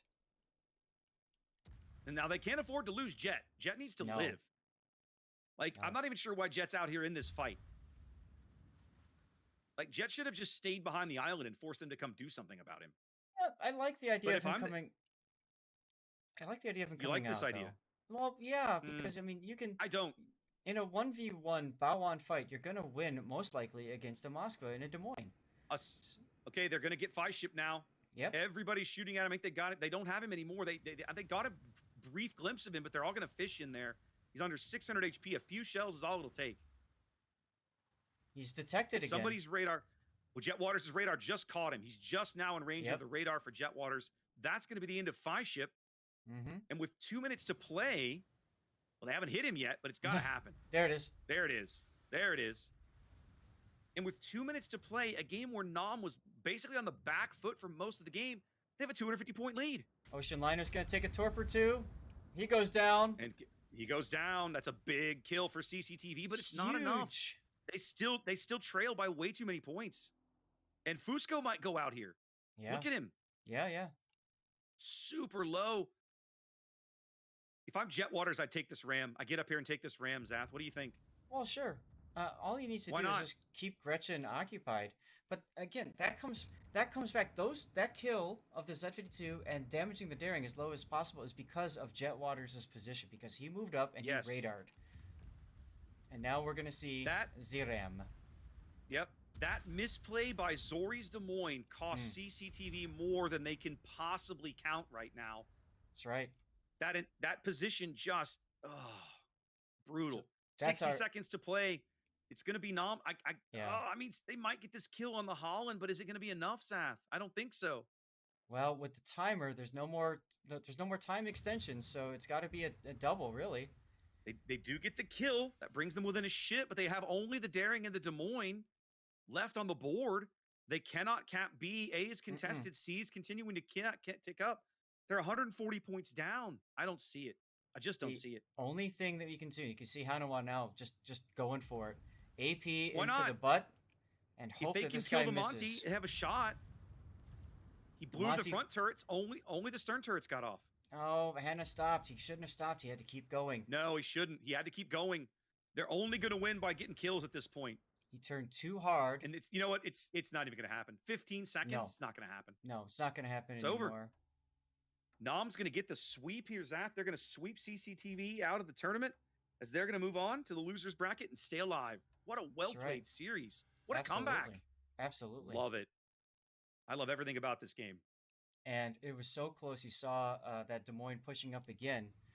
If you wouldn't have beached, oh my God, some of those, so many of those like what if moments, right? Like, Oh, to me, Zach, it all comes back to that huge misplay by Zori, letting. I mean, mm-hmm, Jet looked like he was willing to take the ram, but he got at least three or four, not four citadels in that salvo that Zori gave him too much of an angle. And it was like, well, then why should I ram you, Tech, with that? I'm just going to get up here and kill you and preserve my ship. And that one instant just changes the entire complexion of how the CCAP plays out. right. Crazy, just crazy. Just absolutely outstanding. I mean, that Kremlin. Oh my goodness, I was expecting that to just end Jetfire right there, just gone, but did not happen. Yeah, it didn't happen. It didn't Did happen. not happen. Wow, wow. All right, Zach. Well, look, let's see who's still around for a game 3 that we might be able to sneak in, or maybe we might even catch somebody on there on a game 2. Let's do a refresh of the bracket here. All right, Nam. Oh, okay. KSE and Sewer might be in the. Are they in the middle of the game? Look for Jaime. Look for Jaime. Jay. BN and WD. Let's do it. Yes, they're about to go into game 2. Bonk is telling them to hold. I just got in. Tell them to. Perfect. Tell them to hold. I'm on my way. Oh, they're right awesome. there up top. Awesome. So this is now game 2 of BN. This is game 2. Classic BN versus Well Done. All right. Now, who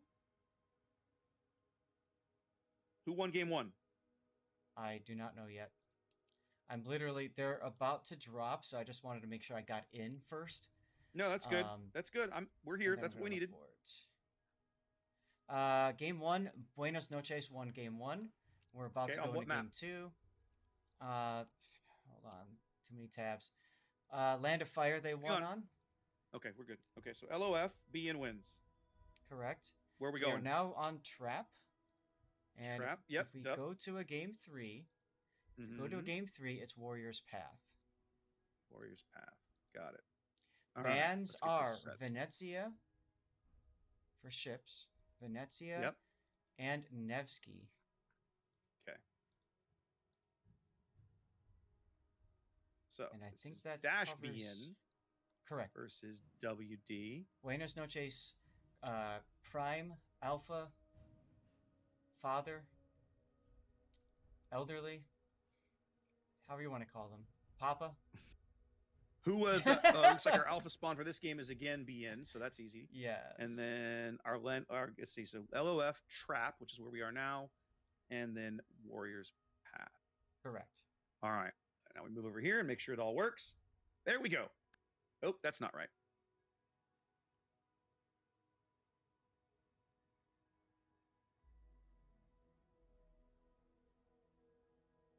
There it is. That got it. Okay. Overlay's finally correct. Excellent. Hey, there you go. All right. So. I'm going to let them know we are... Oh, never mind. Yep. We are good to go. They don't need to wait on us. We can drop this when we're ready.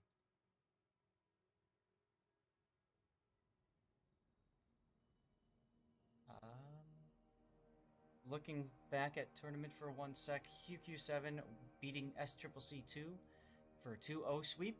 We saw Nam's 2-0 sweep. We do not know about Sword KSE just yet. But literally, guys, there's only 2 games going right now. KSE Sword and what you're about to see here, Buenos Noches versus Well Done. Okay.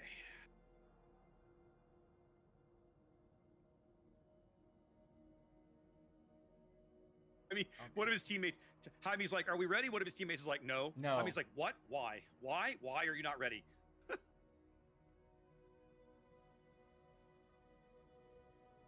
That's right. Don't wait on us, man. We're all just checking never wait here. on... Look, iron rule of King of the Sea, never wait on streamers. You'll be waiting a while. Because we're too busy talking. Because we're too busy flapping our gums. That's what we do around here, kids. All right, guys, we're going to be bringing you Game 2 of Buenos Noches and Well Done. We're dropping right now. Buenos Noches has a 1-game lead here, and they are headed to Trap. Our bands, we said, were Venezia and Nevsky.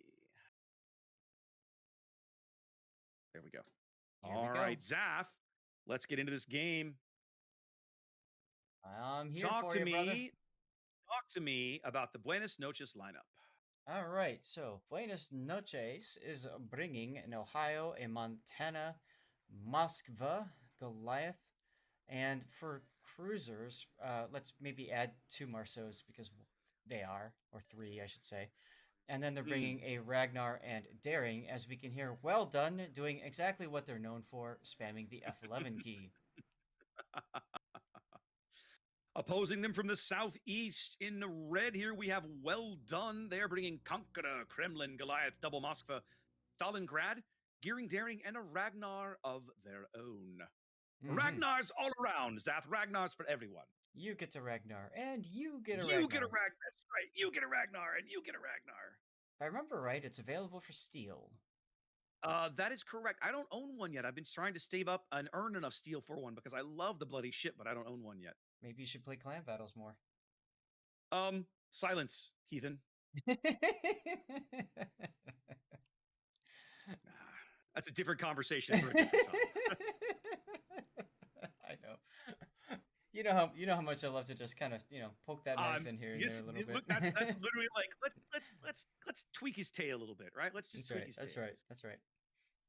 All right. Well, looking at the early deployments, talk to me about early deployments, Seth. Yeah, Marceau going into B, which you'd kind of expect to see, although I'm surprised to see only one of Buenos Noches' three Marceaus going in. The other two, the other two Wolfpacking it with the Ragnar at Charlie Cap, which kind of makes sense. Jezerath, look at him, he's ready to just get out, and for some odd reason, JPK, he's going to try to back in, but that's going to cost them time. And that allows Buenos Noches to secure that first cap. Interesting.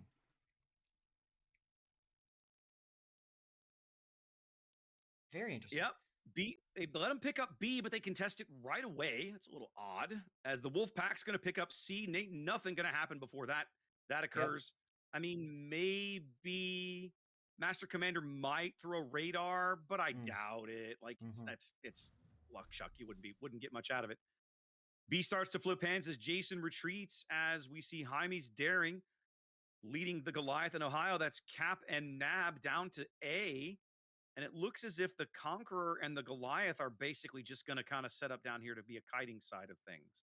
So you're kind of seeing a bit of a philosophical difference. Buenos Noches going kind of hard on each cap, and then Well Done sort of more focused on B and C, kind of just looking at A going, not going to mess with it.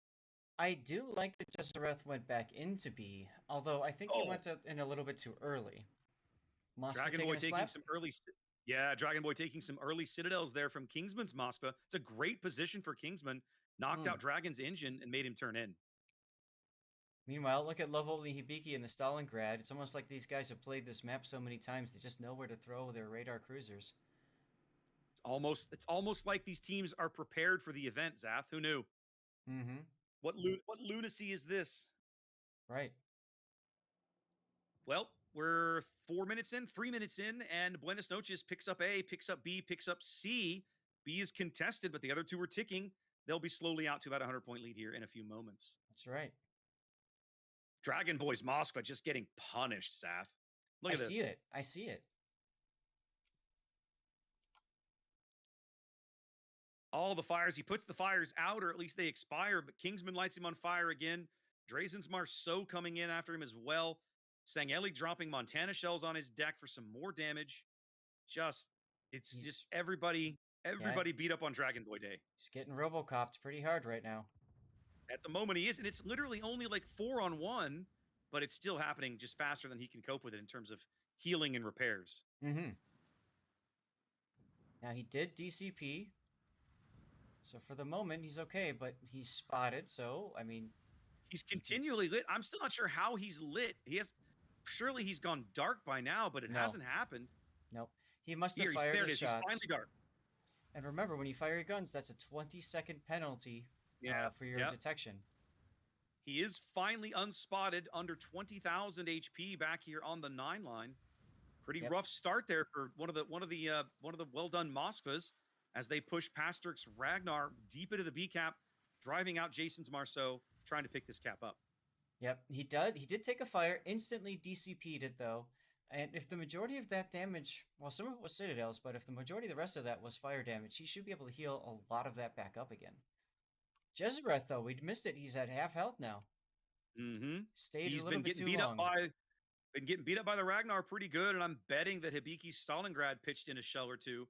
Oh, sure. It is going to allow Well Done to pick up B. That's going to stem the bleeding somewhat. They start earning their first points of the game, but not before Buenos Noches is out to a 200-point lead. Yep.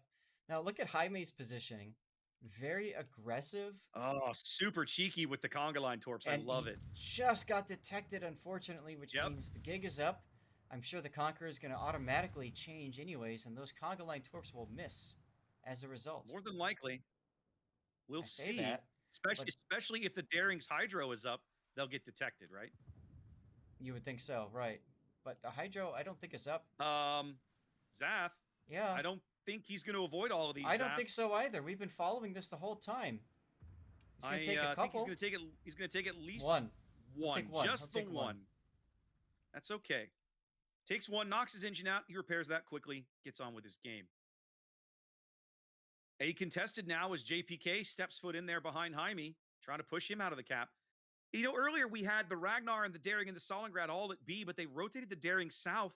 That kind of brings them up to a little bit more parity in terms of ship numbers and firepower. It's going to allow them to make more of a game of it. What? Love only Hibiki got slapped hard. He's at 5,000. Oh my God! Health, right? What happened to this dude? He got smacked by the Montana. Look at these shells coming in right over. Nothing but death. Did the Monty hit him? Are you serious? Yes. Look at this. Look at this. Right in those two. In the gap right between those saddle. two. Wow. Yeah, right there. What a shot from Kelly. What a great shot. Yep. And that's mistake cost WD a ship. You can't depend on your mini-map to tell you where you're safe or not. You got to look around and check, can these big ships hit me? Kingsman now on fire trying to save his boat. Looks like he'll be okay. He's healing now. Just like that, Buenos Noches up over 300 points. They pick up a kill, a big kill at the B cap, taking one of the enemy radars off the board. Yeah. They have traded decently, but all of their ships are a little dinged up. With that said, though, WD is a little more evenly distributed in terms of health, and they do have a health advantage at the moment. That's right. Now look at B cap. Jezreth going back into the B cap now, backing up a little bit more. Well, the Ragnar's pulled out of there. Paster's Ragnar's gone, and so why not?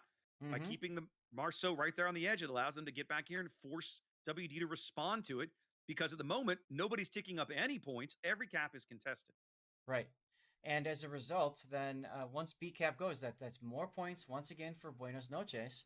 Look at the Ohio. Shiv is at 8,000 hit points now. He's just coming under sustained fire too.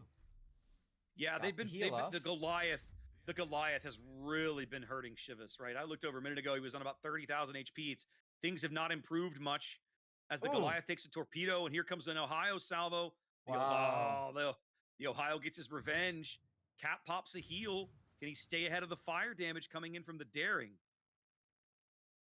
No, his heal just finished. I'm sorry, his heal just finished. He's got to move up for island cover to stay away from Luigi's Conqueror. But yes, the Conqueror-Goliath combo was just absolutely burning Chivas to the waterline. Yeah. But for the moment, Buenos Noches still keeping that ship on the board. That's right. I wonder if the red team likes their steaks well done. Well, looks like Cap is going to be well done when this Conqueror salvo lands. 150 HP. Can he sneak through the gap and get hard cover before the Conqueror reloads? Can anybody shoot him? Nobody can shoot him. Turn turret's going out. They can still see him, but the Conqueror has no shot as he starts to heal yet again. Oh, he got the heal off. Wow.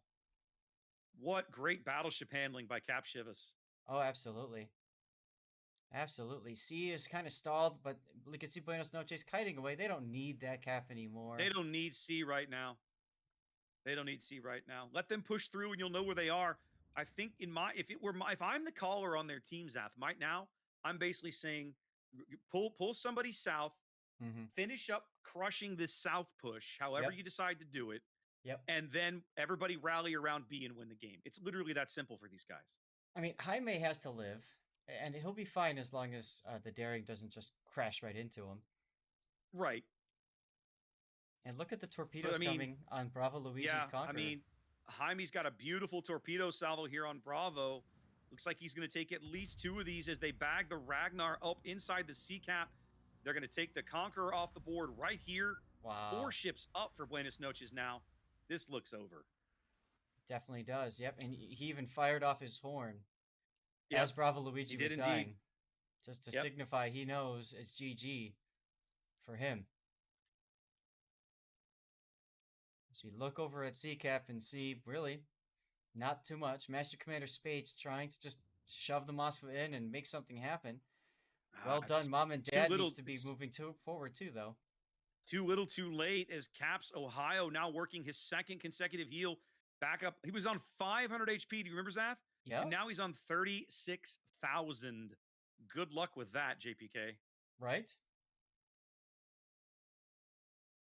Jaime's daring can afford to be aggressive now as they hunt the last surviving bonks. Last surviving WD ship on the bottom end of the map. Being approaching 900 points, I just don't see a way for WD to get back in this game. Nope.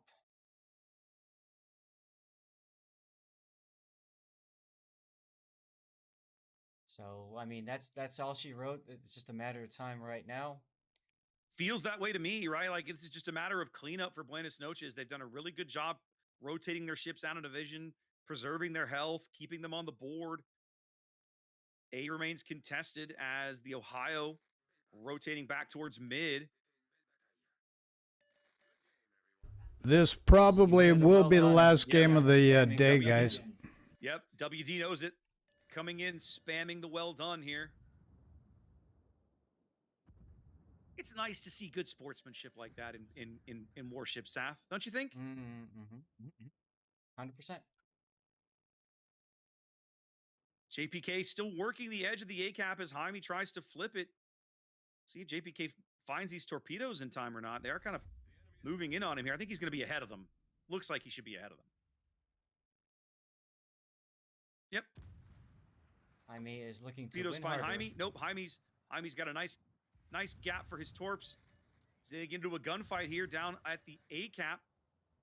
The trick is that Jaime's got backup. JPK does not. JPK still trading really well now, getting Jaime down under 4,000 HP, continuing to throw shells in him. Yep, but then here comes the Goliath. Here comes the Goliath having his big nasty say. More Goliath. Indeed.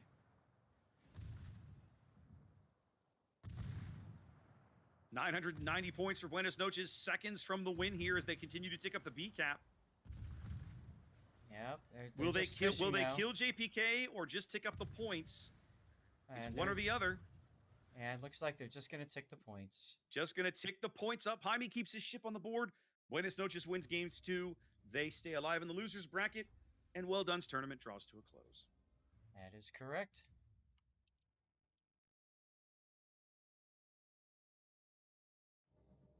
All right, well. Solid win there for Buenos Noches, Zath. Not really a moment you look in that game and go, I mean, it's a clean sweep, right? They didn't lose a ship, a flawless victory. And you go, yeah, man, at no point in that game did they ever feel like they were kind of, on the back foot, out of control of what was happening. That's correct, yeah. I mean, it just, Buenos Noches knew what they wanted to do, and they came in there and made it happen. Executed it really well. I mean, Well Done looked really good. When they pushed the Ragnar into B, they managed to pick up B, kind of stem the bleeding a little bit. I really liked when they rotated the Daring down south. I thought that was a great move. It gave them a little more parity on there, allowed them to make a push through the A-cap. But Buenos Noches' team, they did a great job. Cap Chivas in the Ohio, Zath. MVP of that game for me. Totally MVP of that game for me. Oh, absolutely. Just keeping it, just keeping his ship on the board, right? Well done. Absolutely. Super awesome to see. Very much so. So I'm taking a look. There's only one game left in existence that we can possibly cast. All right. It's probably already underway, I'm betting. It is currently underway. It's KSE versus Seward. There's a 5-minute delay. I'm watching it right now. It's a very close battle. Too early to tell. But okay. KSE might come up with a really good hit on a Des Moines broadside. So I'm in the training room. I'm gonna go sit in the training room and find out what happens. Yes, the leader of that, the person that ran it is Torino. Torino. Yep. So I'm just gonna hang out in here. Chat, stick Yeah, around. sure. Let's do it. We'll see what's gonna happen, and then we'll see what happens, after- guys. We may have another game. We might not. We're gonna have to see how this one shakes out. Right. And then if you want to watch the game live, who's on it? Askance, Mini Hannibal, NTG Yes. Golfman. Yes. So several different other people are actually showing this game live. In Yes. fact, I'm gonna do what you're doing. I'm gonna cheat and go open it up. Remember, we're also 5 minutes delayed, just like you guys, and that Des Moines does go down. But Sewer is on 2 cap gain. Okay, KSE does not have it. They have A cap, but it is being stalled right now. Nobody at all contesting B cap. There's 6 minutes to go in the game, which means it will end in 1 minute, one way or another. Yep. In fact, the fact that they're not sitting back in the training room right now, Zaf, tells me that the game is that close. The game's going to time, probably. Yep, Soar with the lead here as we're watching. What do you got? Right. Once this is done, and we're done with the stream, because there's not much else to really talk about at the end, right? Or are we gonna all try to get together and talk? What do you think? I don't really have any intention of doing that. If you guys want to stay in chat, you can go right ahead. I'll raise you and throw you some viewers. But we can talk about, with the exception of this match, we can talk about the 6 games that are on the slate for tomorrow. Of course. We've talked about the North American semis already, so we know how that one's going to go. Which is, of course, 07 and KSC, our one semifinal match. The other one is Buenos Noches' second team, Bien Junior, Diet Bien, as you've been calling them all day. And they'll be playing Bonks in the other North American semifinal match. That game just ended, by the way. Okay, and let's find out who won. As you can see, I'm on it with the chat ready to go. Zath is on top of it. KSC saying GG. It sounds like that's a Sewer win, maybe? Yeah, that's my guess, as KSC is leaving. KSC looks like they're leaving the room. The streamers are leaving. Well, that's not a good sign. That's a bad sign. It's a bad sign when the streamers are leaving. Yeah, 2-0. All right. Okay. All right. So KSE falls to Armada del Sur in their losers bracket game. Their tournament ends. And that is it, guys. There are no more games for us to have to bring you today at all. Nothing else possible. So let's let's finish our look then, Zath. We talked about the semifinal games. Tell me, what are the 4 matchups available in the losers bracket tomorrow?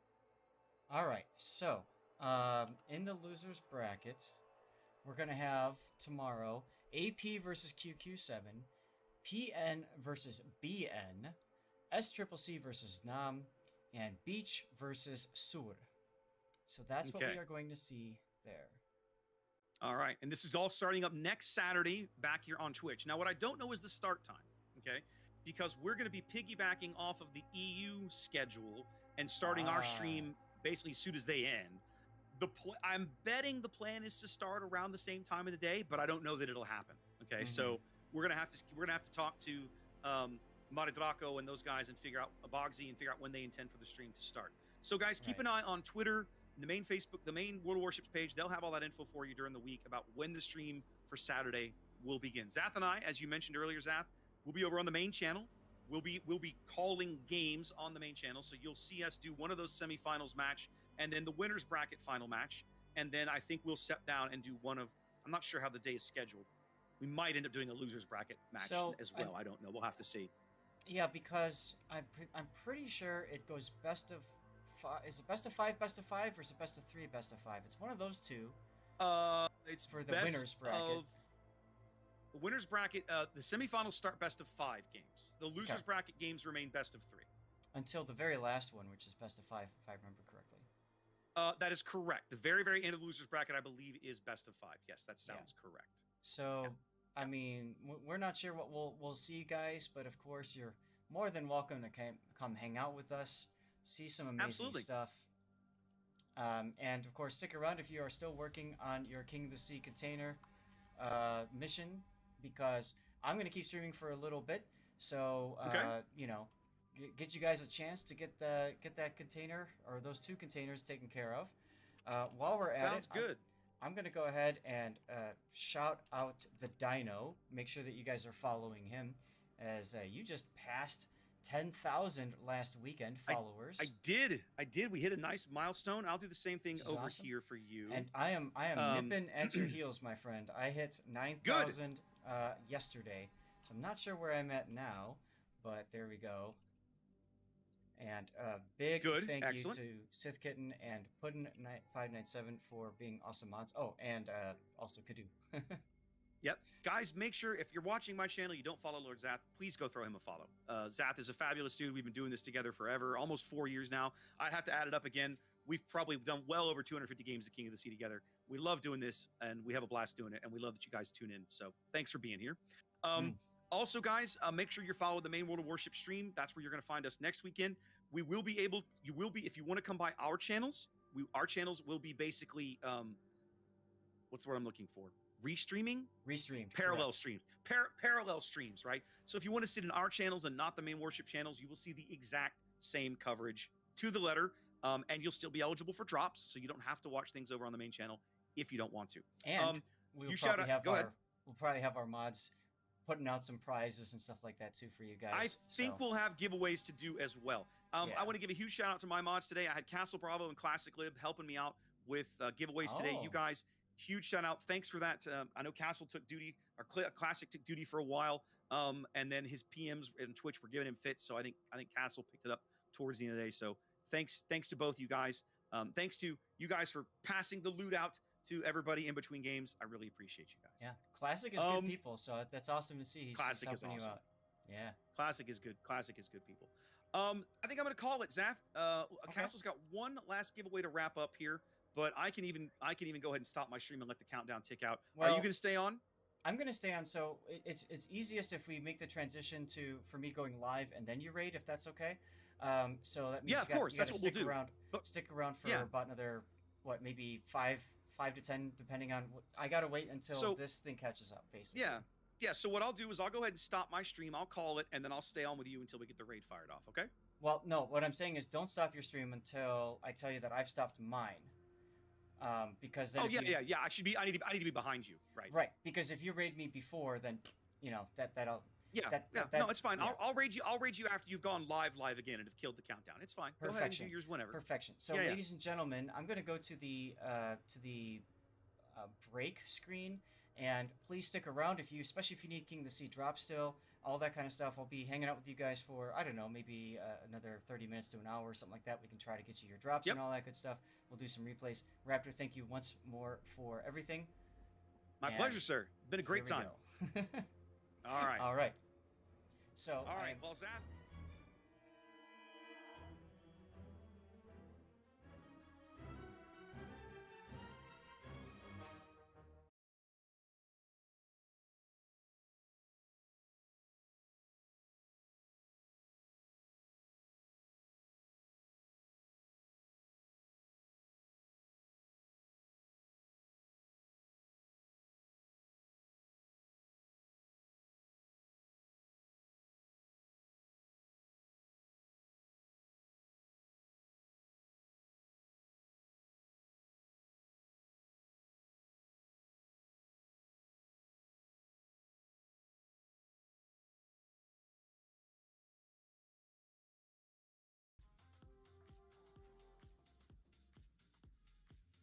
Transition has commenced. All right, we're good. I can't even raise you. It won't let me raise you because it says you're not live. No problemo. No problemo. I think we're good. Is now following. Okay, hold on. I got to refresh this one time. No problemo, man. And try one more time. Why is this not working? Thank you, Cremoa. I'm not live. I'm just a cyborg. Right, Island Cat? Thanks. I think you're the one that's a cyborg, Island Cat. There it is. All right. There we go. Finally got it off. It's all good, dude. I'm giving away your secret, huh, Island Cat? What's up, Chex? Or Catches Rex? This is a Brandenburg game by Bigolenderu. There's the raid. Oh, excellent. We got it off. All right, man. I'm going to call it. You have a great time. Thank you very much, dude. And see you on My Saturday. pleasure. Yep. See you on Saturday. Have a great stream. All right. Take care. Hi. Ah. Toxic's here too. Oh my God. How did... So much happened today. Yeah. I mean, we were in the losers bracket the whole day. If you want to tell some stories about what you saw. Oh my God. We saw so many just why you do this moments. Oh, really? That's not good. We saw, well, I mean, like, for example, we saw a Wait, hang on.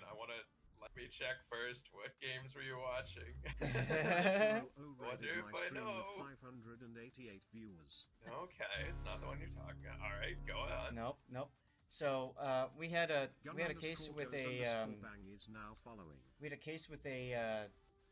what was it, a Des Moines that was charging another Des Moines, take a broadside salvo in the process, and they were gonna go and ram, but the other Des Moines turned and freaked out and ran, and because of that, the first Des Moines just AP'd into crap, and they couldn't kill each other, so they ended up passing each other, and then they just basically sat there butt to butt firing their butt turrets at each other to see who could kill the other. And then the one that didn't want to accept the ram died, and then the one that came out of that barely dodged a Kremlin salvo and killing him. We expected him to just be slapped to, out of oblivion. Didn't happen. And then that lone Des Moines, Cap C by himself, comes up around, radars 2 destroyers in smoke in the middle, causing one of them to die, the other one to get down to really low health, and also freaking out a Moskva to the point where the Moskva is locked in a position and doing a 1v1 bow-on with the Des Moines. Yeah. Hoskins, thank you for the raid. Oh my God, what nuts we saw there. Oskins, thank you very much for the raid. Hey, if you want, join in too. We could talk a little bit about the battles that we just watched. That's my war story right there. What did you see, Toxic? We had a lot of stuff going on. I think the one that stands out to me was we happened to bounce into I think it was BN NACL Game 3. Okay. On Islands of Ice. And so a Salem on the north side gets stuck, and this is BN Salem, gets stuck and has to go all the way to the island. He's hydrated by a Z-52 from the backside. There's interesting Z-52 position. And okay. He's stuck nose in to a Kremlin with all 3 guns pointed at him on 100,000 HP, like 12 kilometers away. Uh-huh. And that Kremlin lost 70,000 HP before the Salem died. It was ridiculous. Like, we watched 2 salvos just flat out miss, and I was sitting there like, man, I know how that Kremlin is feeling, and that just, oh my God. It ended up like... Oh, it's about ready, yeah. You need to look at it. I know, it's all Smurfs. It's all Smurfs. Let me pause it and I'll show you guys what we're talking about here. It's all literally all Smurfs. Army. Sorry, I wish I had more of my viewers in here with me who have those, because I wanted to make a full army. So we'll take a look at that. And we got Bigelinder's game going up in the Brandenburg. I'm pretty sure it's secondary spec Brandenburg. But hopefully you guys have been enjoying the Stream Raiders on the side while we were doing King of the Sea, because, why not? Hey, how you doing, Firehawk? Oh my goodness. Chat, what are some of the most amazing moments that you guys saw? And there's our victory. I'll just do oh, of course, I do random and kitten, you get it anyways. I know I saw Panzer IV is now following. In one of the BN Beach games. It was just pictures. I saw a Des Moines, I think it was, taking 40,000 damage from a Venezia salvo. Oh my God. At like 20 kilometers. That reminds me, we had an amazing game with a Venezia. So like, who was it? It was AP.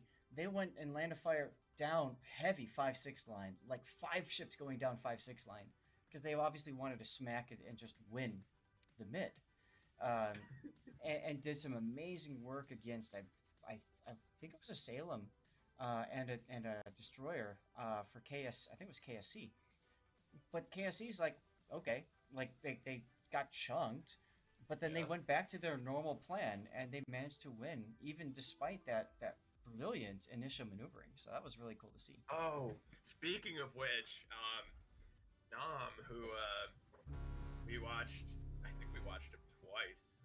Yeah. Nam versus QCN, both games. Nam made these very aggressive Minotaur plays very early in the game. Radar Minotaur. One time up the 7 line from the south on Warrior's path into between the islands. The other time to the north side of the island on the 4 line on Islands of Ice. And in both games, they also had a super aggressive daring playing the middle. And it just completely shut down the enemy destroyers. And it just it was over after the first 2 minutes in both games because of it. Yeah, we casted a few Radar of those. Minotaurs showing up in between a daring and a Z52. I mean, it's just Z52 just died. Yeah, we casted a few of those Nam games too, and I agree. They played very aggressively early on.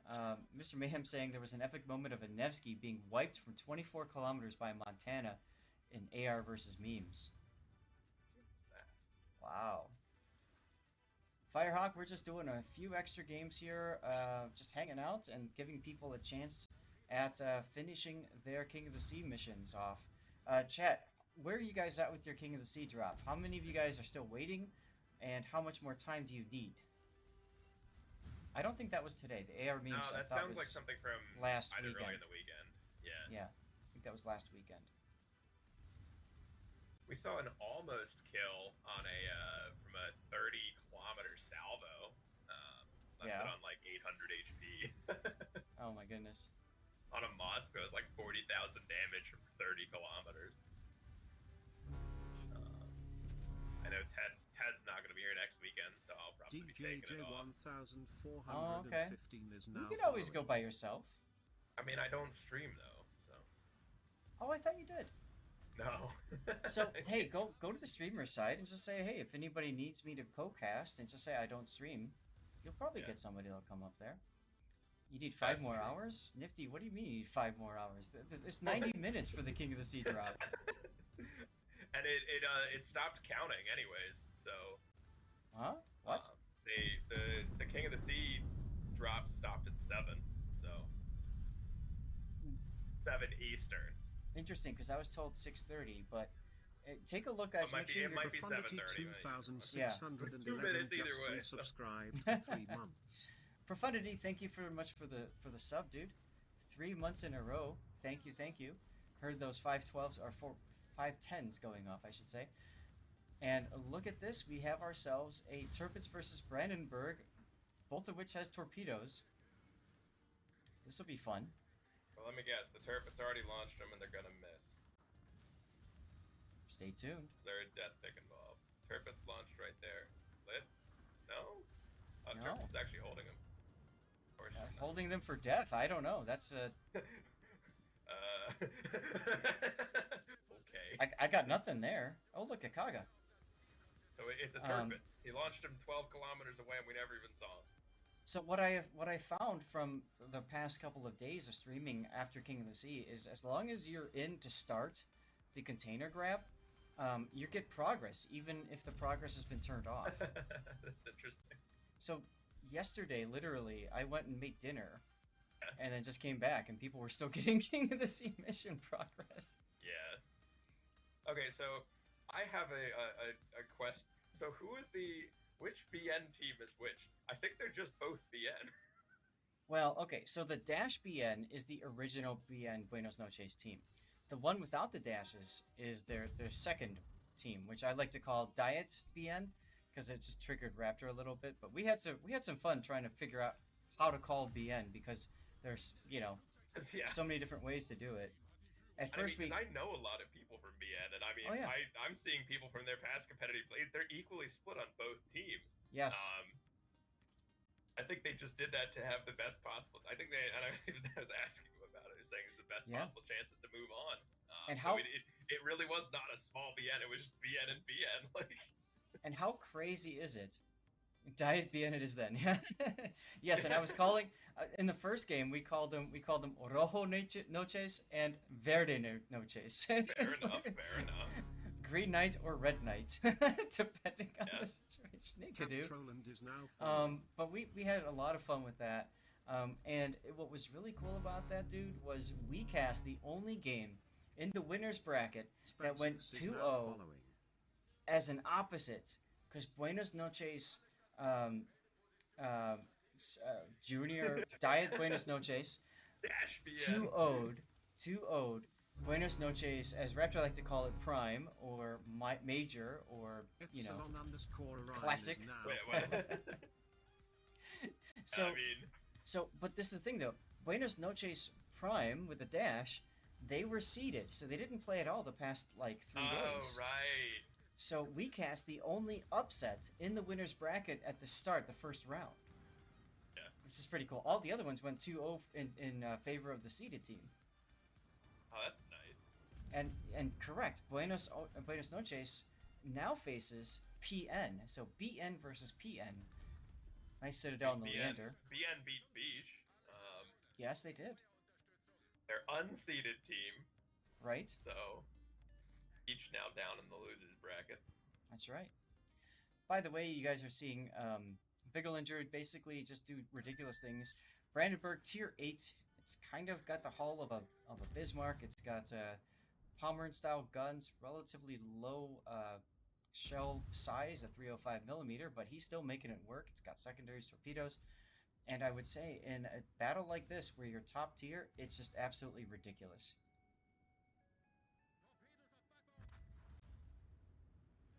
They played against Well Done, clean 2-0. Yeah, we saw a lot of 2-0s today. We were all there. Right? We were all there, because towards the end, it's like, we need a game! Yeah. You guys even missed the, I think even Well Done was disappointed. You guys missed the ASW planes. At the end of it. Oh, just because they knew they were losing anyway, so they just threw them out anyways? You launched like 5 ships at once on the north side. Oh my god. That's... I'm so sorry we missed that, guys. Oh my god, that's hilarious. Yeah, everybody was there. So. Right? That's crazy. Oh well. Hey BFK, big fan, how are you? We should do a shout out for BFK at a moment, and I need to thank a bunch of... I figured you would be. Thank you, BFK. You do it. I gotta fire off some 510s to thank people from earlier, so I'm gonna do that. Here we got Rabbi Watt with 101 bits he cheered, so thank you, Rabbi. There's your 510. Going down the line, got a lot of people following today. Thank you so much. Sith Kitten, you also get 510s in your honor. There you go. What? For subbing, you subbed at the start of the stream. No, that wasn't me. That was you. I don't do that shit. That was you. 10 months in a row supporting the channel. Thank you so much. And just like that, I mean, this game is pretty much a GG. This one's all done. Loose! Loose with firing up. Talk to my credit card company. Something's wrong. He's like, screw this. I'm firing him off myself. Just subscribed. Thanks, Loose. How you doing? Are you gonna get this kill here? Is this... You already got a Kraken. Nope. Wow. Nice kill. I did have a delivery, Sergeant Sully, but it's not the kind of delivery that you're hoping for, unfortunately. Twonka65 is now following. I'll talk about that in just 1 second. I can put this to the done pile. And let me find a ship that we can take a look at here. What the heck is the Van Helsing? It's one of the Halloween ones, isn't it?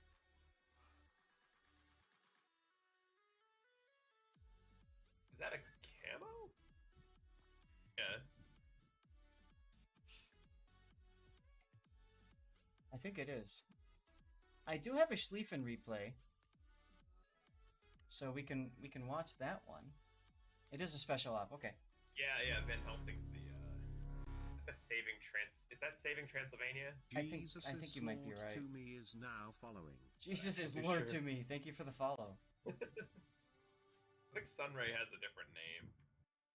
Yeah, it's got to be one of those. So let's take a look and see what this is. If it's Mara Draco's game, we're gonna have to hold that off for Halloween. If it's not though, let's take a look and see. This is Mara Draco's game. Well, wait a minute. Why do I have 2 Mara Draco replays then? Because one of them's the contact, isn't it? Okay. Yeah, but he sent me 2 of them. Okay, well, whatever. Did he send you the same one twice? No, the file names are different title. Unless he renamed one. Alright, so something can tell me while this game loads, I have a bag I need to open on stream. So I guess I can do that while the game loads up. How's that? As you guys know, many of you guys know, I am sponsored by Fabletics. That's why I've got the Fabletics hat on there. And I've earned the King of the Teas a moniker as Bag o' Glass Meat Pie Man. I hope not. I really hope not. Oh, okay, so this is the blade. Gotcha. And he's with Brooklyn, Destaway to Portos. Okay, some other people I recognize. So let me go ahead and send that out to him. I believe that this is normal difficulty. I thought that he had this on like it's ultra hard. Probably super hard. Yeah, it should be. Because I know they've been trying to do this for days in the operations Discord. I mean, right. I did 4 stars with him. Okay. Kind of went over all the strats, etc., and just couldn't be bothered to get the last one, to be honest. There you go. Sith Kitten gifting a sub. Thank you very much for doing that, Sith Kitten. Sith Kitten gifted Z_L_Z a subscription. Sith Kitten gifted a tier 1 sub to Z_L_Z. I don't know. But hey, thank you, Sith Kitten, for doing that gift. And you're saying we got one... Oh, God. We got one more for a hype train, which is a scary proposition because that means we get to... Oh, you... Rice Tales, 500... So if we get to a level 5, that means we get to give out some additional codes. And I also... Okay, I got a coupon for 15% off of body butter. I'm afraid to find out what that means. Island Cat 9807 gifted Panzarkex a subscription. Sith Kitten, what the hell are you doing? 9807 gifted a tier 1 sub to Panzarkex. What the hell? Only Zool. Manning Mike is now following. Oh my goodness. Well, let's take a look at what we got here in our clothes. Just John 2001 is now following. This is the long sleeve waffle Henley. It's the same as nut butter, but the jar is bigger. Okay. So I got this nice black long sleeve shirt. Sith Kitten gifted Paper Master Goat to subscription. Sith Kitten gifted a tier 1 sub to Papa Master Goat. What do we got here? 4-way stretch, anti-stink, and it's breathable. I would say so. I could wear this to school. Level 3, guys, 76%. Papa Smurf very nice. Sith Kitten gifted Onons a subscription. Oh my God, Kitten Papa gifted Smurf! A tier 1 sub to Onons. You mad lad! Remember, guys, if we get him to a level 5 completed, he streams longer. We give more away. Sith And Kitten gifted Supper 1660 SC a subscription. Sith Kitten gifted a tier 1 sub to Supper 1660 SC. I bring out the good stuff. Look at this. It's a quarter zip. This is a quarter zip. Okay. Black as well. So black quarter Sith zip. Kitten gifted Pop Dive a subscription. Sith Kitten gifted a tier 1 sub to Pop Div. Dude, I could bike to school with this because it looks like it's got breathability on the side here. Wait, what? Did you say 76% off something? Body Sith butter. Kitten gifted I love Anchor body to butter. You can have it subscription. sent to me. Sith Oh, Kitten body gifted a tier butter. 1 sub Body to butter. Anchor. Butt butter, we call it. Yeah, So- have it sent to me. I love body butter. This is breathable, anti-stink, 4-way stretch, and sweat wicking. So yeah, I could totally bike to school in this. That's awesome. Pop Guys, underscore Smurf 4 minutes left in underscore the hype train. Kano We are at 1 0% of level 500. 4. I'm scared, Sith Kitten. I am so scared. This is a school night, you know. Wilder Boss 17 And is you, now following. you might very well make me bust out the scotch on a school night. Mind you. Look at this. 76% Look off. at this. This is... Look at this color red. So That looks like 1,100 orange. Oh, the red along the lining. subscribed. That's orange and red with red waistband. Okay. That That's is- more of a crimson on Roger screen. orange, man. Yeah, I could do that. I don't know. I mean, I could wear that when I'm biking too, and people better not see me, or better claim they can't see me, right? Like, they should be able to see me easily. So I've got a pocket in here. It's got a special pocket for cell phones, which is great. I mean, that keeps it right next to your leg. And then we got just a regular pocket in here. This is a stretchable Sith Kitten. Oh my god. Gifting a sub to Omega X. I'm not stretchable. Sith Yes, Kitten is loud. not stretchable. Sith Kitten gifted visibility Omegax on a Cult bike a is good. subscription. Sith Right? Kitten gifted a tier 1 sub to So- Omegax Cult. This has the phone pocket, anti-stink, anti-static, and sweat wicking. So that with the black, I think, will look kind of nice, actually. I don't know. Chris with the 100 bits as well. Thank you, Chris. Christ of cheered X100. What the hell is We want to this? see the dirty water. What the hell is Not only, this? guys, do we get to see the dirty water, he usually gets yelled at by his wife too, because he's Oh. longer. So it's really fun. Oh, it's great fun Epsilon because underscore Orion just resubscribed 'cause for I- 3 months. I told her I'd stop. I wanted to stop at 7, and she said 6:45. It's currently 6:42. You guys are gonna get me in trouble. You're gonna make me sleep on the sofa tonight, I think. Guys, Island Cat also, 9807 can I no get a gifted quick shout out Prodigy in a here subscription. for Galen Island Cat Knight. He is a 9807 no streamer. He is gifted a a tier baby 1 sub to streamer. Prodigy Sean. He has not even made affiliate yet. Can we please get people to go click and at least get him to those 50 follows? Absolutely. I'm gonna do it myself because he's been a big follower and supporter of this Island channel Cat as well. 9807 no gifted And a Island Costco Cat- subscription. Island Cat Oh my God, 9807 Island no Cat. gifted a tier 1 sub to Akamosco. What the hell? Epic What? Streams Almighty Smog from Duckman. Yeah, we're gonna hear that in a second there as we see the epic battle coming up right here. Lightning taking out another ship. Nope. Island Cat Just gonna miss the 9807 no Sikasa. gifted Nobody Kills RU 0815 a Using subscription. all these bits. Island Cat 9807 no gifted a tier 1 sub to Nobody Kills You 0815. Look at this. Well, it's kind of black. I gotta turn off the. Hold on a sec. I need to turn off the thing. You guys are gonna see a rare glimpse of the back of my Island streaming Cat room. 9807 no gifted BJL Whoa. 2019 I know, right? a subscription. Island Cat 9807 no gifted a tier 1 sub to BJL 2019. Island Cat, thank you so much, dude. Thank you so much. So here it is. Here's our blue. Look at those blue pants. This is called the post game jogger. And Island Cat 9807 no gifted Roger Bus subscription. Island Cat 9807 Oh, wow. no gifted a tier 1 sub to Roger Bus. it's got a phone pocket. It's recycled, and it's anti Guys, what? we're almost there. And it's anti stink. Are we seriously on a level 5 now? 63%. Oh my God, you guys! Ethereal underscore It's a I school Duckman night. Think of the THX children. 100 epic streams. Oh mighty smoke. Look at how Yeah, much it guys. stretches. A hungover Zach means movie day for the kids. Think of the children, guys. Movie day. We just did movie day in my U.S. history. And then we've got a cell phone pocket in here. Pop Stevie wants in on Smurf this. underscore Kano 1 gifted Cobra 5.0 a subscription. Zap Pop more. underscore Smurf underscore Kano 1 gifted a tier 1 Oh. sub to Cobra 5.0. Papa Smurf, thank you for the gifted subs too, dude.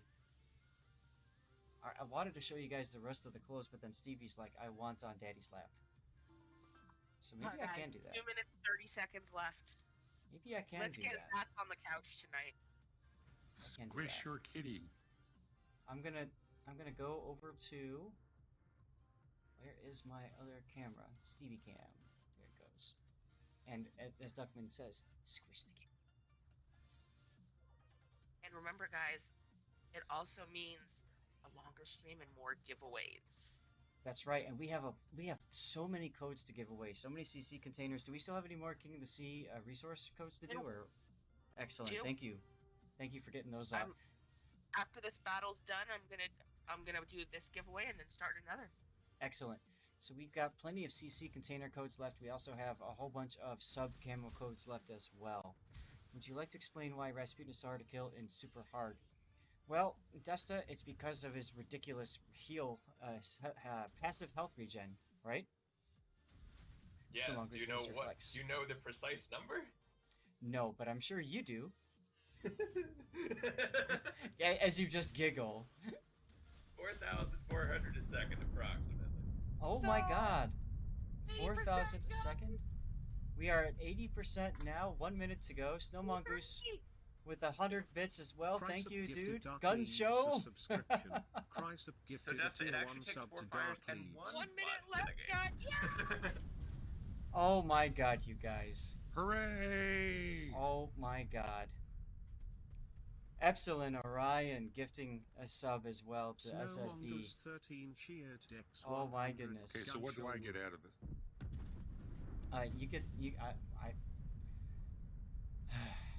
You get to possibly hear my wife scream at me from downstairs. Highway 666. Wife Citadel. Wife 100. Yeah, I'm gonna take wife sits. Yeah, you're gonna leave Toxic, is that what you said? No.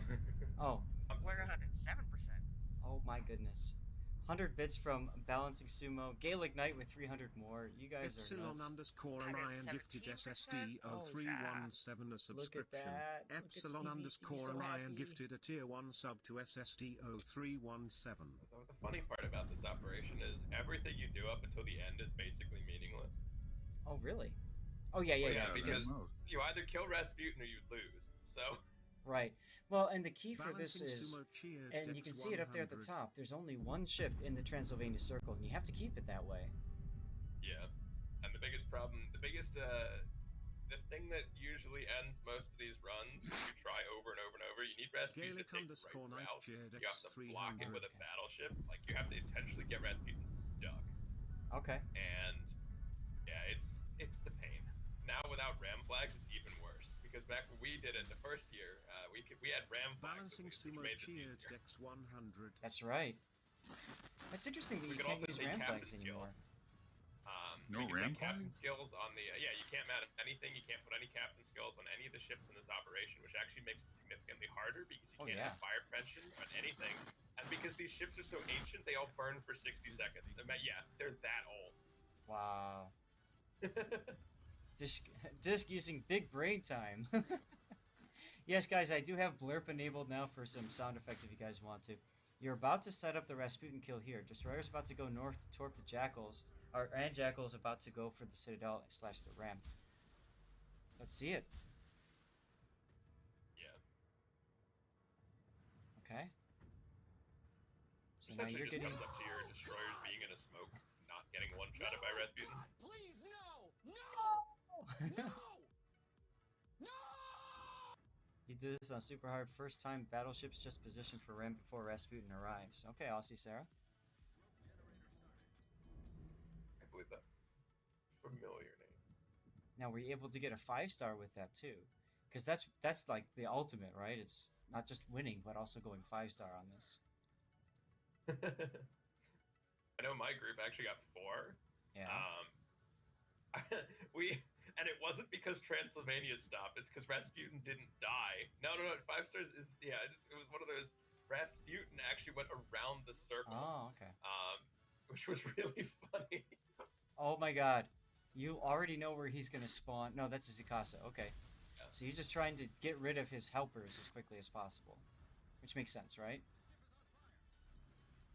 There's Rasputin coming in through the gate.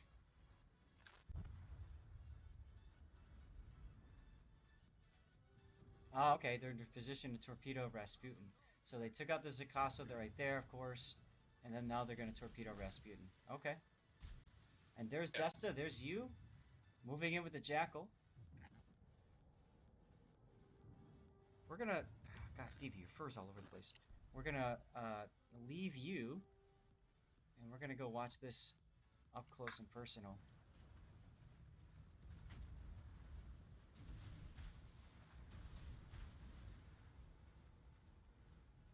See Desta, there's Brooklyn as well. Who's pink. But look, all that damage he just took is healed back again. Literally done nothing so far. Right.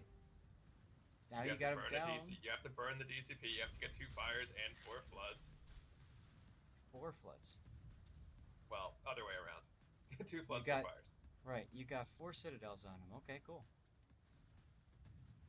Actually surprised you guys took 2 Igors. Why is that? It's kind of useless at this point in the game. You only need 1 Igor to light 4 fires because of the fire chance, and having an extra Jackal for more HP is just nice. Okay, well there's your death, and I think we're about to see Rasputin go down here. There he goes. The Torp DPM. I think we need to get a death pick, don't you? I think we need to get a couple of death picks. So first of all, here's you dying. Rasputin in the background. Look at that. Look at that. We're going to get a little bit closer here. And we're going to take a look. Here's Rasputin dying. This is Imperator Nikolai, the most balanced tier 4 battleship in the game. Oh, look at that with the gate in the background. Yes, please. Does that look cool or what? I mean, you guys can't see some of it because of my other stuff that's there, but that looks cool. 2 Igor setting fires. Got it. I guess that's the safe route, or you have 1 Igor that's big brain. Most of the time the battleships don't have... Like 6 seconds. Let's see what else we can get. Proland and Mr. Kinnick. Speak up, please. That one you can't really get enough action, but look at the secondaries going off on the Jackal. I like that. I apologize I'm taking so much time to set these up, guys, but this is just beautiful. With the moonlight coming in and everything like that, it just looks so awesome. It just looks so awesome. Hydrate, huh? Yeah, I shall.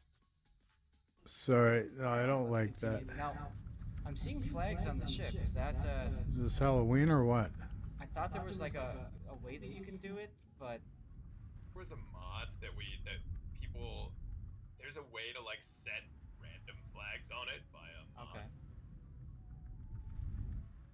But it doesn't quite work the way that you want it to, is what you're getting at. No, and there were issues with it as well, causing issues with people's UIs and things. Yeah, Okay. where's that good scotch at, Zap? Well, Stevie's on my lap. I can't get up. I can't get up if he's And on the my most lap. interesting part is they didn't even ram it at all. They just killed it with They just killed it with torps. Yeah, that is interesting. Oh, nope, now he's going off. Very interesting. I got no container drop. He's gone We've back to been his watching bed. this, show you following guys, this, the original cuts, since 7:53. Actually, I'm I gonna, do that when Stream Raiders going. But this is basically it. You guys have won. Everybody went into the circle now just to get him to the end faster. And there you go. Okay, folks, I'm going to switch the screen. So we're going to go intermission. So we're going to go intermission now. And then I'm going to load up the game. And once the game's loaded up, we'll go into a random battle, okay? Have one you want me to cover. So just That being sit said, tight. We'll because be of right keys and back. everything like that, there's only one day that we're going to do that.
Okay, folks, listen, we're going into battle, and let's get the battle queue up there.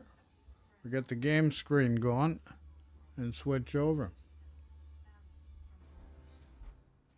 Going in the Thunder British battleship, Tier 10 ship.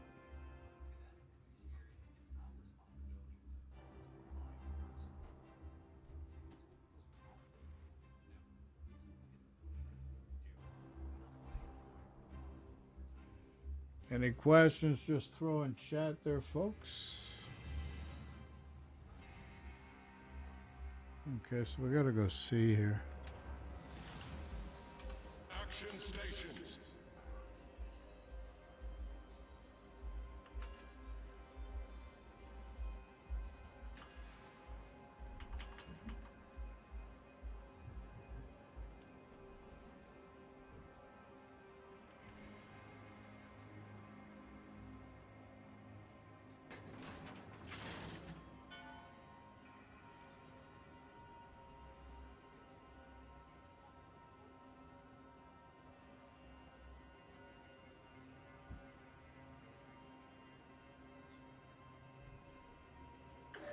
Sighted on the horizon.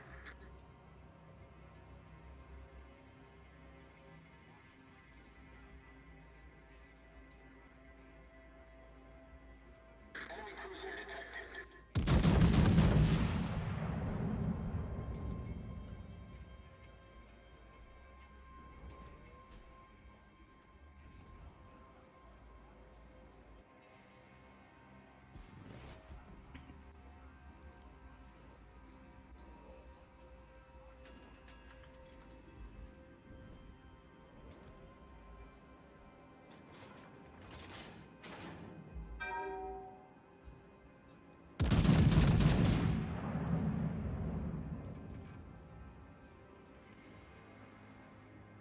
Enemy cruiser sighted.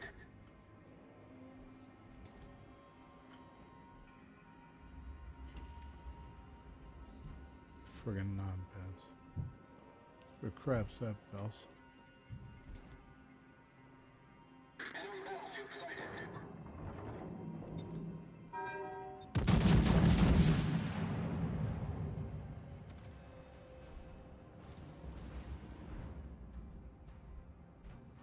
That Enemy destroyer detected.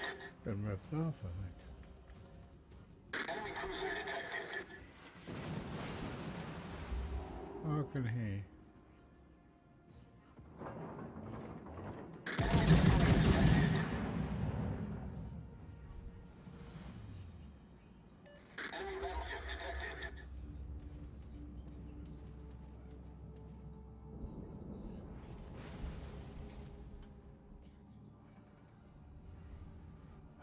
Too close like that. Enemy battleship sighted. This guy's turning in.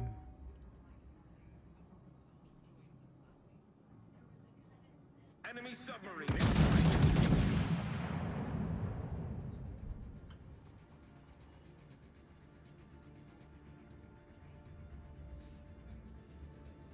Friggin' enemy somewhere. Enemy battleship sighted.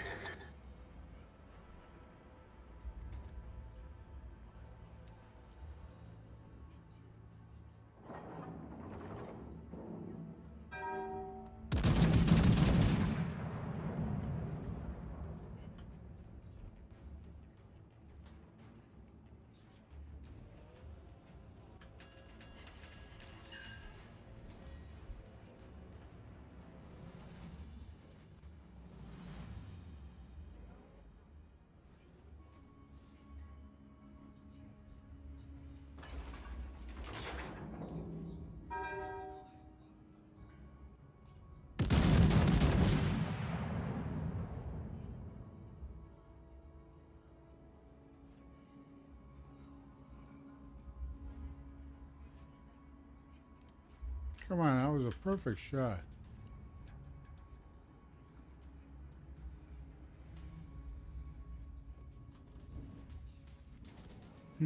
Interesting. For Shimakaze. 20K ones? Torpedoes to starboard. Yeah, we see him. Holy crap. That scared the crap out of me. Torpedoes to starboard. Yeah. Yeah, they're big ones. Torpedoes to starboard. Support that target. All stations, concentrate fire on the target.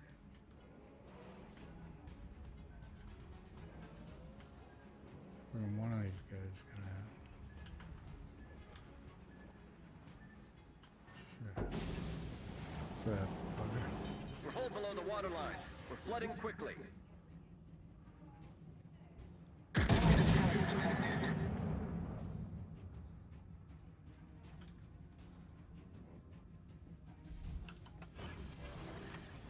Problem solved, sir.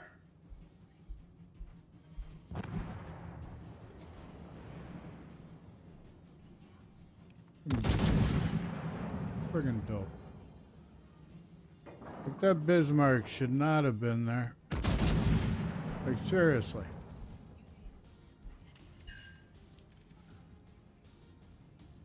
There's too much firepower here. We gotta be careful now. We lost a battleship. Even though it's tier 8, it's a battleship.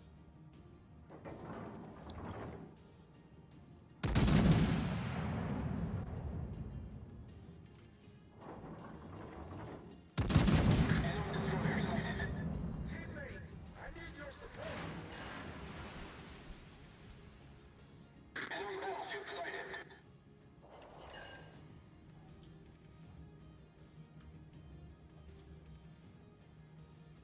Where the friggin' bugger get to? Enemy cruiser sighted.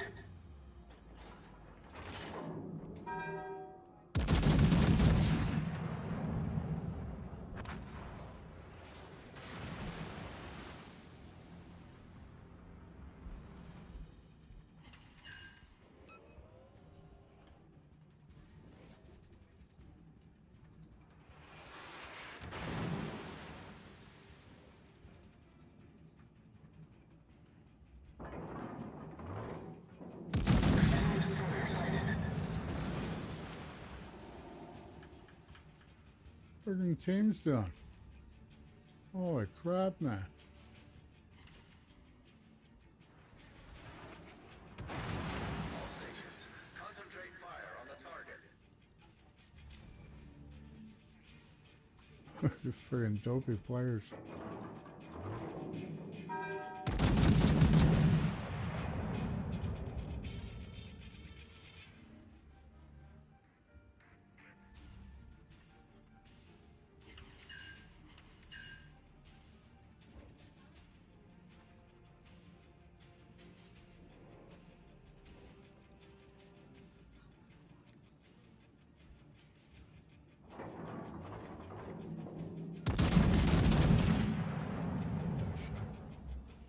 Shaky or what? Shaky or what? Almost spilled my water, that's why. Absolutely. I'm friggin' all space now, too. Should I put some, Enemy destroyer sighted. The ship is on fire. okay, let's go.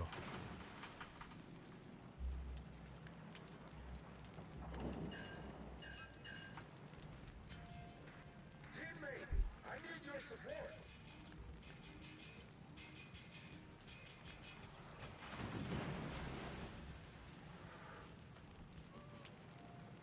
Enemy battleship detected.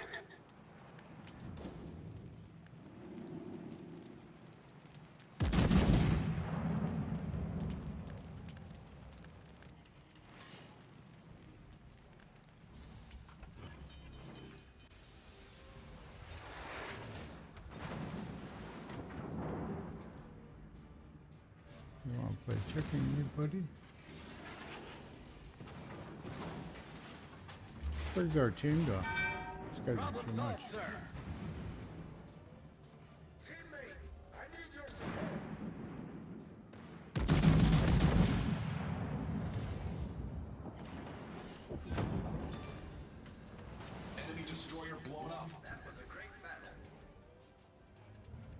ship is on fire! That's how it's done.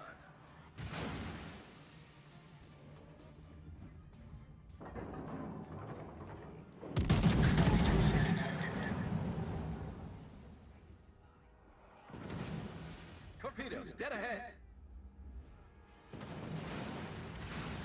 Torpedoes, direct front!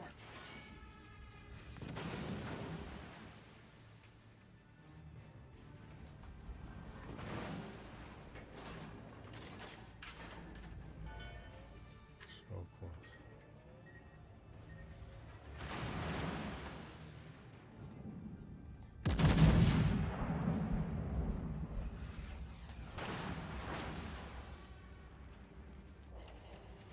The ship is on fire! Enemy heavily damaged.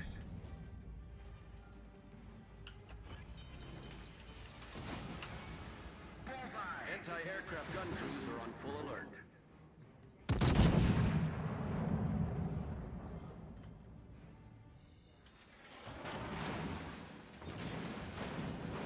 Problem solved, sir. The ship is on fire!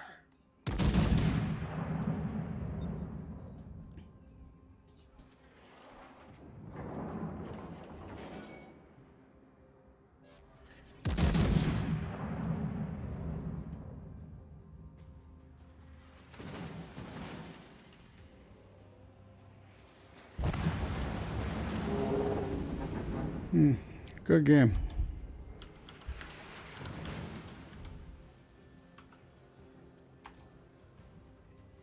Good game. Good game. Nothing I can do. Our guys are off screwing around. They don't get it. Friggin' CV's on the run being chased down.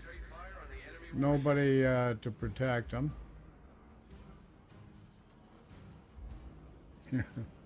We're lucky we got the 2 caps.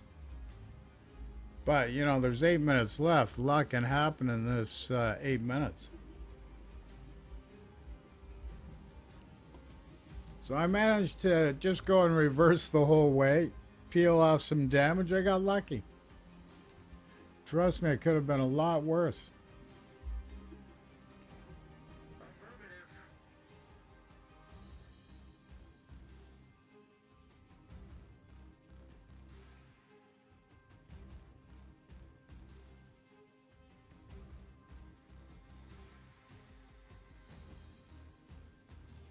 Yeah, so I had a lot of big ships there. There was that Colombo Thunderer, there was the Mosfa, there was the DD. I'd take the DD out. What the heck frig was that? Fletcher, I think. Or something like that. And the Allspice, Baltimore. I think it was Baltimore too, yeah. So there was a lot of action there. I kept them busy, slowed them down. So, we've only got 4 ships left, and they've got 7, so that's not a good sign, so that tells you something. And we got a cruiser way over there, you know, so they went and did that. So our CV's on the run to stay alive. Well, we got lucky, we got the Howland. Sweet. That was a good move. Good move. Our victory is in sight.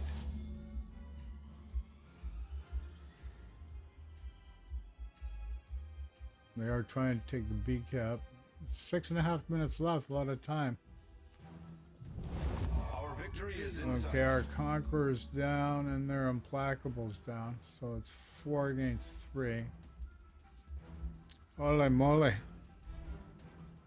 It's a tight one, guys. So, we've got 1.5 caps. They got 1. Okay. We still almost have 2. Allspice is, if we can't get his healing would be nice. And get him out, but there's that Colombo full heal. Oh yeah, friggin' Colombo's got, and Thunder too, like frig. They got some heavy duty BBs.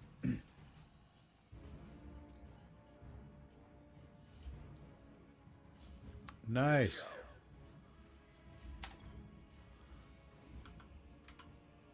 Nice.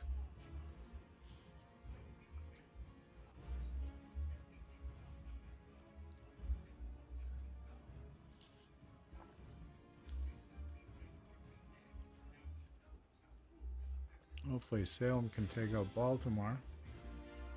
But it looks like Thunder, yeah, shooting at Salem now too. So, and there's the Columba right there as well. So it's pretty friggin' tough, let me tell you. Battle ends in 5 minutes. It's a tough one, Charlie Brown. Now, if we can get the points, then, whew, that'd be cool. But they're getting the B cap. Okay, we got that. So 946. Our victory is in sight.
Freaking guy's shooting. He shouldn't shoot.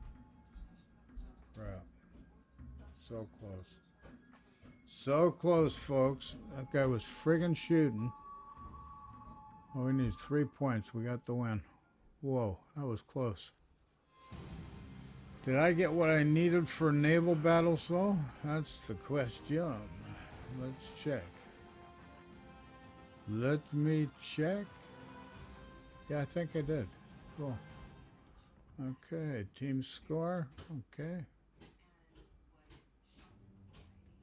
Oh, we came number 2 overall. Can you believe that? Cool. Yeah, it was a tough game, I'll tell you. Went right down to the wire that game. Okay, so I got a container.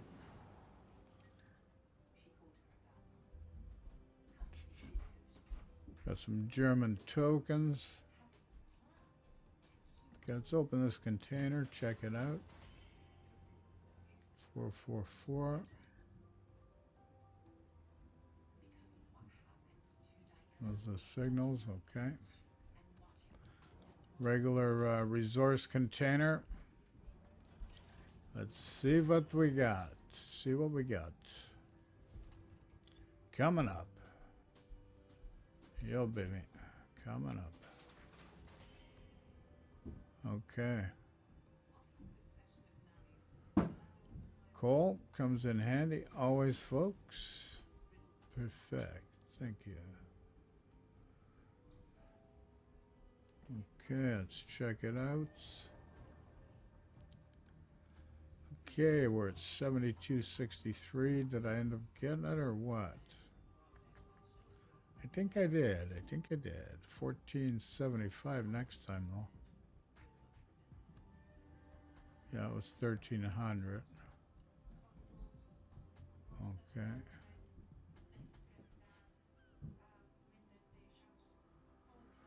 Okay, so it was 1,300.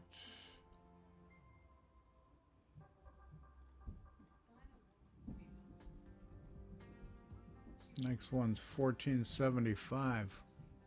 Whoa. Would have gotten 1475 if I had this game. Next game.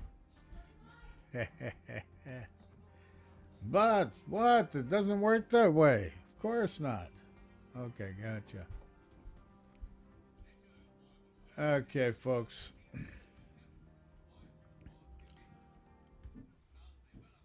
So here's what I'm gonna do. I'm gonna have a smoke, then come back, play one more game in the Thunder. So we're gonna do that for sure. Okay, so sit tight. Well, just don't wait around for me. I'm gonna be about 10 minutes. Just freshen up, do stuff, get drinks. You know, just get comfortable, and we'll be back for one more game. It'll be the Tier 10 Thunder again.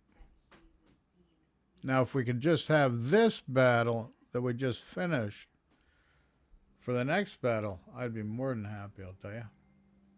For sure. Be right back, folks.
Okay, we're back, folks.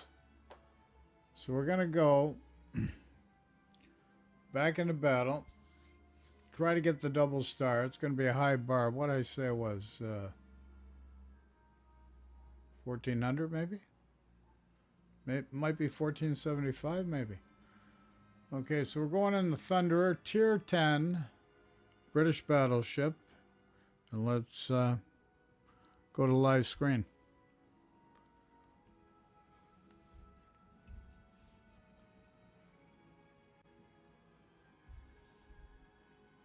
Good, live screen, waiting in the queue. Lots here.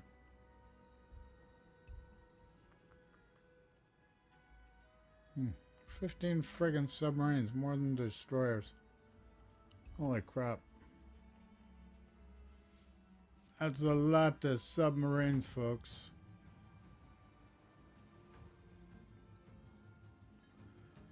And we got 2 on each side. This one bow out. Shoots front and back. 3 DDs. And friggin' aircraft carriers. Holy crap. It's like an epic battle. The big guns. Okay. We really need to take DC. Action stations.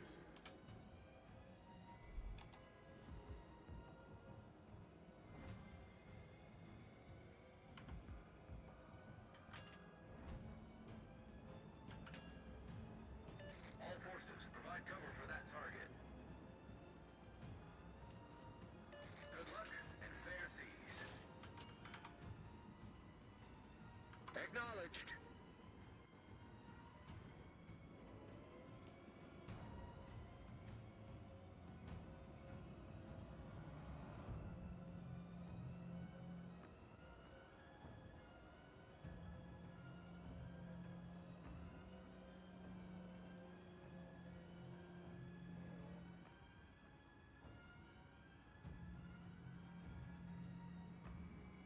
Okay, there's a Ragnar.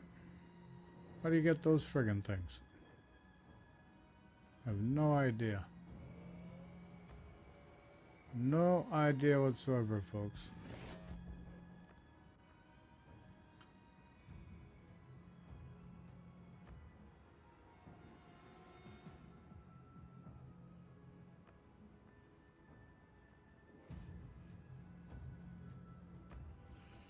Okay, why is my AA? Okay, cool.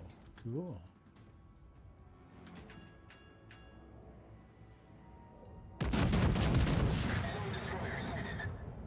Enemy submarine spotted.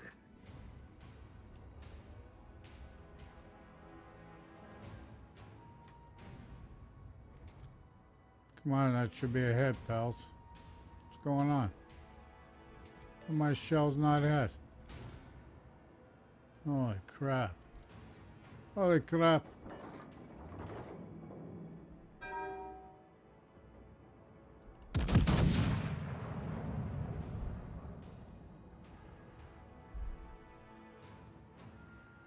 Huh.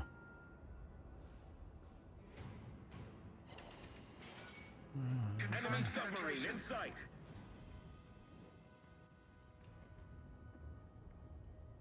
Nice.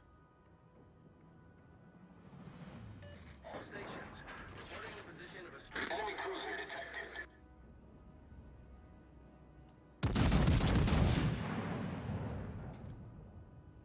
Enemy battleship sighted.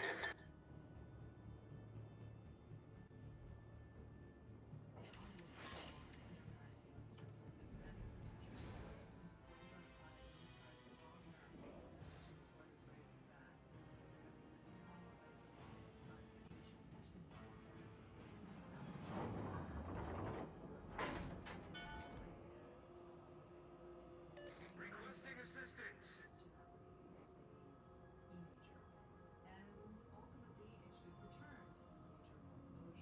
Oh, we've got this Napoli down here. Here he is. Enemy submarine spotted.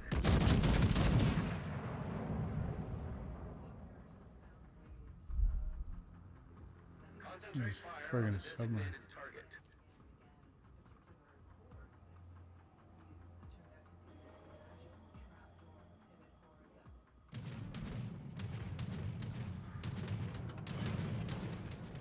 Anti-aircraft gun crews are on full alert.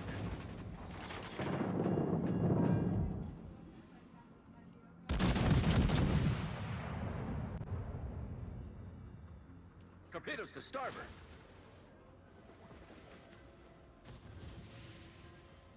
Ah, crap. I take one.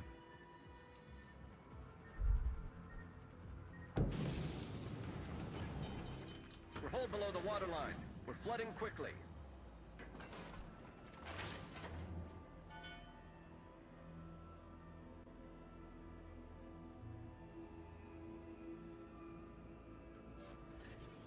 Problem solved, sir. Anti-aircraft gun crews are on normal alert.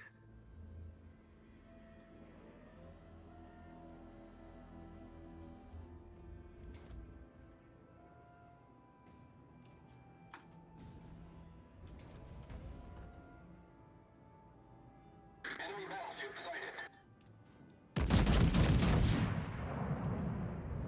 Ah, fuck.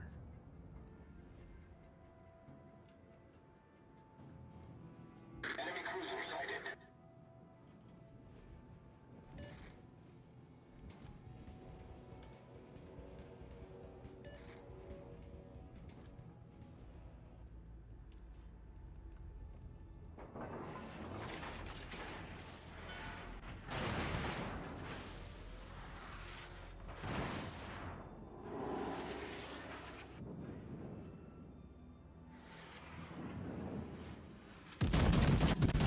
Enemy submarine in sight. Oh, forget it.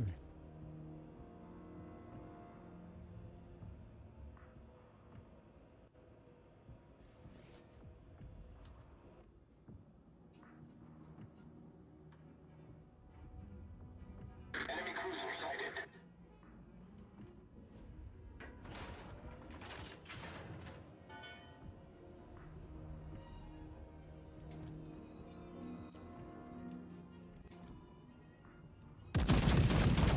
Enemy destroyer sighted.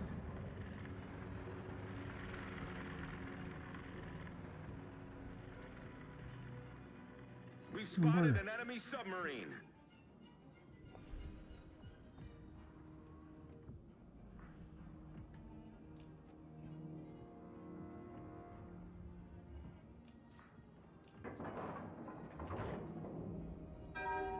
Enemy battleship sighted.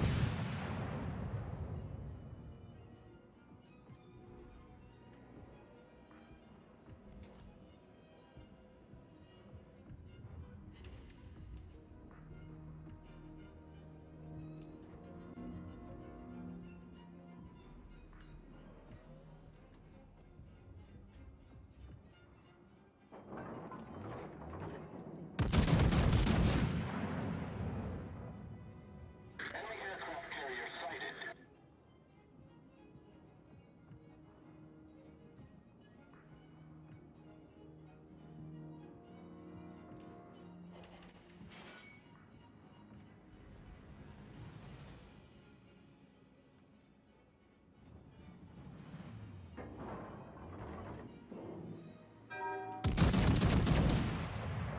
Enemy cruiser detected.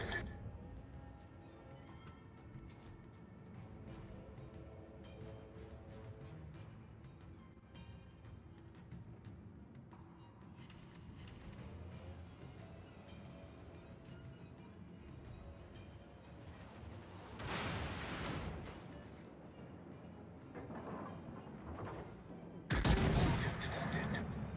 Enemy cruiser detected.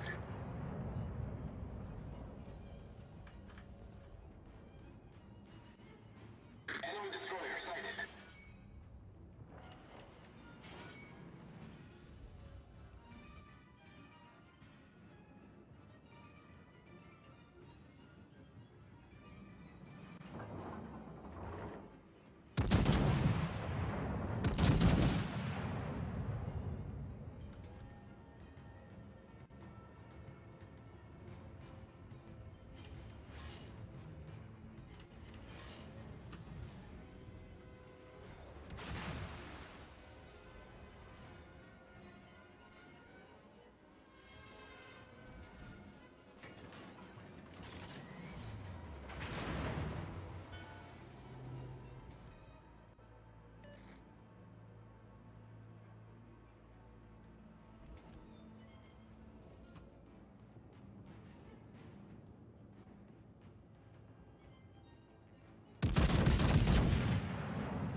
Torpedoes. Torpedoes to starboard. The ship is on fire.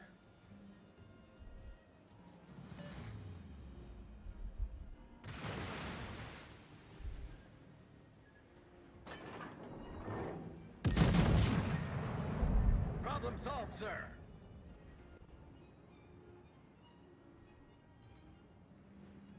What the heck? You kidding me? Holy crap, man.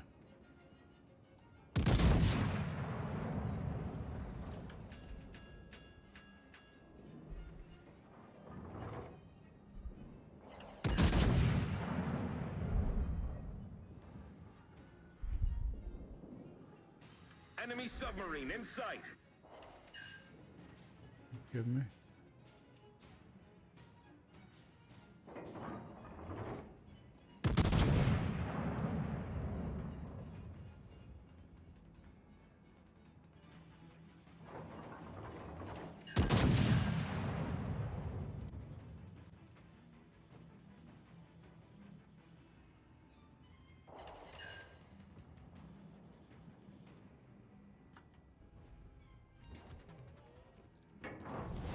Our victory is in sight.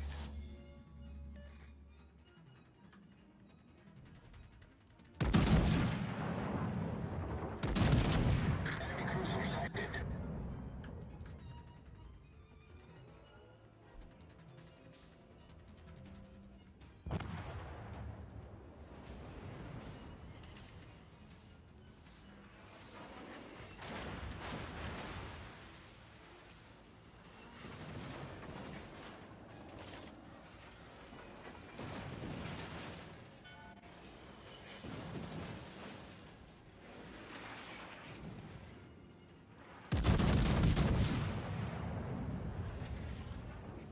Are you kidding me?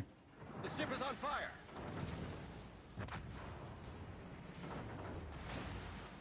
Much obliged.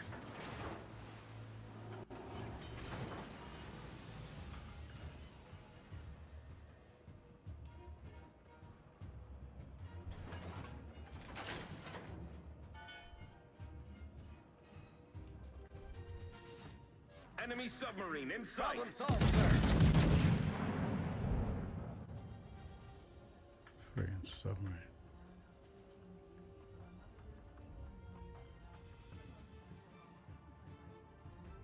Enemy destroyer detected.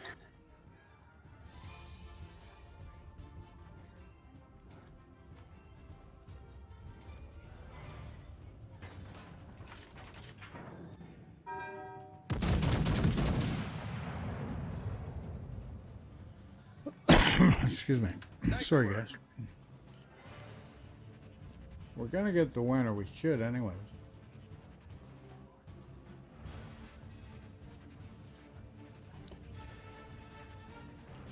This guy's made a mistake of pushing B. Dobies. Enemy cruiser sighted. Hope that goes over. Come on, baby. Up, up, up, up, up. Enemy submarine in sight. Ah, frig, it didn't go over.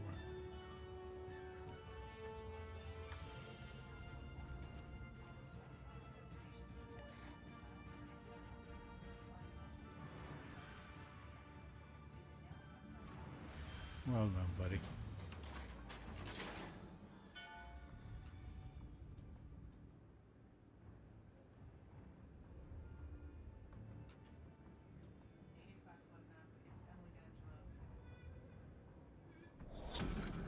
Battle ends in 5 minutes.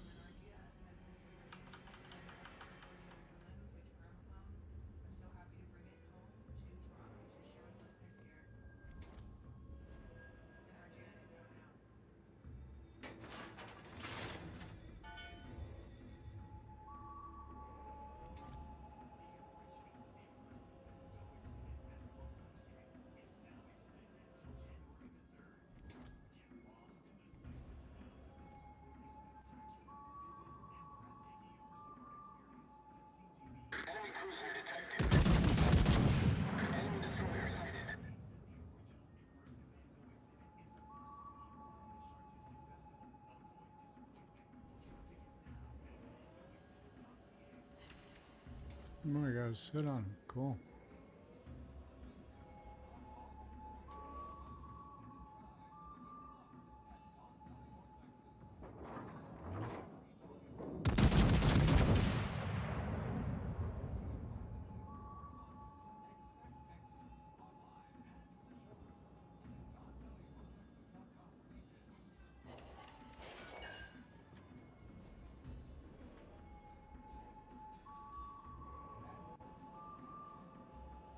Okay, we're in good shape. We're going to win on points here, folks.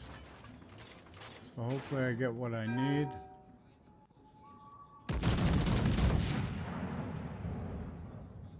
Maybe get another hit or two before we point out and get some more damage.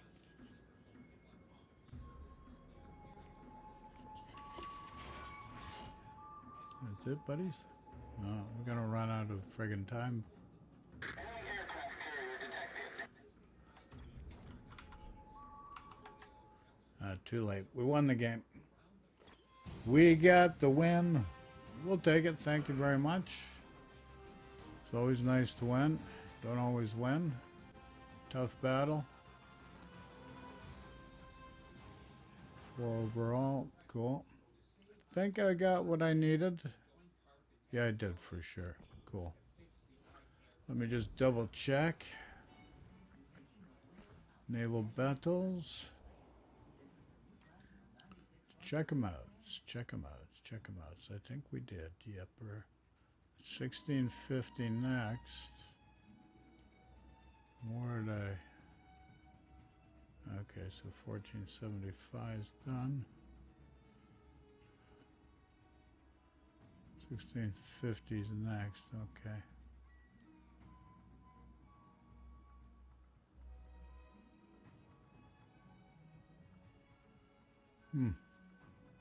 Okay, and we're sitting at 74 to 63 at this point. Cool. Still a lot of time left, though. Okay, folks. So Michael J here. Hope you enjoyed this afternoon. COTS, King of the Sea tournament. That's the that leads up to the world champion of all. Probably the highest competitive players for Warships. So, hope you enjoyed today. We've got more coming over the next couple weeks. And be safe. Take care. Talk to you soon, folks. Ciao for now. Thanks for watching. Ciao.